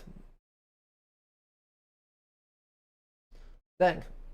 That looked like it may have useful things, but it doesn't say. Oh well. Control. We go to a different one. Asbestos. General collections of economic minerals have been provided for the several provinces, and these are not included in the exhibits of the Geological Survey Department. The latter may be set down as follows. One stratigraphical collection of rocks from Archean to Tertiary, about 1,400 specimens. Stratigraphical collection of fossils from Cambrian to Tertiary. Collection of Canadian minerals. 4. Collection of Canadian wood showing bark and grain of wood in various sections. Photographs of Canadian forest trees framed in the wood of the tree. Collection of game birds of Canada. Map of the Dominion geologically colored on a scale of about 27 miles to the inch. Map of the Dominion, same scale, showing the distribution of economic materials. The rich mines of Ontario, Quebec, Nova Scotia, and British Columbia will be extensively represented in the display of economic minerals. The asbestos from Quebec will attract great attention, it being of superior quality. Fiber on a large specimen being 11 and 1/2 inches long. Masses of nickel, copper, iron, and coal, gold, and silver ores, mica, and phosphates will be exhibited in the provincial groups.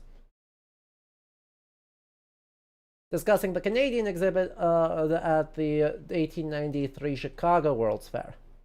Hello, are we in History Hour? We are not in History Hour. We had a redeemed research time on the uses of asbestos, because we just got a mention of asbestos fire suits as a thing in the setting of the game. Of course it was Brie. Why are we surprised about this?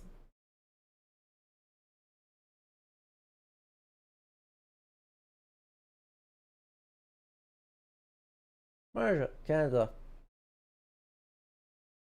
Asbestos fire suits, at least you won't burn. Exactly. You might burn to death. Or you might not burn to death. But you'll definitely get cancer. But yeah, so basically read the short version there, Brie, with the question is, yes, that's a thing. They are displayed, looked like at the 1939 World's Fair in New York, and asbestos was actively being promoted for fireproofing and concrete construction at the time, and insulation. As used, totally safe and fine for use in domestic homes, even though, somewhere between 10 and 30 years previously, asbestos was already getting reports of causing super cancer.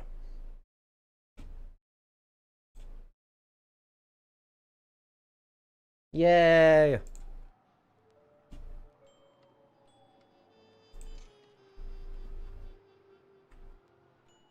Yippee woohoo, yay!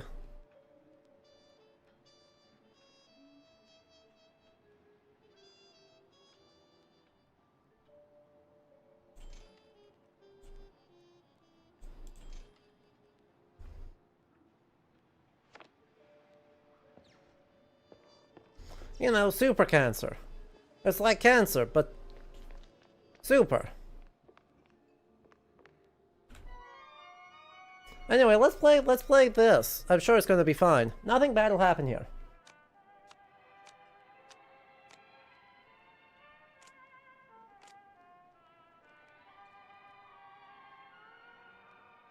All right, let's just get someone running. Like, get someone on the way. Though, you've got someone... Right. Now I gotta get someone with some speed. Like that. That might be enough to get a home run. Wrecked. Exactly. Shoutouts to the supervillain Asbestos Man.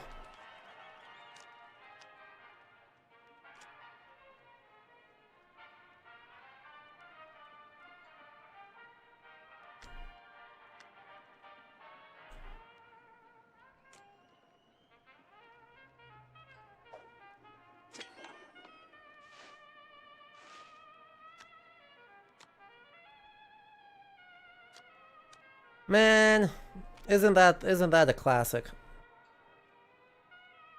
Go away. Don't need that. Screw it. Go big. Aw, man. Joseph, you're making it difficult here. I don't have a single good. I don't have a single good option here. Yeah. There was no chance. But I do get another run because he got 2 speeds. So. There's an asbestos lady in Marvel? Oh.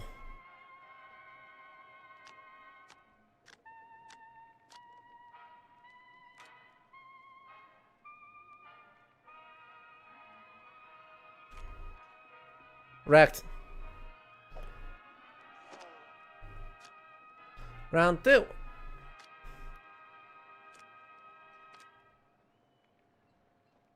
Well, this isn't gonna go nearly as well. What if I did this and say, hey, you might get it, but like... Oh, I could... No, I couldn't have beaten him. God, he's so fast. Holy crap. I don't think I'm gonna be able to stop that guy.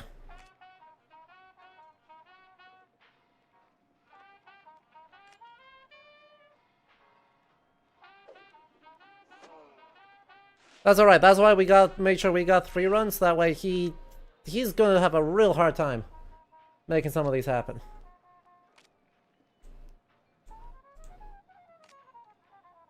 There we go, see? Unless if he gets a home... No, even if he gets a home run, I cannot be beaten. I cannot be beaten.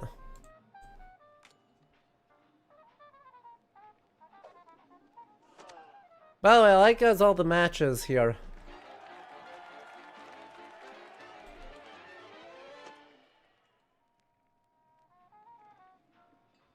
Well, that's a fun thing. I don't think I'm going to play it 20 times, you know?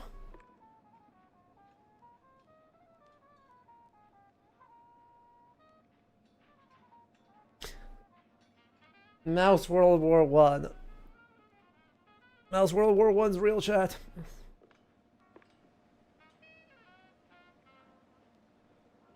Mouse World War One propaganda posters are real. Well, don't leave me hanging, Jack. Did you see the secret lab? I got notes to take, so chop chop. Then hold on to your tights, Wanda, because that place was nuts. Robots, experiments, stuff I don't even have names for. How the hell did Steve afford all that? Oh, money, Jack. The guy was filthy rich. Now tell me. They turns out still get the Swiss cheese. Nobody, but he did try to recreate Betty Lynch. The dead starlet? She used to be a stage girl before Tinsel Bros snapped her up, right? Wait. What do you mean, recreate? Guessing her accident hit him harder than anyone knew. Hard enough to make himself a robotics replacement. That's... Ew. Yeah. Calling it creepy is like saying Waller boys are just kinda into blue cheese. Deep issues aside, got any real leads on Bandle? Come on, Jack, spill it! Well, this might be bigger than we first thought. I found traces of Steve's dealings with, a technophile group, I think. A bunch of weirdo mad scientist types. Did you interrogate any of them? They were long gone, but they did leave a trail of cheese crumbs. And what they were working We looked up Asbestos Lady. She's a human torch villain from 1947, so she made a suit from asbestos to be fireproof. Wasn't she also in a recent one that's like where she's got the oxygen tank? You're like, sorry, I'm a cancer survivor. Tail stiffening. Kind of stuff that makes my fur stand on end. Well, if it rattled you, maybe there's something to it. So, what's the plan now? Not sure yet. I need to think. Rethink even. Go over all the clues I've got. Maybe poke around elsewhere. I'll keep in touch, alright? Oh, you will. I'll see to that. That's Asbestos Man, who's the West Coast Avengers. Gotcha. Hi. What you got here? Nah? Nothing?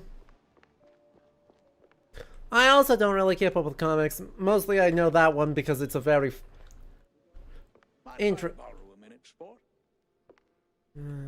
Fine. What is this, Stilton? There's another issue I wanted to talk to you about.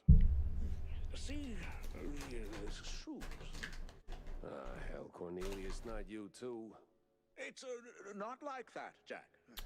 I'm simply concerned for our little brother. See, there's been some weird disagreements between them and mice? No. Oh.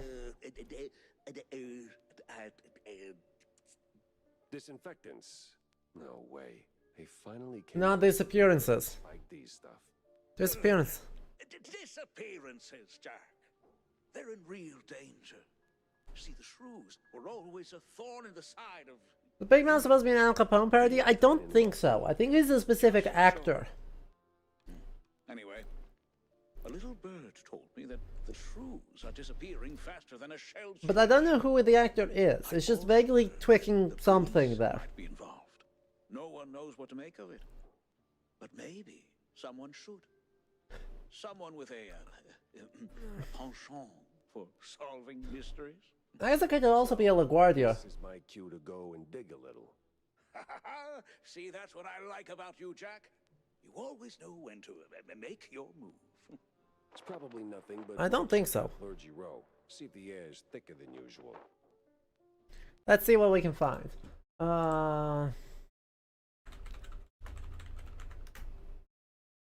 Let's see firstly if the wiki just has any surprises, like, hey, trivia or other stuff. It does not. Man.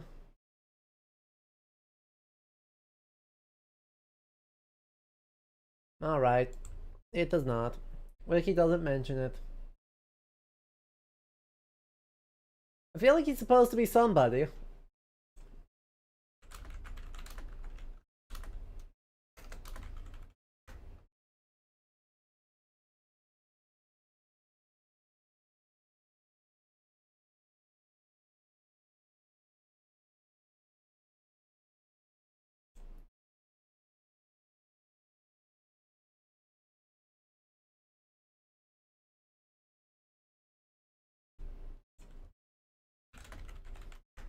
But I do not know who it would be.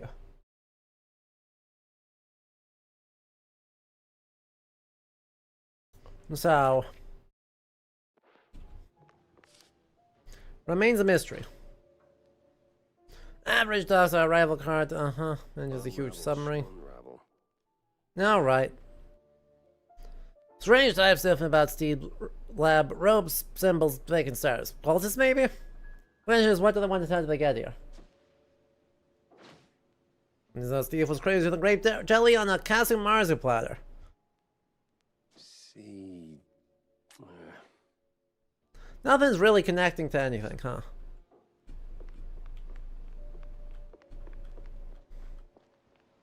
Alright, clergy row. Let's hit up another place. What's the worst that could happen, you know?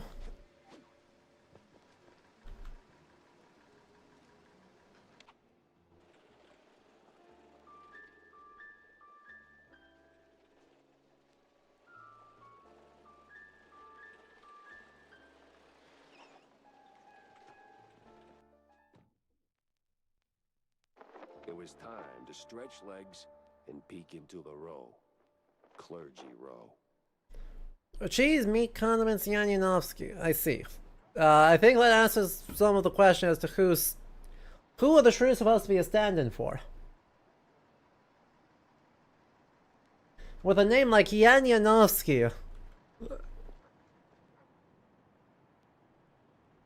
The classic American attitude right there. If it's oil, it's ours. I didn't do nothing. What's up? Please, don't hurt me, officer. 'Twas just a little cheese stick on the sidewalk.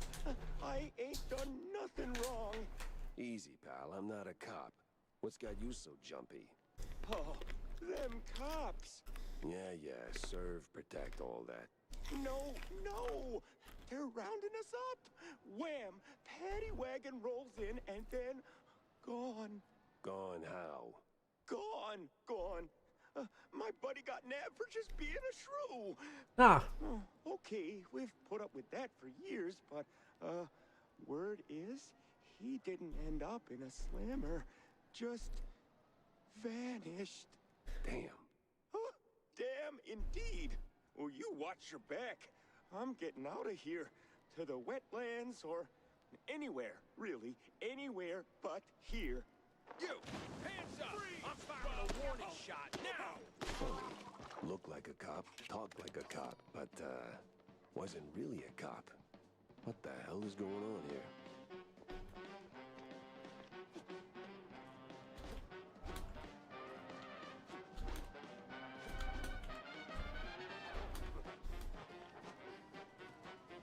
God, there's some crazy dash tech you could probably do. The speedrun for this must be wild.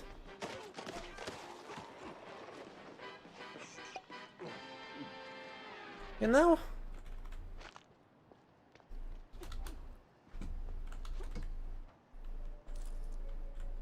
Anyone home? No? Like, the speedrun for... I really hope we're gonna see this at GDQ. Oh, office day tomorrow, so you're gonna call it a night. Well, thanks for hanging out for so long, Wolfie. Have a good night.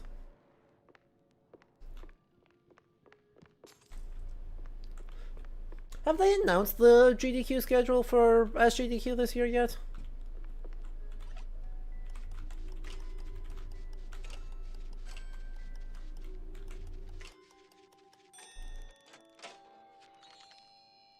My money now.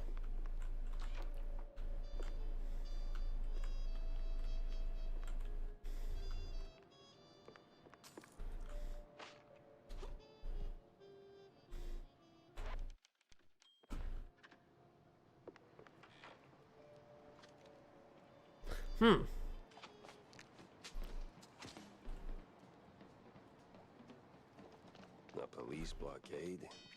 We sure went big on this one.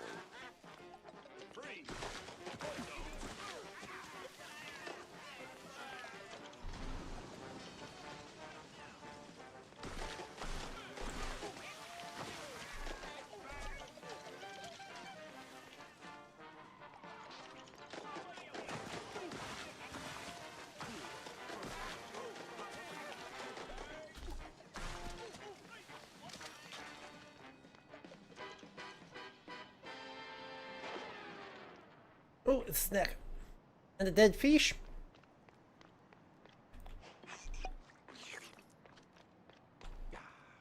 These cops carry badges, but holy moly, they work more like mobsters. Man.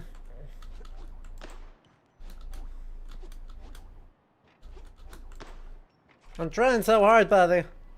I did what I could.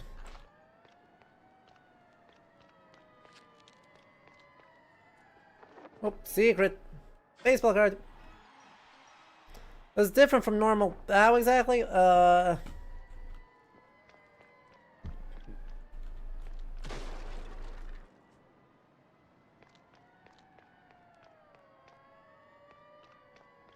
get back to you on that one.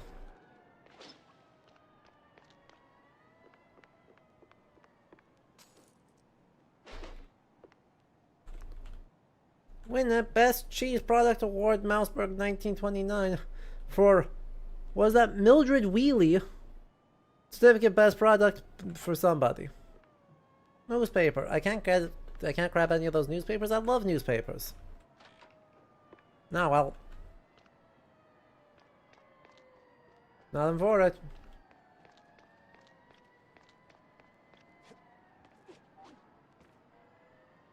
Oh. Apparently that's just out of bounds. What the actual cheese stick? Is the whole district this nuts? The Grand Anjou's is as ugly and as crooked as the cops running it. I need answers fast. And I need to get to Cornelius pronto. He's got to hear about this madness. Because he's so able to do something about it.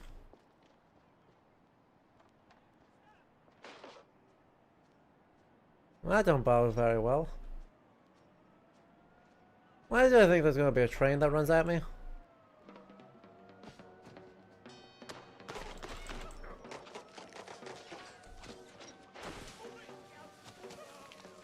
Like, I just have this feeling. Yeah, that feeling.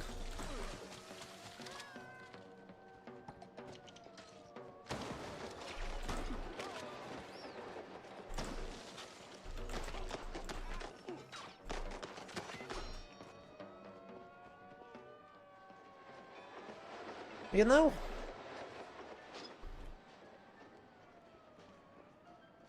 Sometimes your gut just... Has a feeling, and then your gut feelings has a feeling.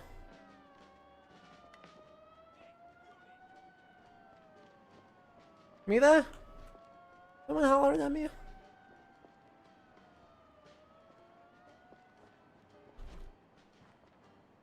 No entry. And I was hoping to get over the thing, but, you know. That's fine.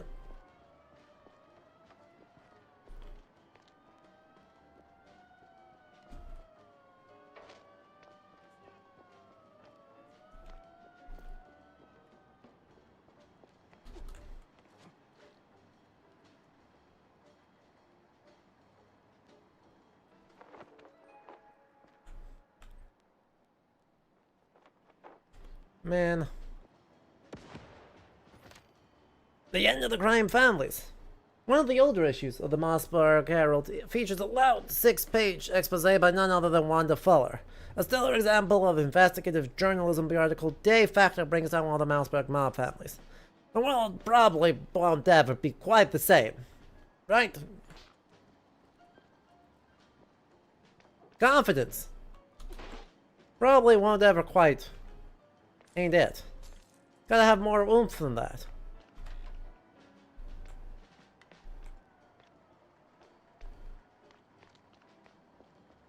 You know, a little bit of gumption. A little bit of self-confidence. Pizzazz. You know the drill.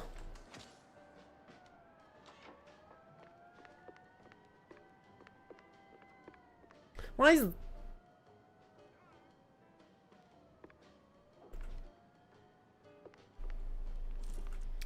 Do I want to know what the theming of what this store is themed at that's got wolf skins and deer skulls and a teepee? This feels racist, you know? I don't know what the exact politics of American colonialism are in mouse society, but it feels not good.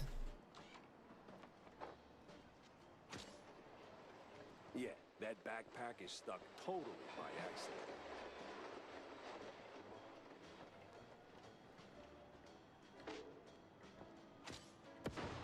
That's so good I should get 3 points. Pinch! Oh yeah! Oh yeah! Yes! This is a good bit.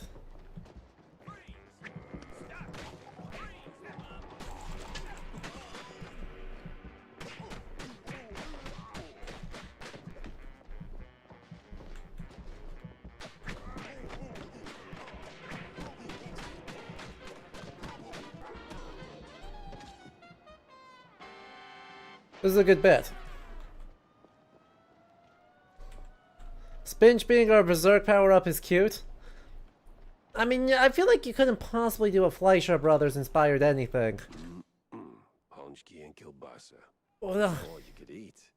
no, I won't. Do we just pull a Popeye the Sailor? Popeye the Sailor is created by the Fleischer Brothers, whose cartoon style is the primary influence on this game. So, yes. In other words, that's exactly what we just did. With Pirushki Rogi recipe, bring some Tvorog, think she's only better because it's from Clergy Row. Don't go getting clever with fancy schmancy freshies, the boys will come knocking, with their grannies. You don't want that. Now for the dough, go plain. Water and egg, spoonful of butter. Sift the flour into the pastry board, toss in a pinch of salt. In a pitcher, mix a cup of hot boiled water with the butter, make a little crater in your flour mound and crack the egg, stir it in. Pour in the hot water, mix it up, knead it with your hands once it cools down. Work that dough sincere, like your granny's watching. When the dough turns soft and elastic, set it aside for half an hour. Alright, what are the other parts of this recipe?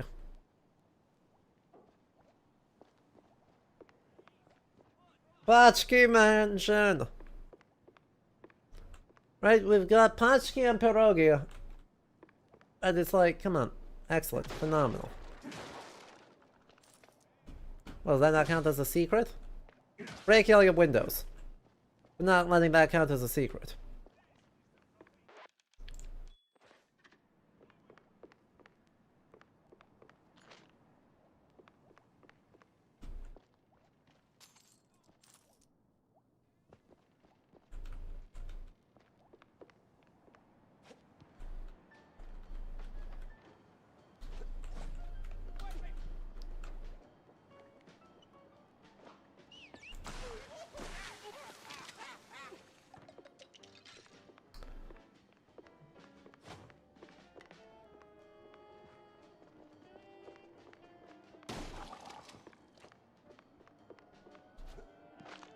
Hopefully we aren't gonna get in too much trouble for, blasting. I mean, to all the appearances, regardless of the reality of the situation, it does look like we're just blasting cops, and that does tend to get the arm of the state pretty mad at us. Worker strikes in effect. One of the older Mouseburg Herald issues from 1917. This one covers the troubling wave of worker strikes spreading across the country. Some blame it on the grueling conditions in the munitions factories, along with the effects of the quite big fair as a whole. The others suspect it's all just a ploy concocted by certain nefarious parties. Mouseburg is not free from the bad ink, as the editor concludes in the article's punchline. Quite big affair. Mouse World War I.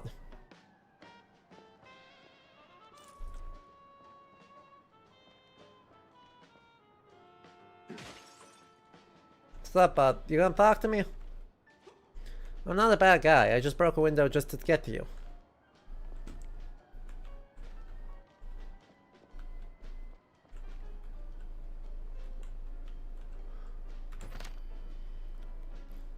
Single-use remote switch to down.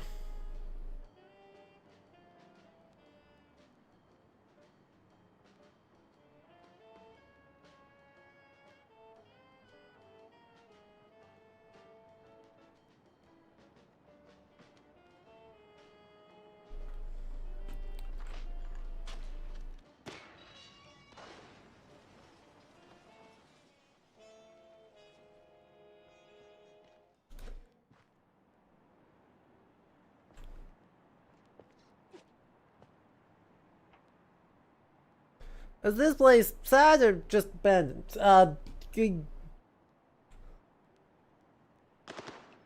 Getting brutalized by the police. So, abandoned. By reasons of, getting brutalized by the police.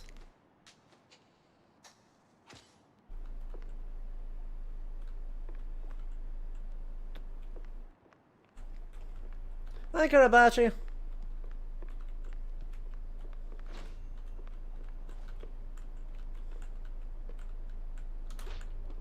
Let's see if I can get to the station without ending up in a ditch. Oi. Well, that's no good. Let's try that again. I used a lot of ammo because I'm bad, but that's neither here nor there.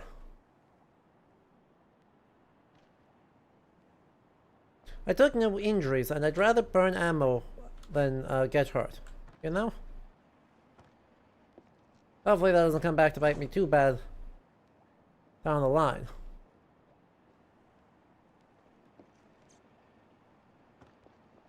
God, the level design in this is so freaking good.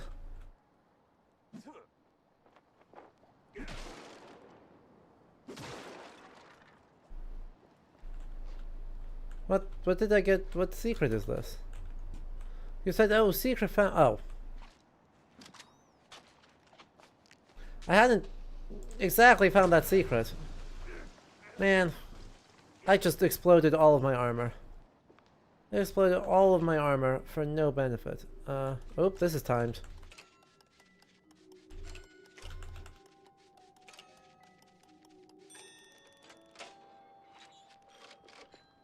And some of my health for, like, no benefit.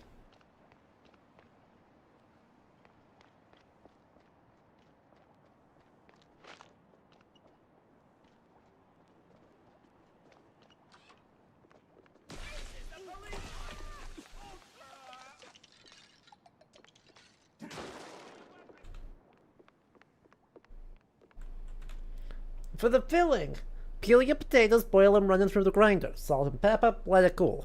Fry a diced onion till clear, let that cool too and fold it into the taters. Put the tvorog through the grinder, add it to the mix, stir till smooth. Cut the dough into 2 or 3 parts, roll it out, cut circles with a glass. Drop a teaspoon of filling in each, fold, and pinch into pierogi. Repeat, keep a towel over the finished ones so they don't dry out. Bring a big pot of lightly salted water to a boil, drop your pierogi in small batches, don't crown the pot. Once they float, give them 2 or 3 minutes more, then fish them out.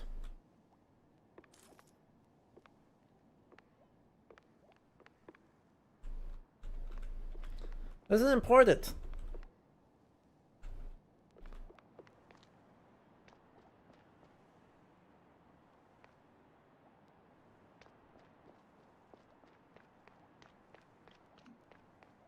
Dead mice tell no tales.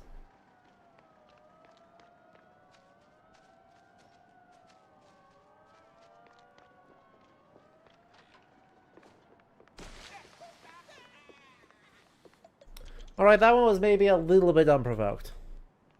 I did see him, he did not see me, I did blast him.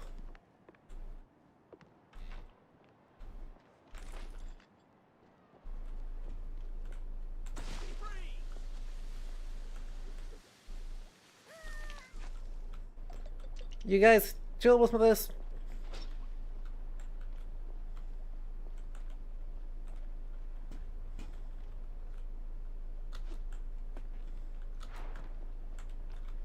This feels suspiciously like the way I'm supposed to go. The fact it hasn't said, oh, this is a secret, really does not make me feel very good about this.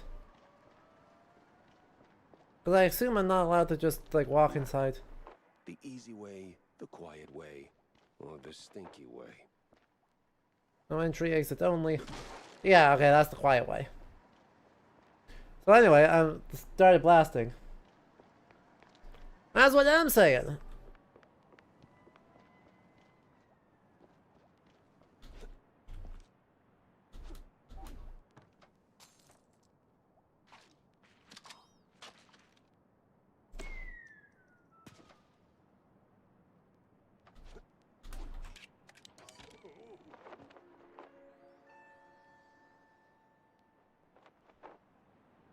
What's up? Ugh, this case reeks in more ways than one. Alright, but if this is a secret, where's the there it is. Didn't know it then, but the next lead was about to smack me right in the face.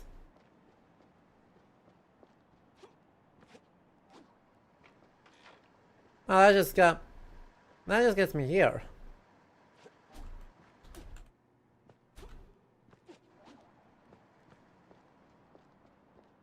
Alright then.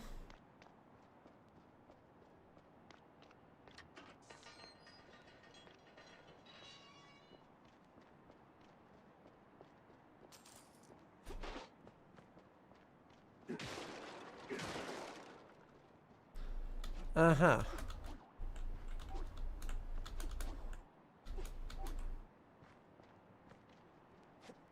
But you look at that. I feel like a super spy.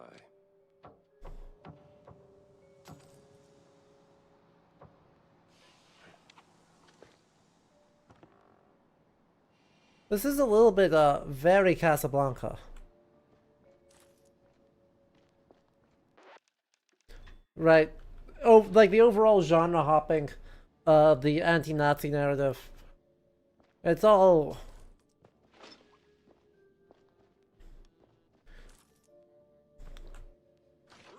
like... Hey, you! In the trench coat! Get me out of here! I'm with the good cops! Oh, I can tell the other ones are bad already.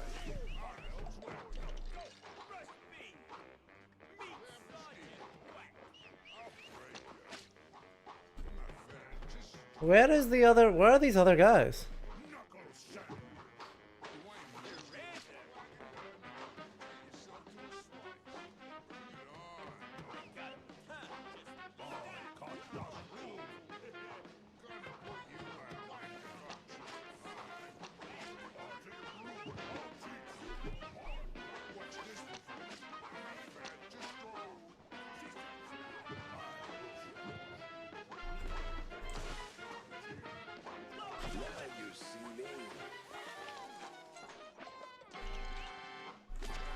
Well.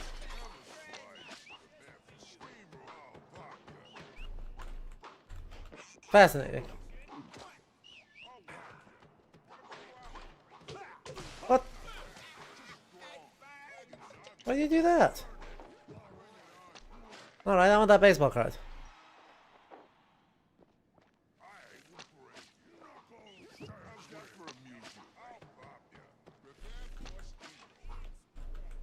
I love this.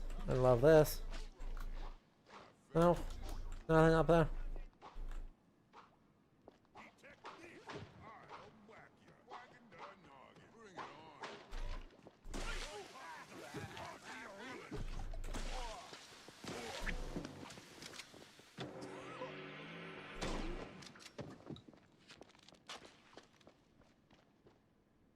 That was reasonably efficient.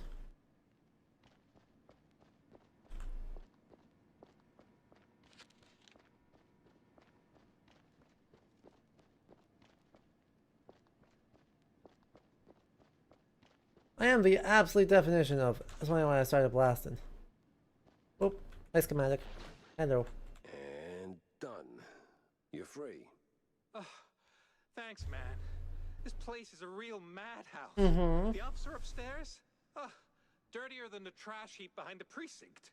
Good to know. So, I did just bust you out, right? You gonna make a run for it? Or, here's an idea. Help me. Well, you know, yeah, forms. We gotta fill those out before, Fine. Shut tight. Follow the wire.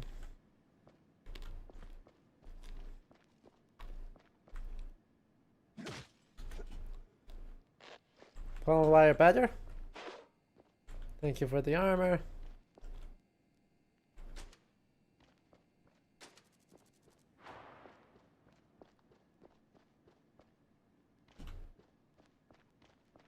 What?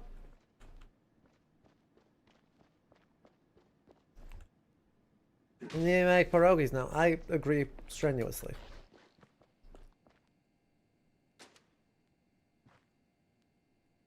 Why is that not?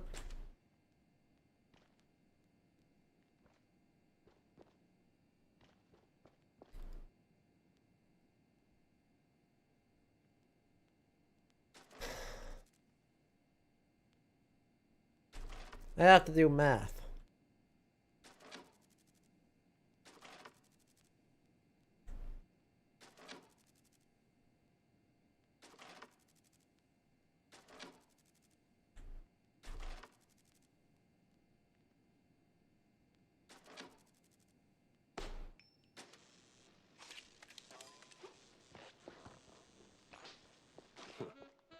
All that elementary math finally paid off.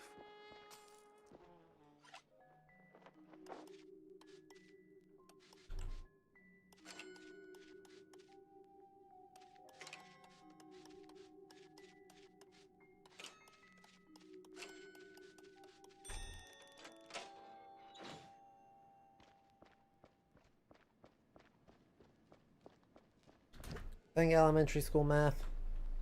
Plus 3 minus 2 plus 7. Alright, 14, 21,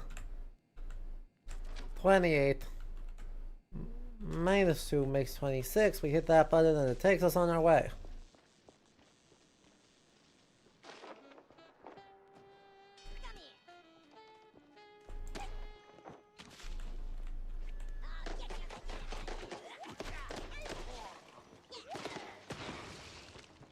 I'm sorry.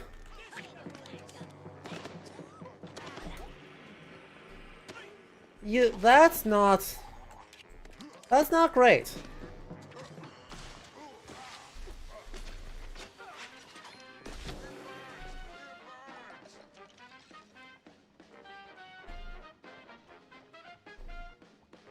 I don't think I like that very much.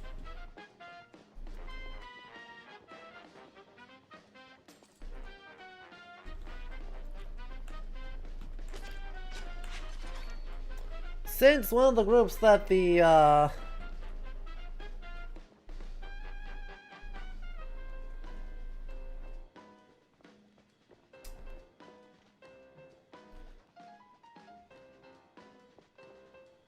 music is a bop. But yeah, I think there is something uncomfortable about having your minoritized, early 20th century minoritized Americans, so some combination of Slavic, Jewish, Irish population. More Slavic Jewish based off everything else, but there's definitely been at least one character with an Irish accent who is also a shrew. B. Suicide bombers.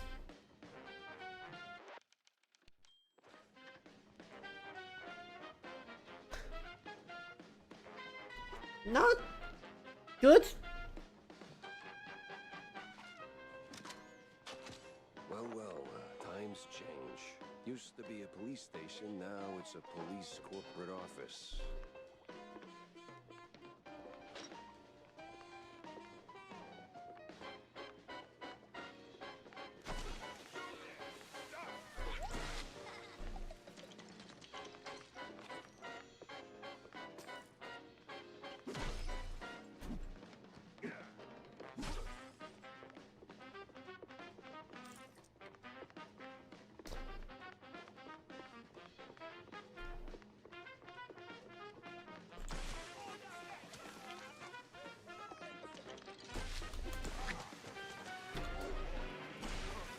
Oh man, I bashed myself.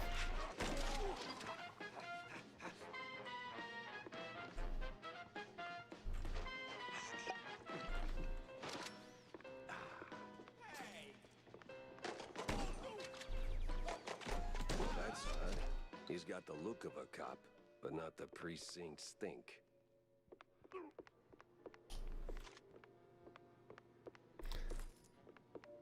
Yeah.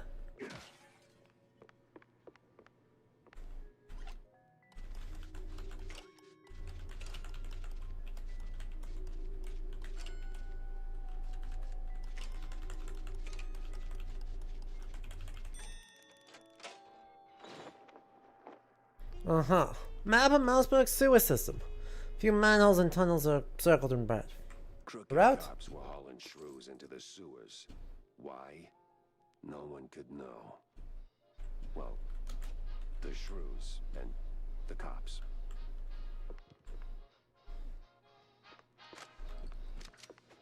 You like the lockpicking minigame? Yeah, that's really good.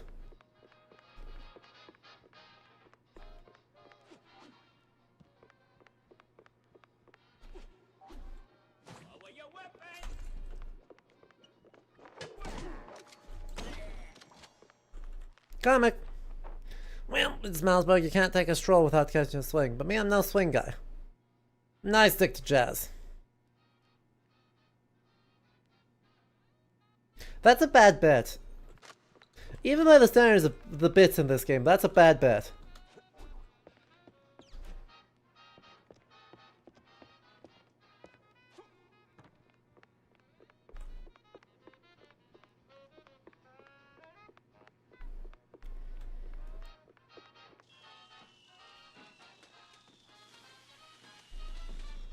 Yay. A James gun. Well.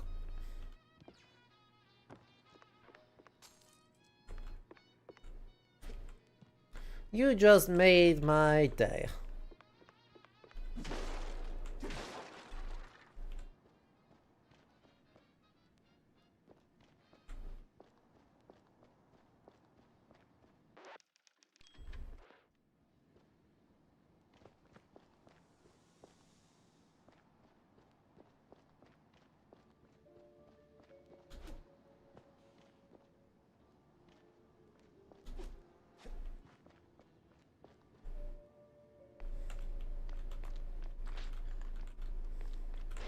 I think the devs like movies. I don't know. I've been thinking real hard about it, and they might like movies.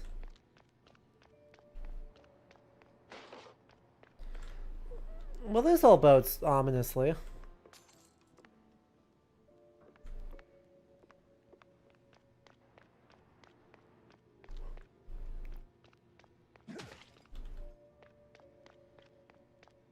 I think that's a lot of bad guy entrance doors. I guess we could have done it the other way around and then had a very different experience. Tommy guns are not comparable. Time to move. Ow. Ah, you're not dead yet? Good God.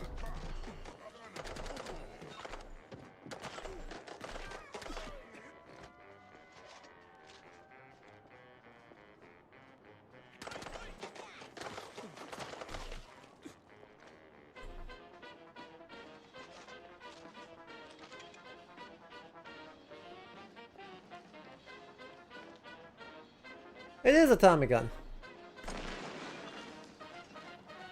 Let's be very clear.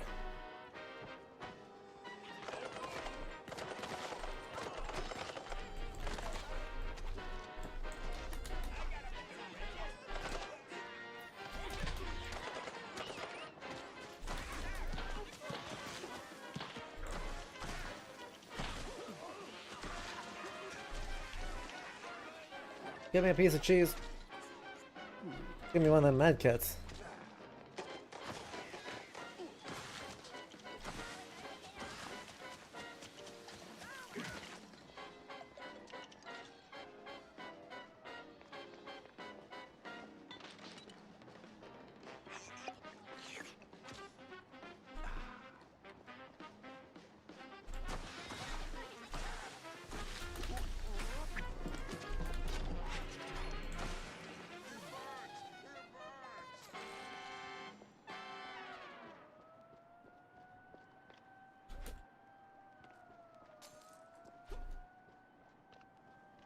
I gotta get back to Corny, fast.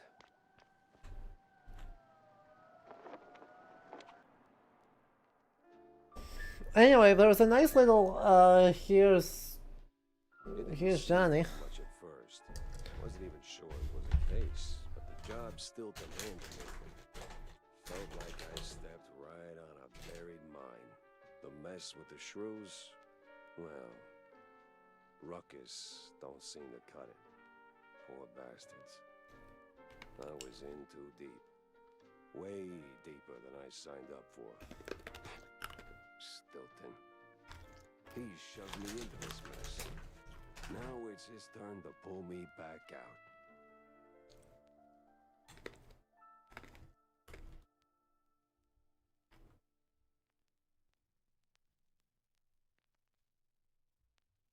Well, that was awful in more ways than one. Gotta fill everyone in, not just Stilton. Wanda, this sucked real bad. Jack? Hey, John. Jack, need a drink? Make it a double, John. I got a new case, courtesy of an old friend. Yeah? What is it? Apparently shrews are disappearing from their hood, like a cheese grenade, 1 minute. No, you can't call it a cheese grenade. You cannot just... Wouldn't be the first time, Jack. No, sir. Of course it's the smaller one's fault. Maybe they just grew too big. What do you mean? Well, it's shrew thicket all over again. Didn't I tell you that story before? You're gonna need a refill for this one. Yeah. Certainly will not say no. The drink's on the house, but the story comes with a price, my friend. I'm a working shrew. I'm happy to fill your glass, but my younglings need their supper. You don't have kids, John? Well, none the courts can prove. Anyway, shrew thicket. Uh-huh. Those were the days. Those are the days? We did it, Jack. Carved out a little slice of shrew heaven here on this very soil. Ran legitimate businesses. Real honest work. Judges, bankers, coppers, businessmen. We had them all. All of our own ink. Why picket fences aren't part of the vibe of the day? Picket fences, big families, all that jazz. So what happened? There is a scale in this world, Jack. Invisible, but it's there. Measures us all. When you're a little rodent and you get bigger, there is a chance, a slim one, but real, that you'll outgrow yourself. Reach places you never thought you could. And in this world, there's always someone bigger who'll clip your tail just because they can. So they clip and clip and until you're stuck at the bottom and there ain't no shrew thicket anymore. Maybe I'll pour myself one.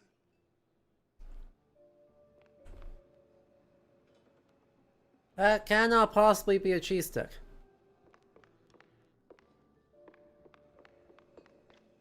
You will not persuade me that that's a cheese stick.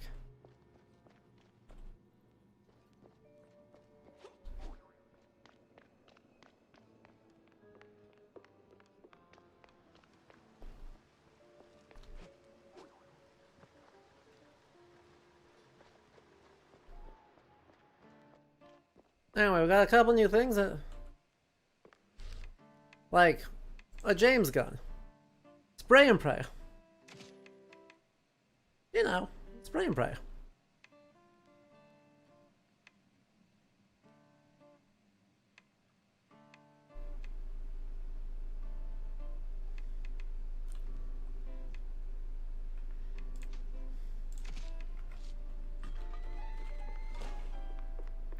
Ah, beautiful.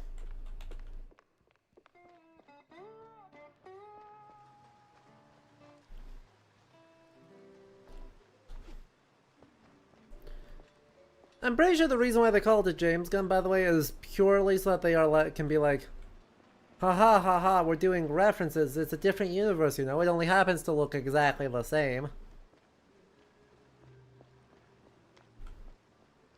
There it is, soup to nuts.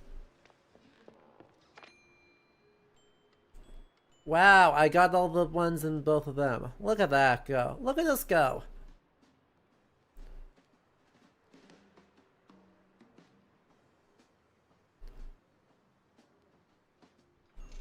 Hit me with one of them. Jimmy Gun. You know, James Gunn.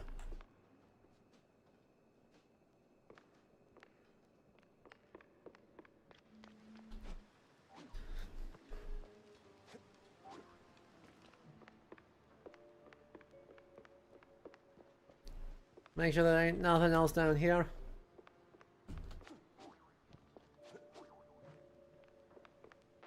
And another save. Hey, Cornelius. This whole thing sucks real bad. So, did you find anything of substance? Not sure you want to hear this, Cornelius. That bad, huh? Worse. The cops, they were rounding up their shrews. Not an arrest or two, more like a district-wide hunt. What? Yeah, but these weren't your run-of-the-mill, trigger-happy, cheese-chewing, law-abiding cops. Something's rotten in the police force. Stinks worse than blue cheese on a hot day. You're saying these police were dirty? Crooked as a broken nose. They've even been locking up their own behind bars. Must be some internal squabble to keep the honest cops from squeaking. And the shrews? They lock them up too? Not that I could see. These crooked cops must be holding them somewhere else. I did find a sewer map, though, so diving into the muck is next on my list. Oh, if what you're saying is true, this is most... He is the superhero movie guy, among other things, but in this case, he's all. We have a literal James Gunn. You know, instead of a Thomas Gunn.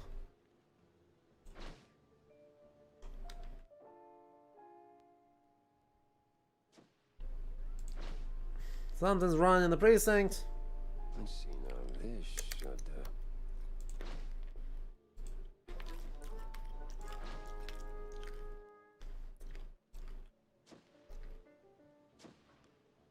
Not just any sewers, then. It's the old subway. Uh-oh. Filthy as they come. Better check it out.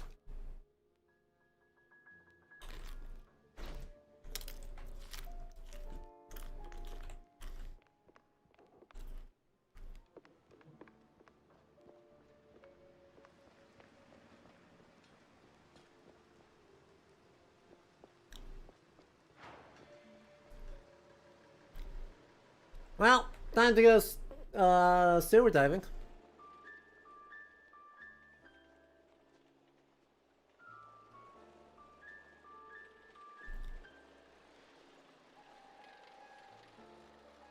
I'm sure this is fine. I'm sure this is fine. Sure, everything is going to be The totally bag was okay. crawling with lice. Or maybe mice. Either way, it stank worse than a campaign promise. All the grime from up top washed down here. And if I wanted to find the missing shrews, I had to push through.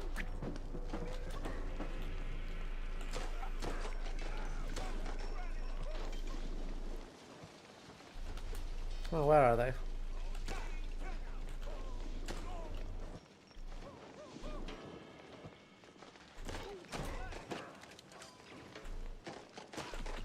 Ow.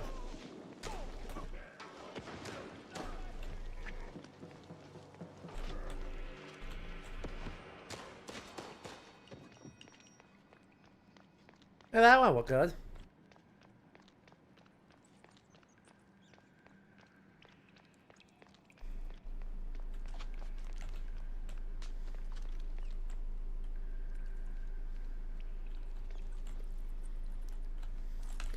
It's not just me, right? It sounds like there are small mice in this world of big mice.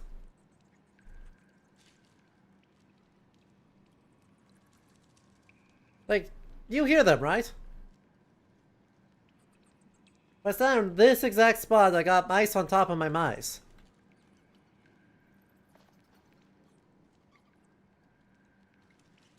And these aren't hard-boiled walkie-talkie mice. These are mice.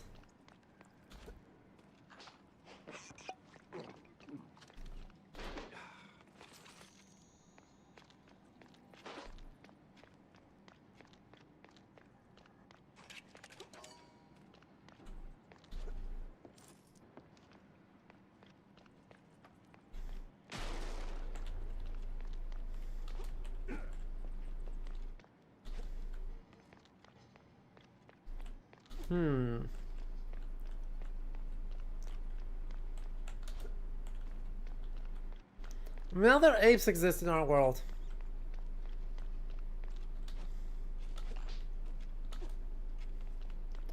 You make a fair point.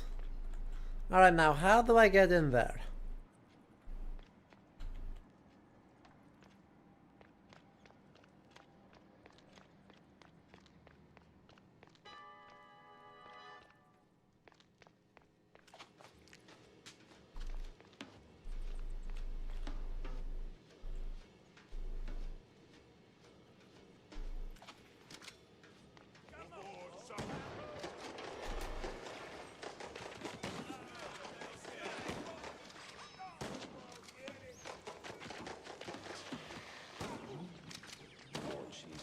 Here than a midnight raid on a dairy truck. Something smells off.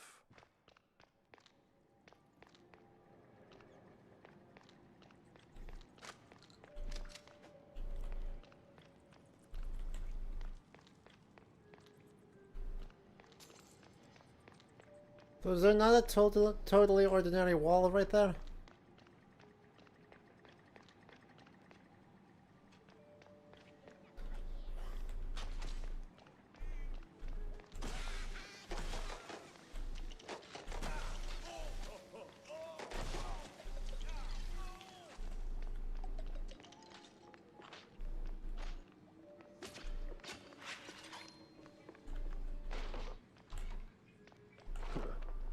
Just right for a shrew.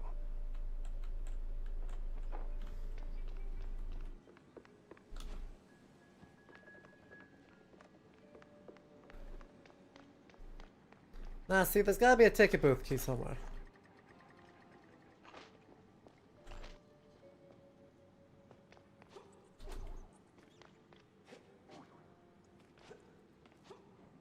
See? As I said, I knew there had to be. It seemed weird for it to go that far without getting us back onto our play.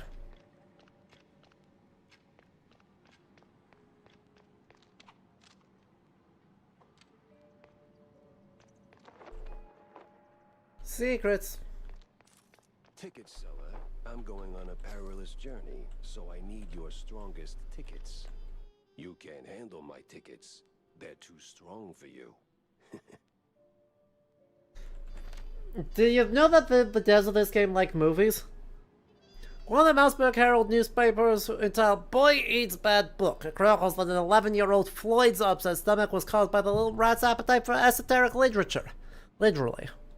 By the time this diagnosis was made, Floyd had chowed down the entire volume of Plautus T. Mausios, except for the covers and 2 pages on layering realities. His father would ask admitted, sure, he ate dirt sometimes, but philosophy? Jeez Louise.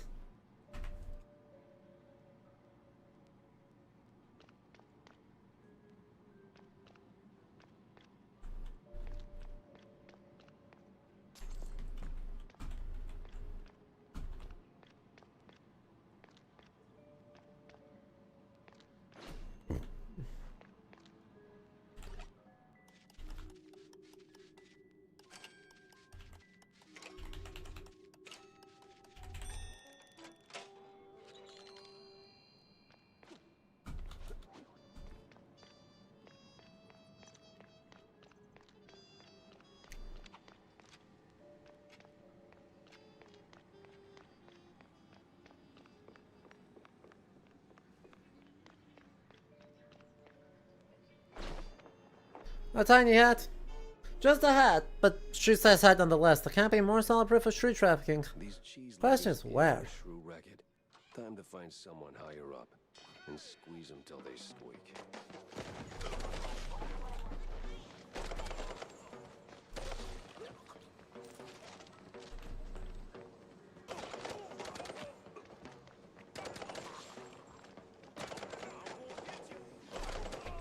No, you ain't.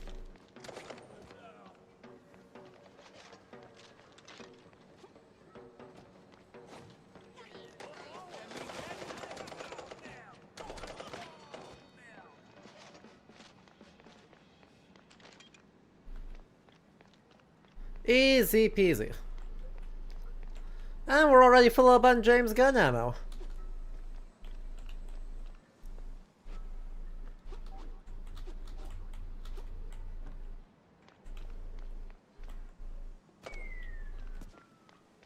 Nah, well, that's just for splatting suits. That's not actually helpful at all.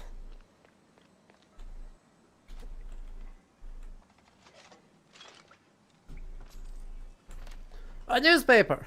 1924! The paper spins a fantastic tale of Betty Lynch's extraordinary life, though it's unclear if any of that's true. As a prelude to her big break in the upcoming vaudeville show, the author wonders if her string of misfortune sharpened her acting skills.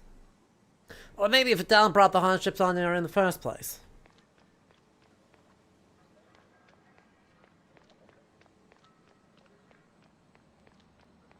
Oh, this game has an amazing sense of humor, right? It's very full of puns, but it's otherwise very sharp. You know, like cheddar.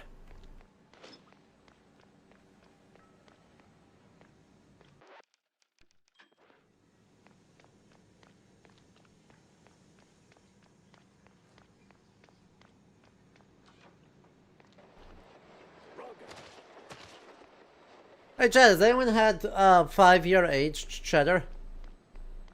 If you haven't, I do highly recommend it because, like, yeah.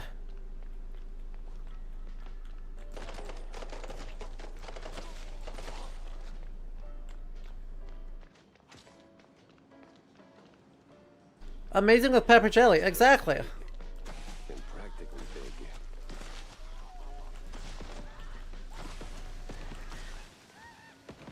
Well, that's one of the more... I'm sorry, what? I guess I should have seen that one coming.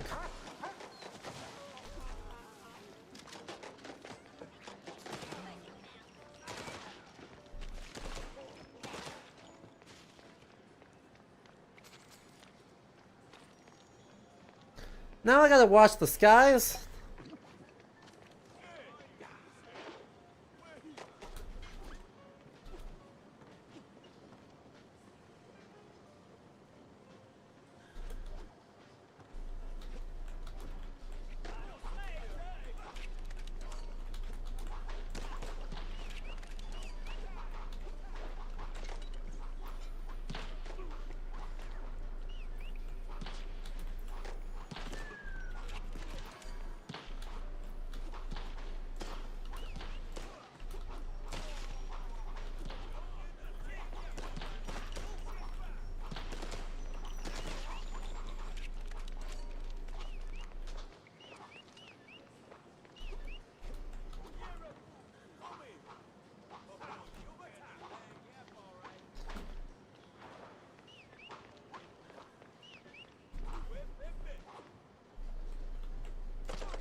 Everything's getting its little niche.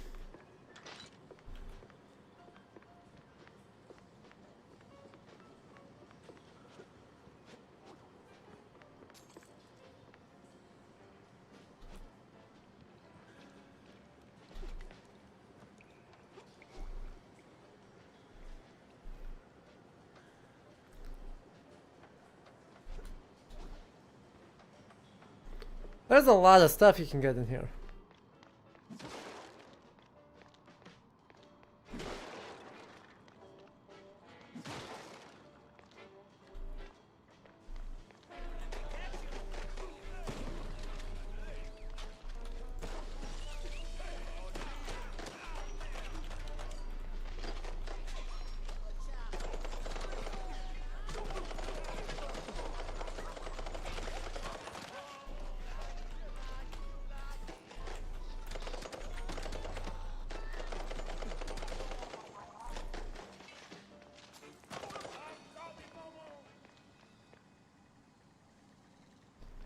Well.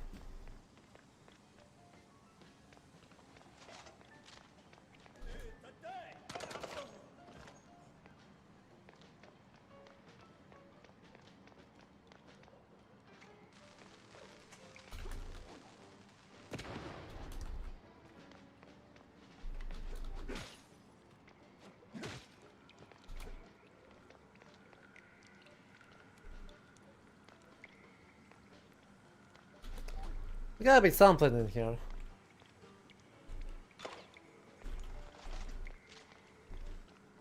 Right? Surely.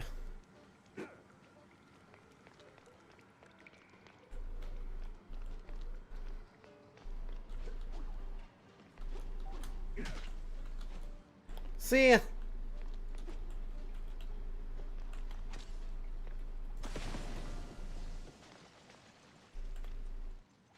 Completely normal thing.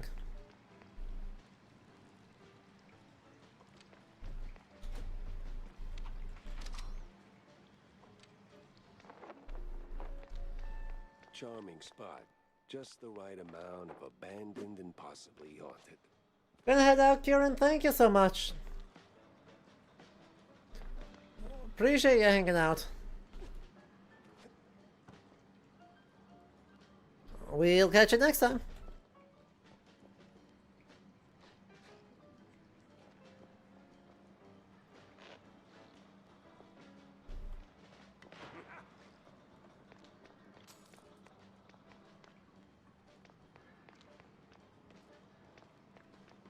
Well, this place is thoroughly spooky.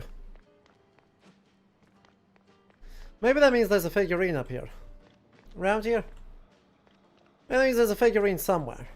Because I ain't found the thing here that makes me think, oh yeah, I've got the point to the secret.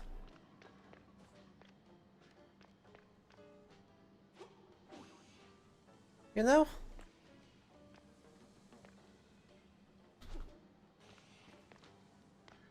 I mean, there's a lot of...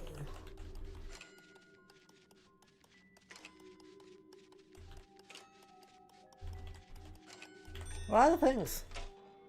See, that's just cash. That doesn't seem like the right thing. Doesn't seem like it could possibly be the only thing that's here.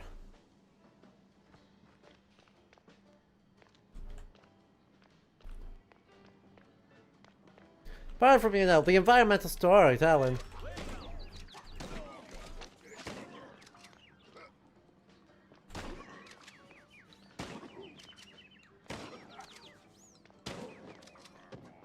Gosh, that took a lot of bullets.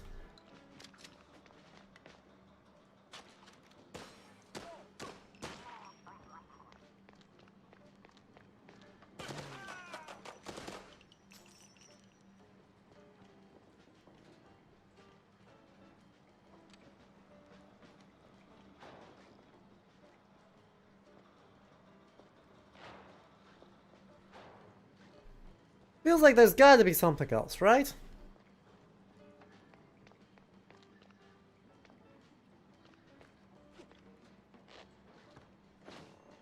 See, schematic, now we're talking. But even then I feel like I'm like one thing short.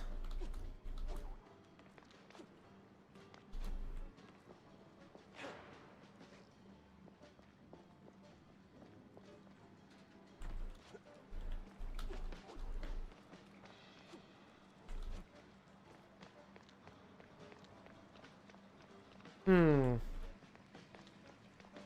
alright.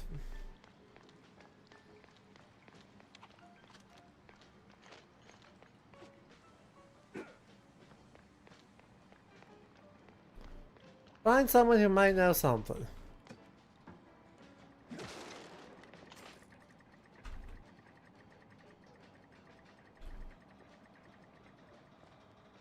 Oh, body armor.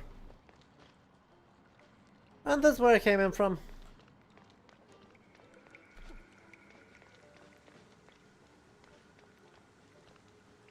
There's no switches or levers there.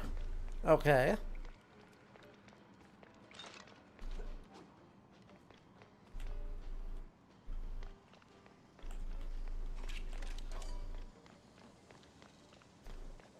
Danger, high voltage. My favorite kind of voltage.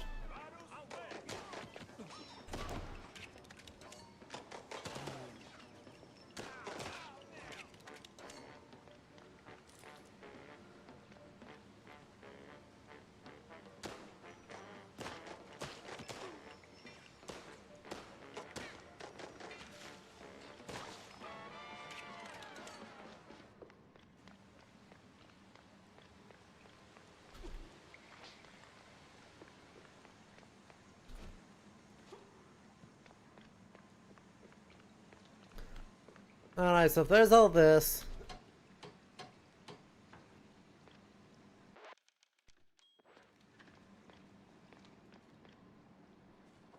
Flashlight.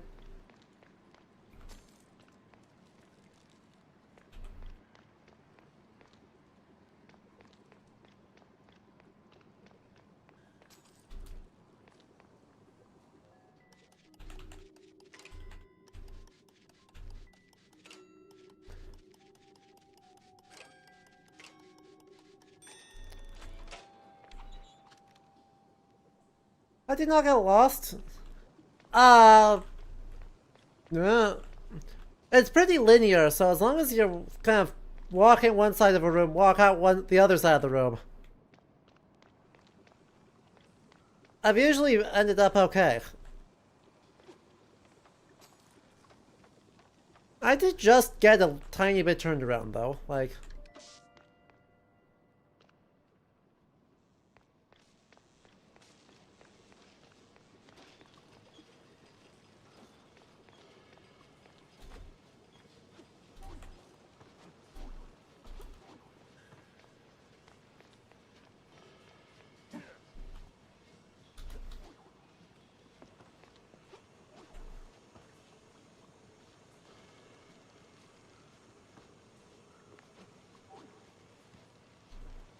Nope, that's...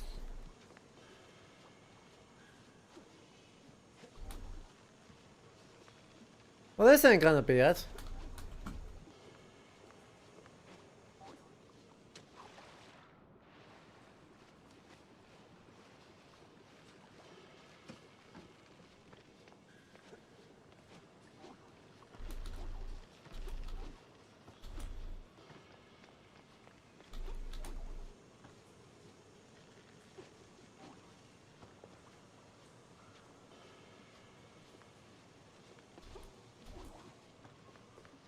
Just double jump. Easy peasy.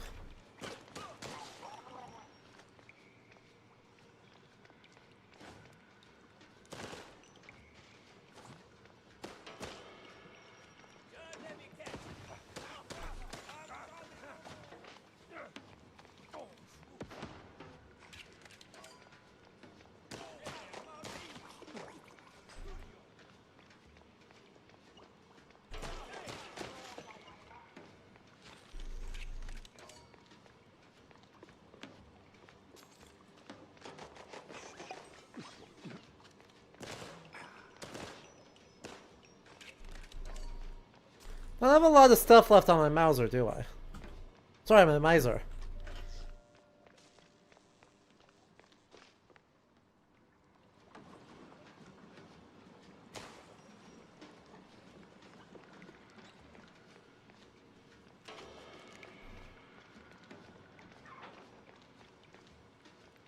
Just joined, what is this game? This is Mouse PI for Hire.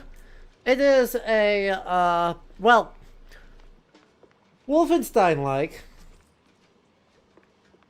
Also known as a boomer shooter. Themed around noir film and 1930s Fleischer Brothers cartoons. It is very good, so we had a nice big history hour at the start of the stream, so you can check the start of the VOD for that, talking about some of those things. And what I think the game is likely going to do.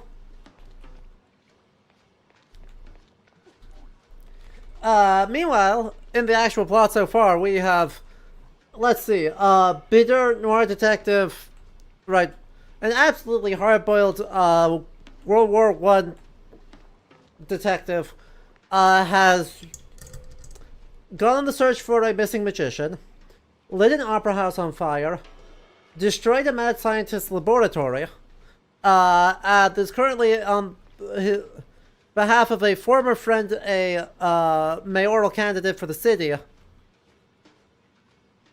is investigating the disappearance of shrews, who are a heavy-handed stand-in for Polish people. Specifically, I think Polish Jews.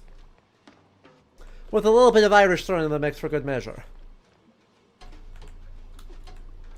But given that the shrews have a pierogi recipe, it's like, it's about as subtle as a brick to the head. And frankly, that might be too generous.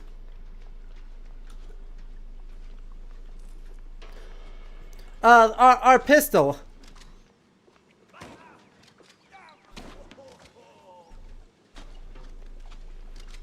is a Mauser.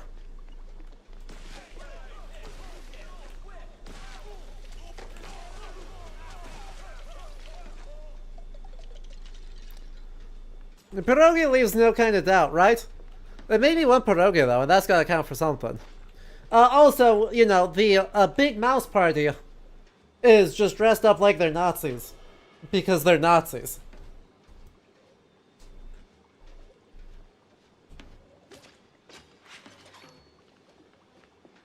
Ooh, beware. Yeah, that's a good thing to beware of. That's kind of gross.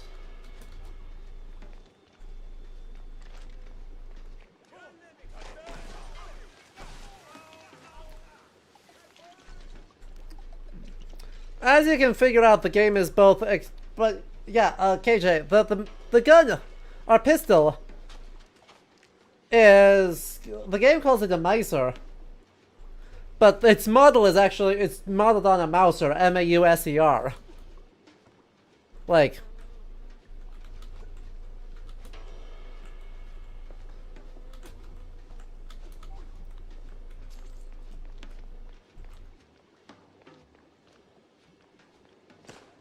subtlety, thy name is nowhere to be found. So I expected it to be called a Mauser. That would be too obvious, I think. Obviously.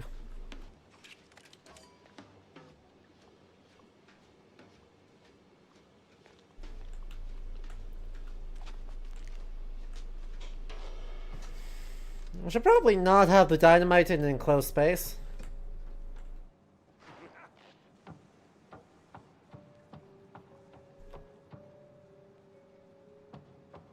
Right, you gotta have a bit of creativity in your puns. You know? What's up? Don't shoot, mister. I swear, I ain't one of these no-good two-bit cheese-leggers. I just asked for tickets, and they gave me a knuckle sandwich instead. Relax. I'm a PI. I don't rough up people for no good reason. Cheese-leggers, though, plenty of reasons there. Yeah, like walking around with no tickets. And in those filthy, briny overalls. Sure. Wait, briny? Like they took a swim in pickle juice or salt water. Why do you bring them to pickle juice first and not the port? I see. Say, where'd your dance partners run off to? Hard to tell. Been too busy seeing stars since they left. But if I had to guess, I'd say they're running their racket further down the canals. Lot of movement for a section that's supposed to be shut down. Oh, And watch out for their foreman. He's got a nasty snap. Duly noted. Thanks. Say, you wouldn't happen to have a ticket on you, would you? Don't push your luck, Bob. Bob. Not even a little ticket stub? Well, I guess chaos truly reigns in Mouseburg.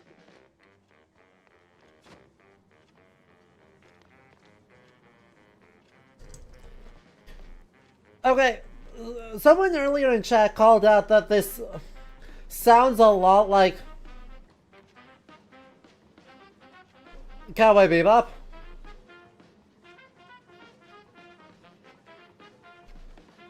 There's no way that's coincidental. Ba ba ba ba ba ba ba ba ba. Like, nah, that syncopated ba da ba da ba da ba da is a Cowboy Bebop quote.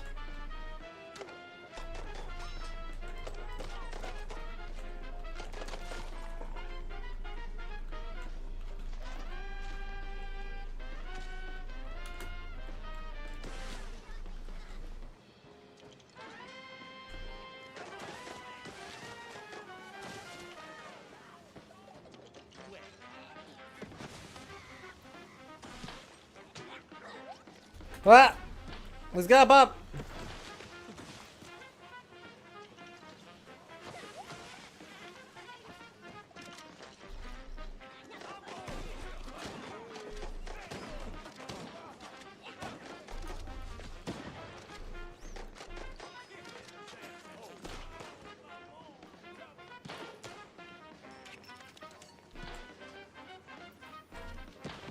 Really? That hit me? Man.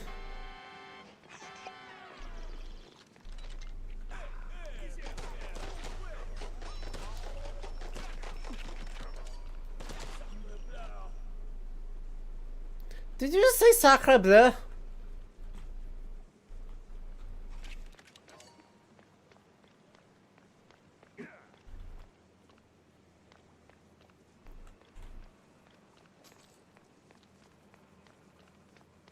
If it's not an actual sample, it's a ridiculously good imitation. I believe it's a good imitation. Because it's only quoting the first measure. Right, the second measure inverts the rhythm on it, so it's not just fully the same. Now, how do you suppose I get up there?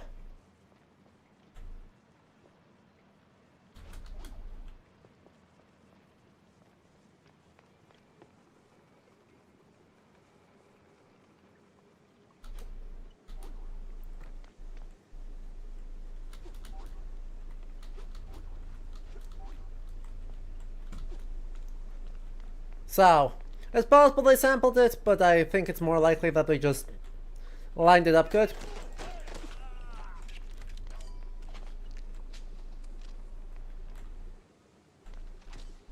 Maybe we'll pull out the shotgun for a bit.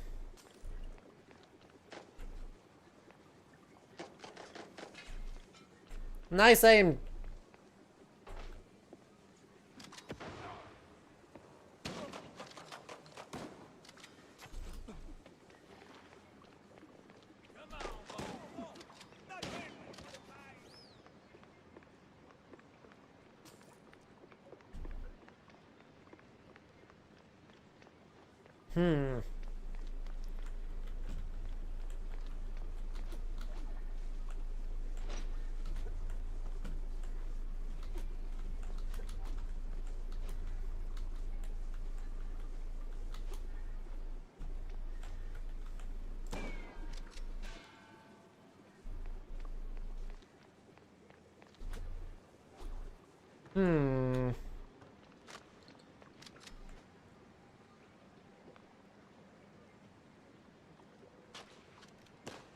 No?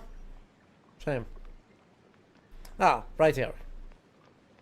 I'm just blind. Don't worry about me. I'm also a little bit hurt.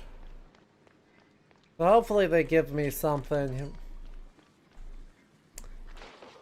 See, that's alarming. See, when I said I wanted something, I don't think that was what I was looking for.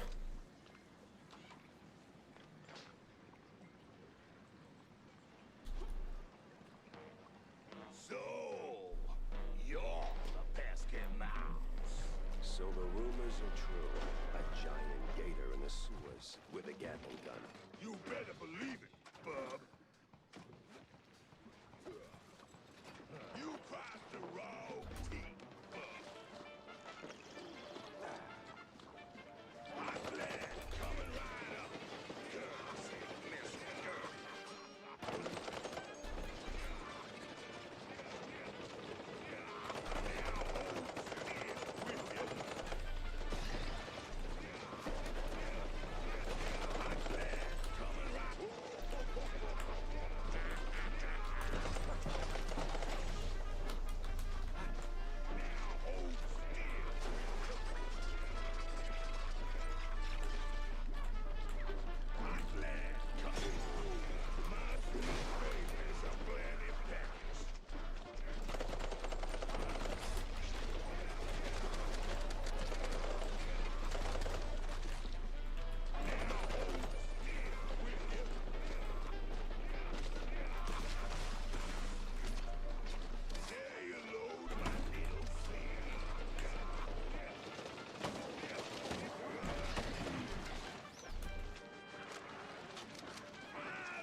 That was good. That was a good fight. Oh, I had a lot of fun with that.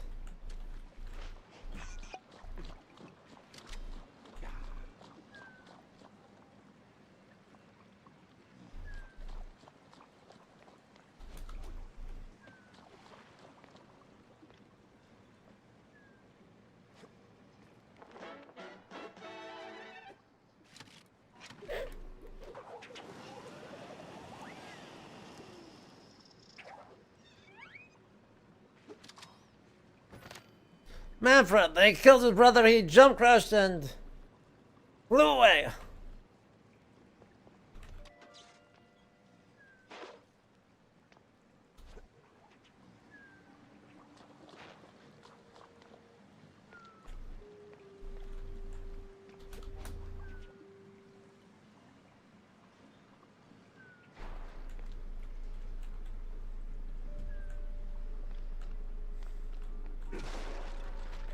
Says you, KJ.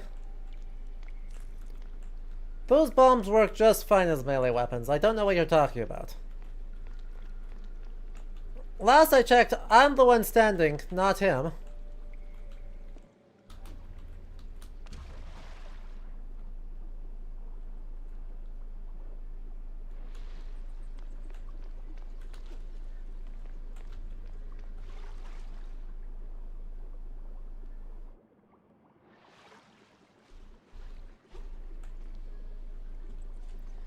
Wait, there's only 2 performers on the soundtrack? What? Huh?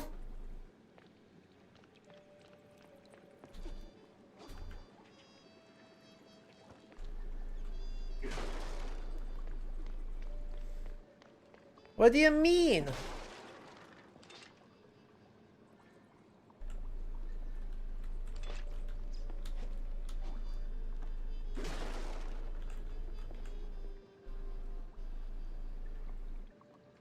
That's ridiculous.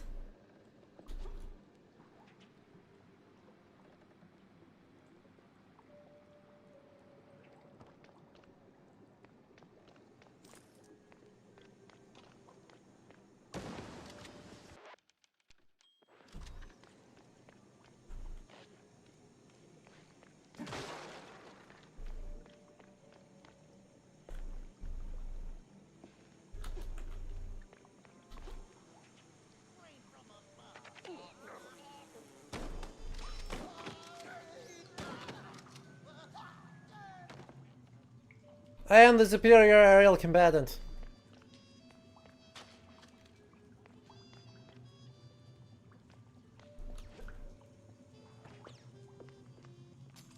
But that doesn't count as a secret discovered? But this isn't a secrety enough secret for you?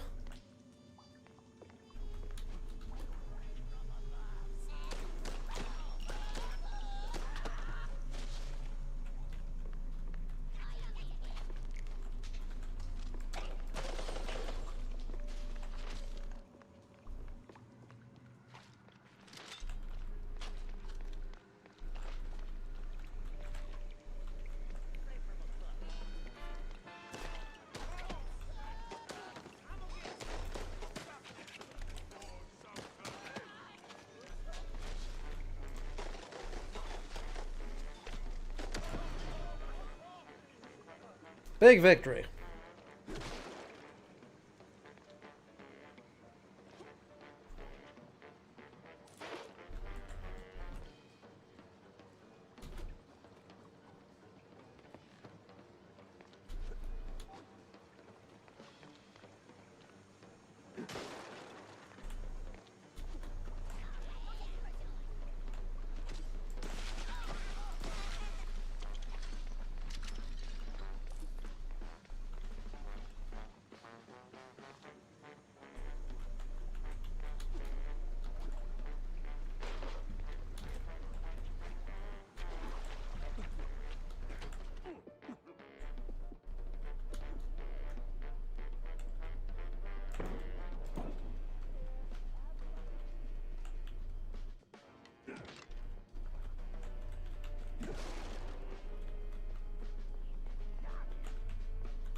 Up. Okay, so I'll revisit the... So I'm going to revisit that bombs aren't melee weapons thought.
Don't be mean.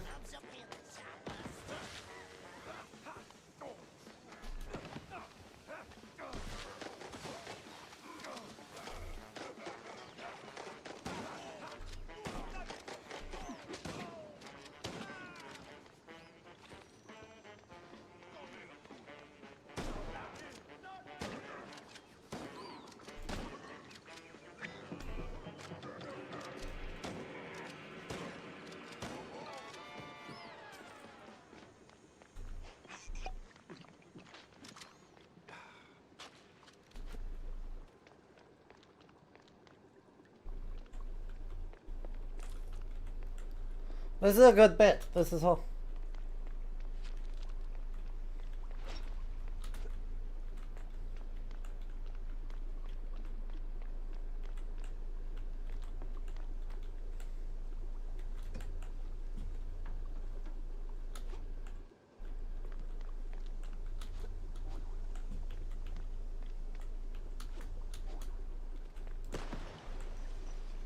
So anyway, I started blasting.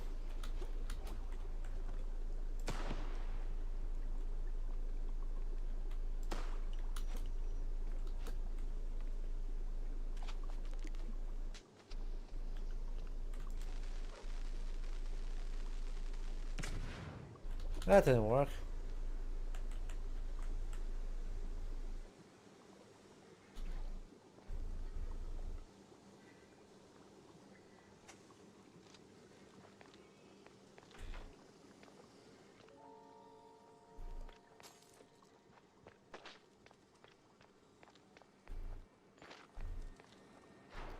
It seems suspiciously like the correct path.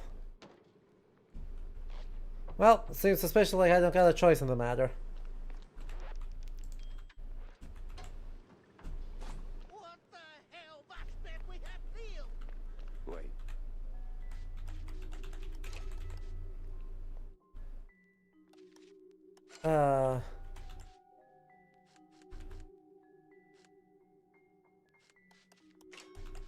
There we go. Is he talking to me?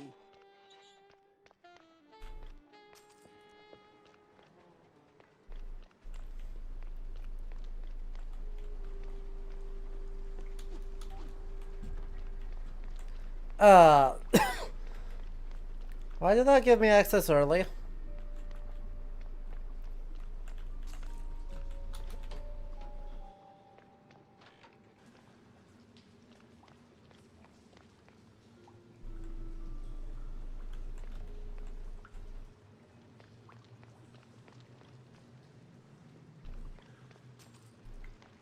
That's gotta be the big bad foreman.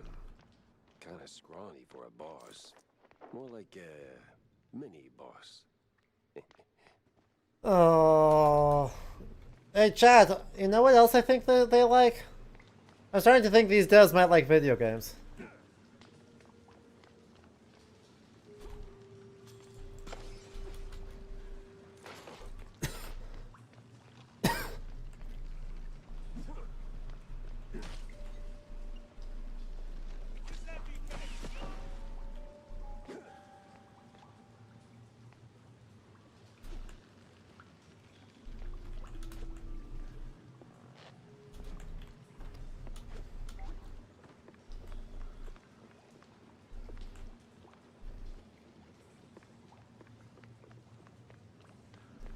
Like, I'm no expert, but they're starting to sound like this is the words of someone who likes video games.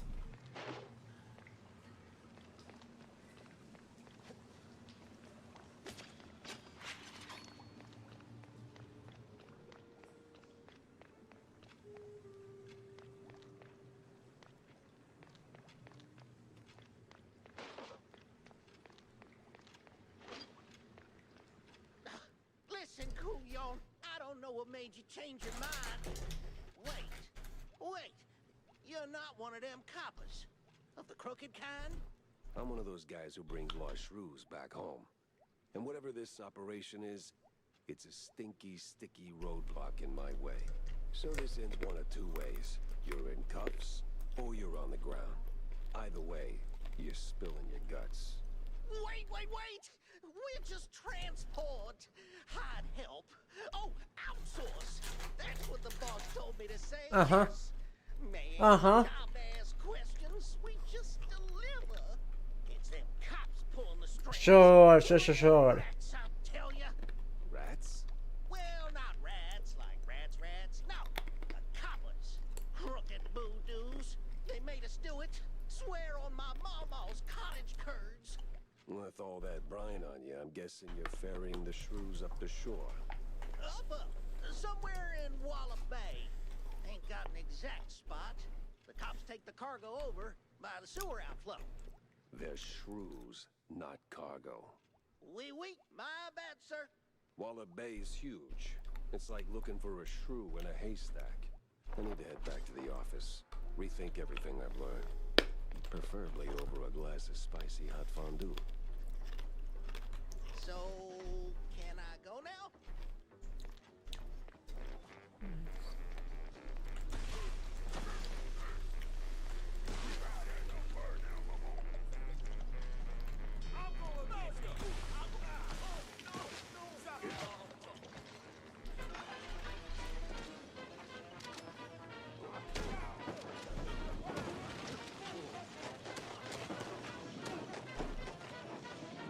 Man,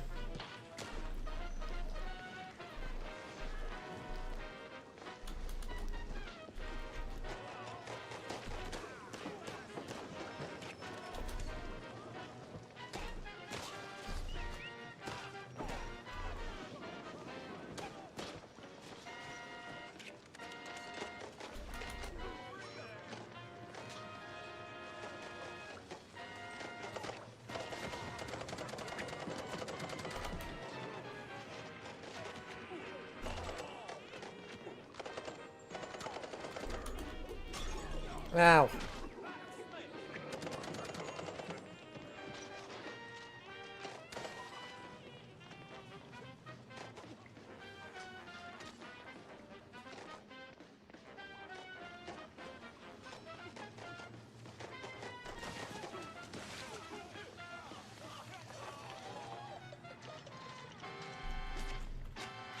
There we go. Didn't even lose all my armor. That sewer was clean. Too clean. And clean made me nervous.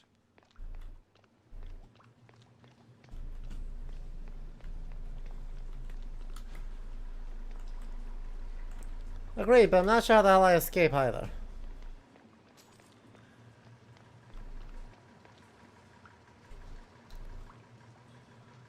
I guess that's one way to escape.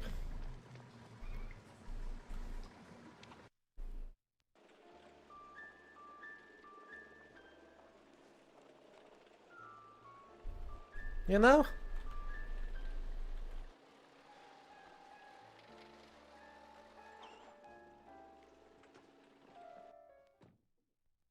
Cheeseluggers and 30 cops. Hey, look who it is. Didn't see that one on the bingo card.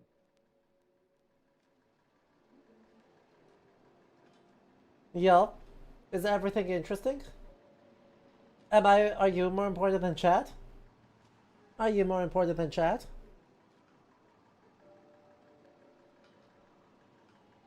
You think you're more important than chat?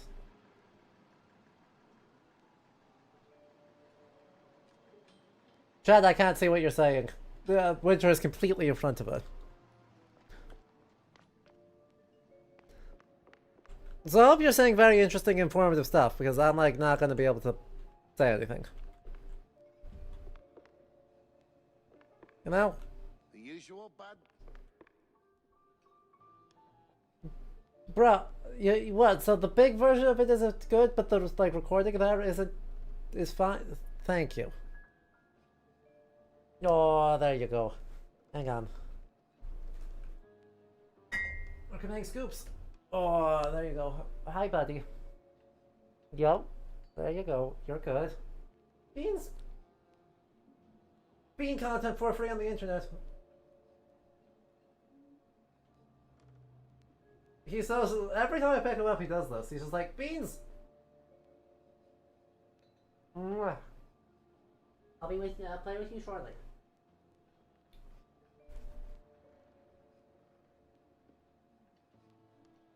Jack! Over here, sport! How's life treating you, Corny? Oh, you know, speeches, rallies. It's tiring work, but important nonetheless. But I'm more interested in your thoughts on the case. Did you learn anything about those poor missing shrews? I did for a change. They were taken down into the sewers, ferried away by a bunch of cheeseluggers. That's horrid. Did you find them? Returned safely to their homes, I take it? Truth be told, I'm hitting the wall here. Gotta think this through, double check my findings, maybe poke around other cases until something clicks. Game window, thank you. I see. Sorry, I'm a professional streamer. Bounce back in no time. Let me know if you have a stroke of genius, sport. If I have a stroke, Cornelius, I'm calling the doctor, not you. Yes. Yeah, see you around, Jack.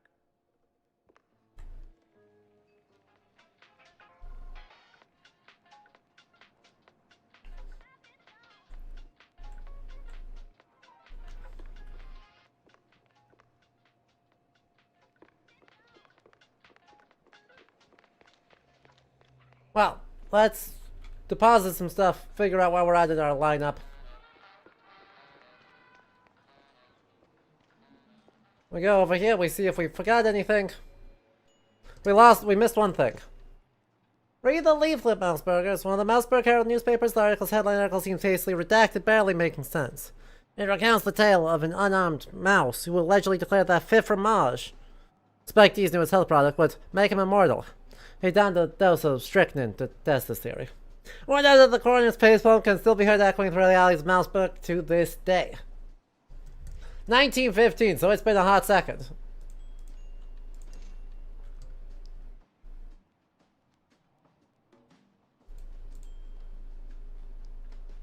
You know?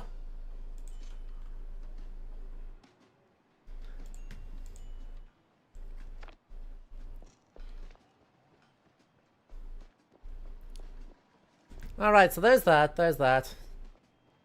I don't think we've got enough here to really matter.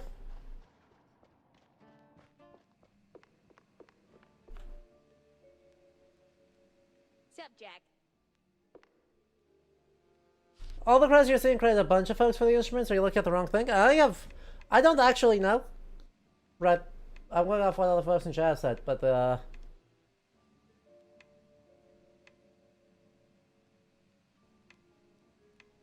I'd be also very okay if it's a big group of people. You know? Because the music's good, and so no matter how big the team is, it still is good.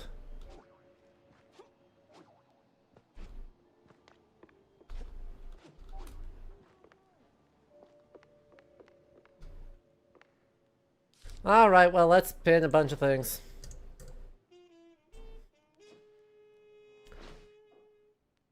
The moving through seaside while paper where? Makes me wonder. Well, that cheese leg is in the old subway. Well. Uh-huh.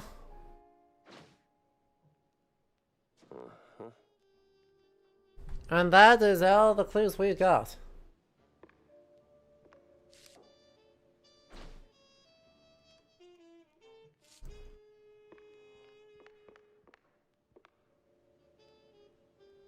Well, ain't that the way of it?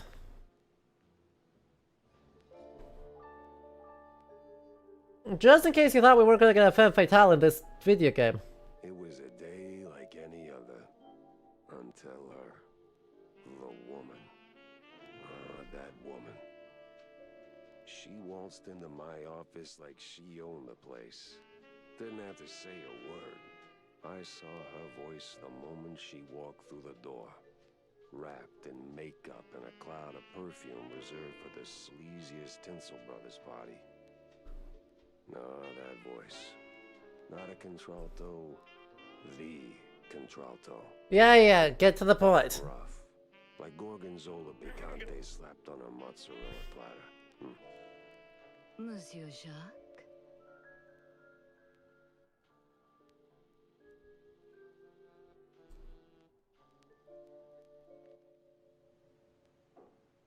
Vivian McCarthy.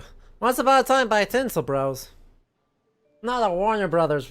Bonjour, Monsieur Jacques. No, that's down the hall. Bonjour. 'Tis like hello, only en français. Lady, I am too tired to... So, Mouse Friends exists. Why don't we cut to the chase? Oh, you're no fun, Mr. Pepper. Tisk. I have a job for you. I don't need any more headaches right now, so if you don't mind... Nonsense. You're drowning in debt, picking up small fries and petty cases. What you need is a big one.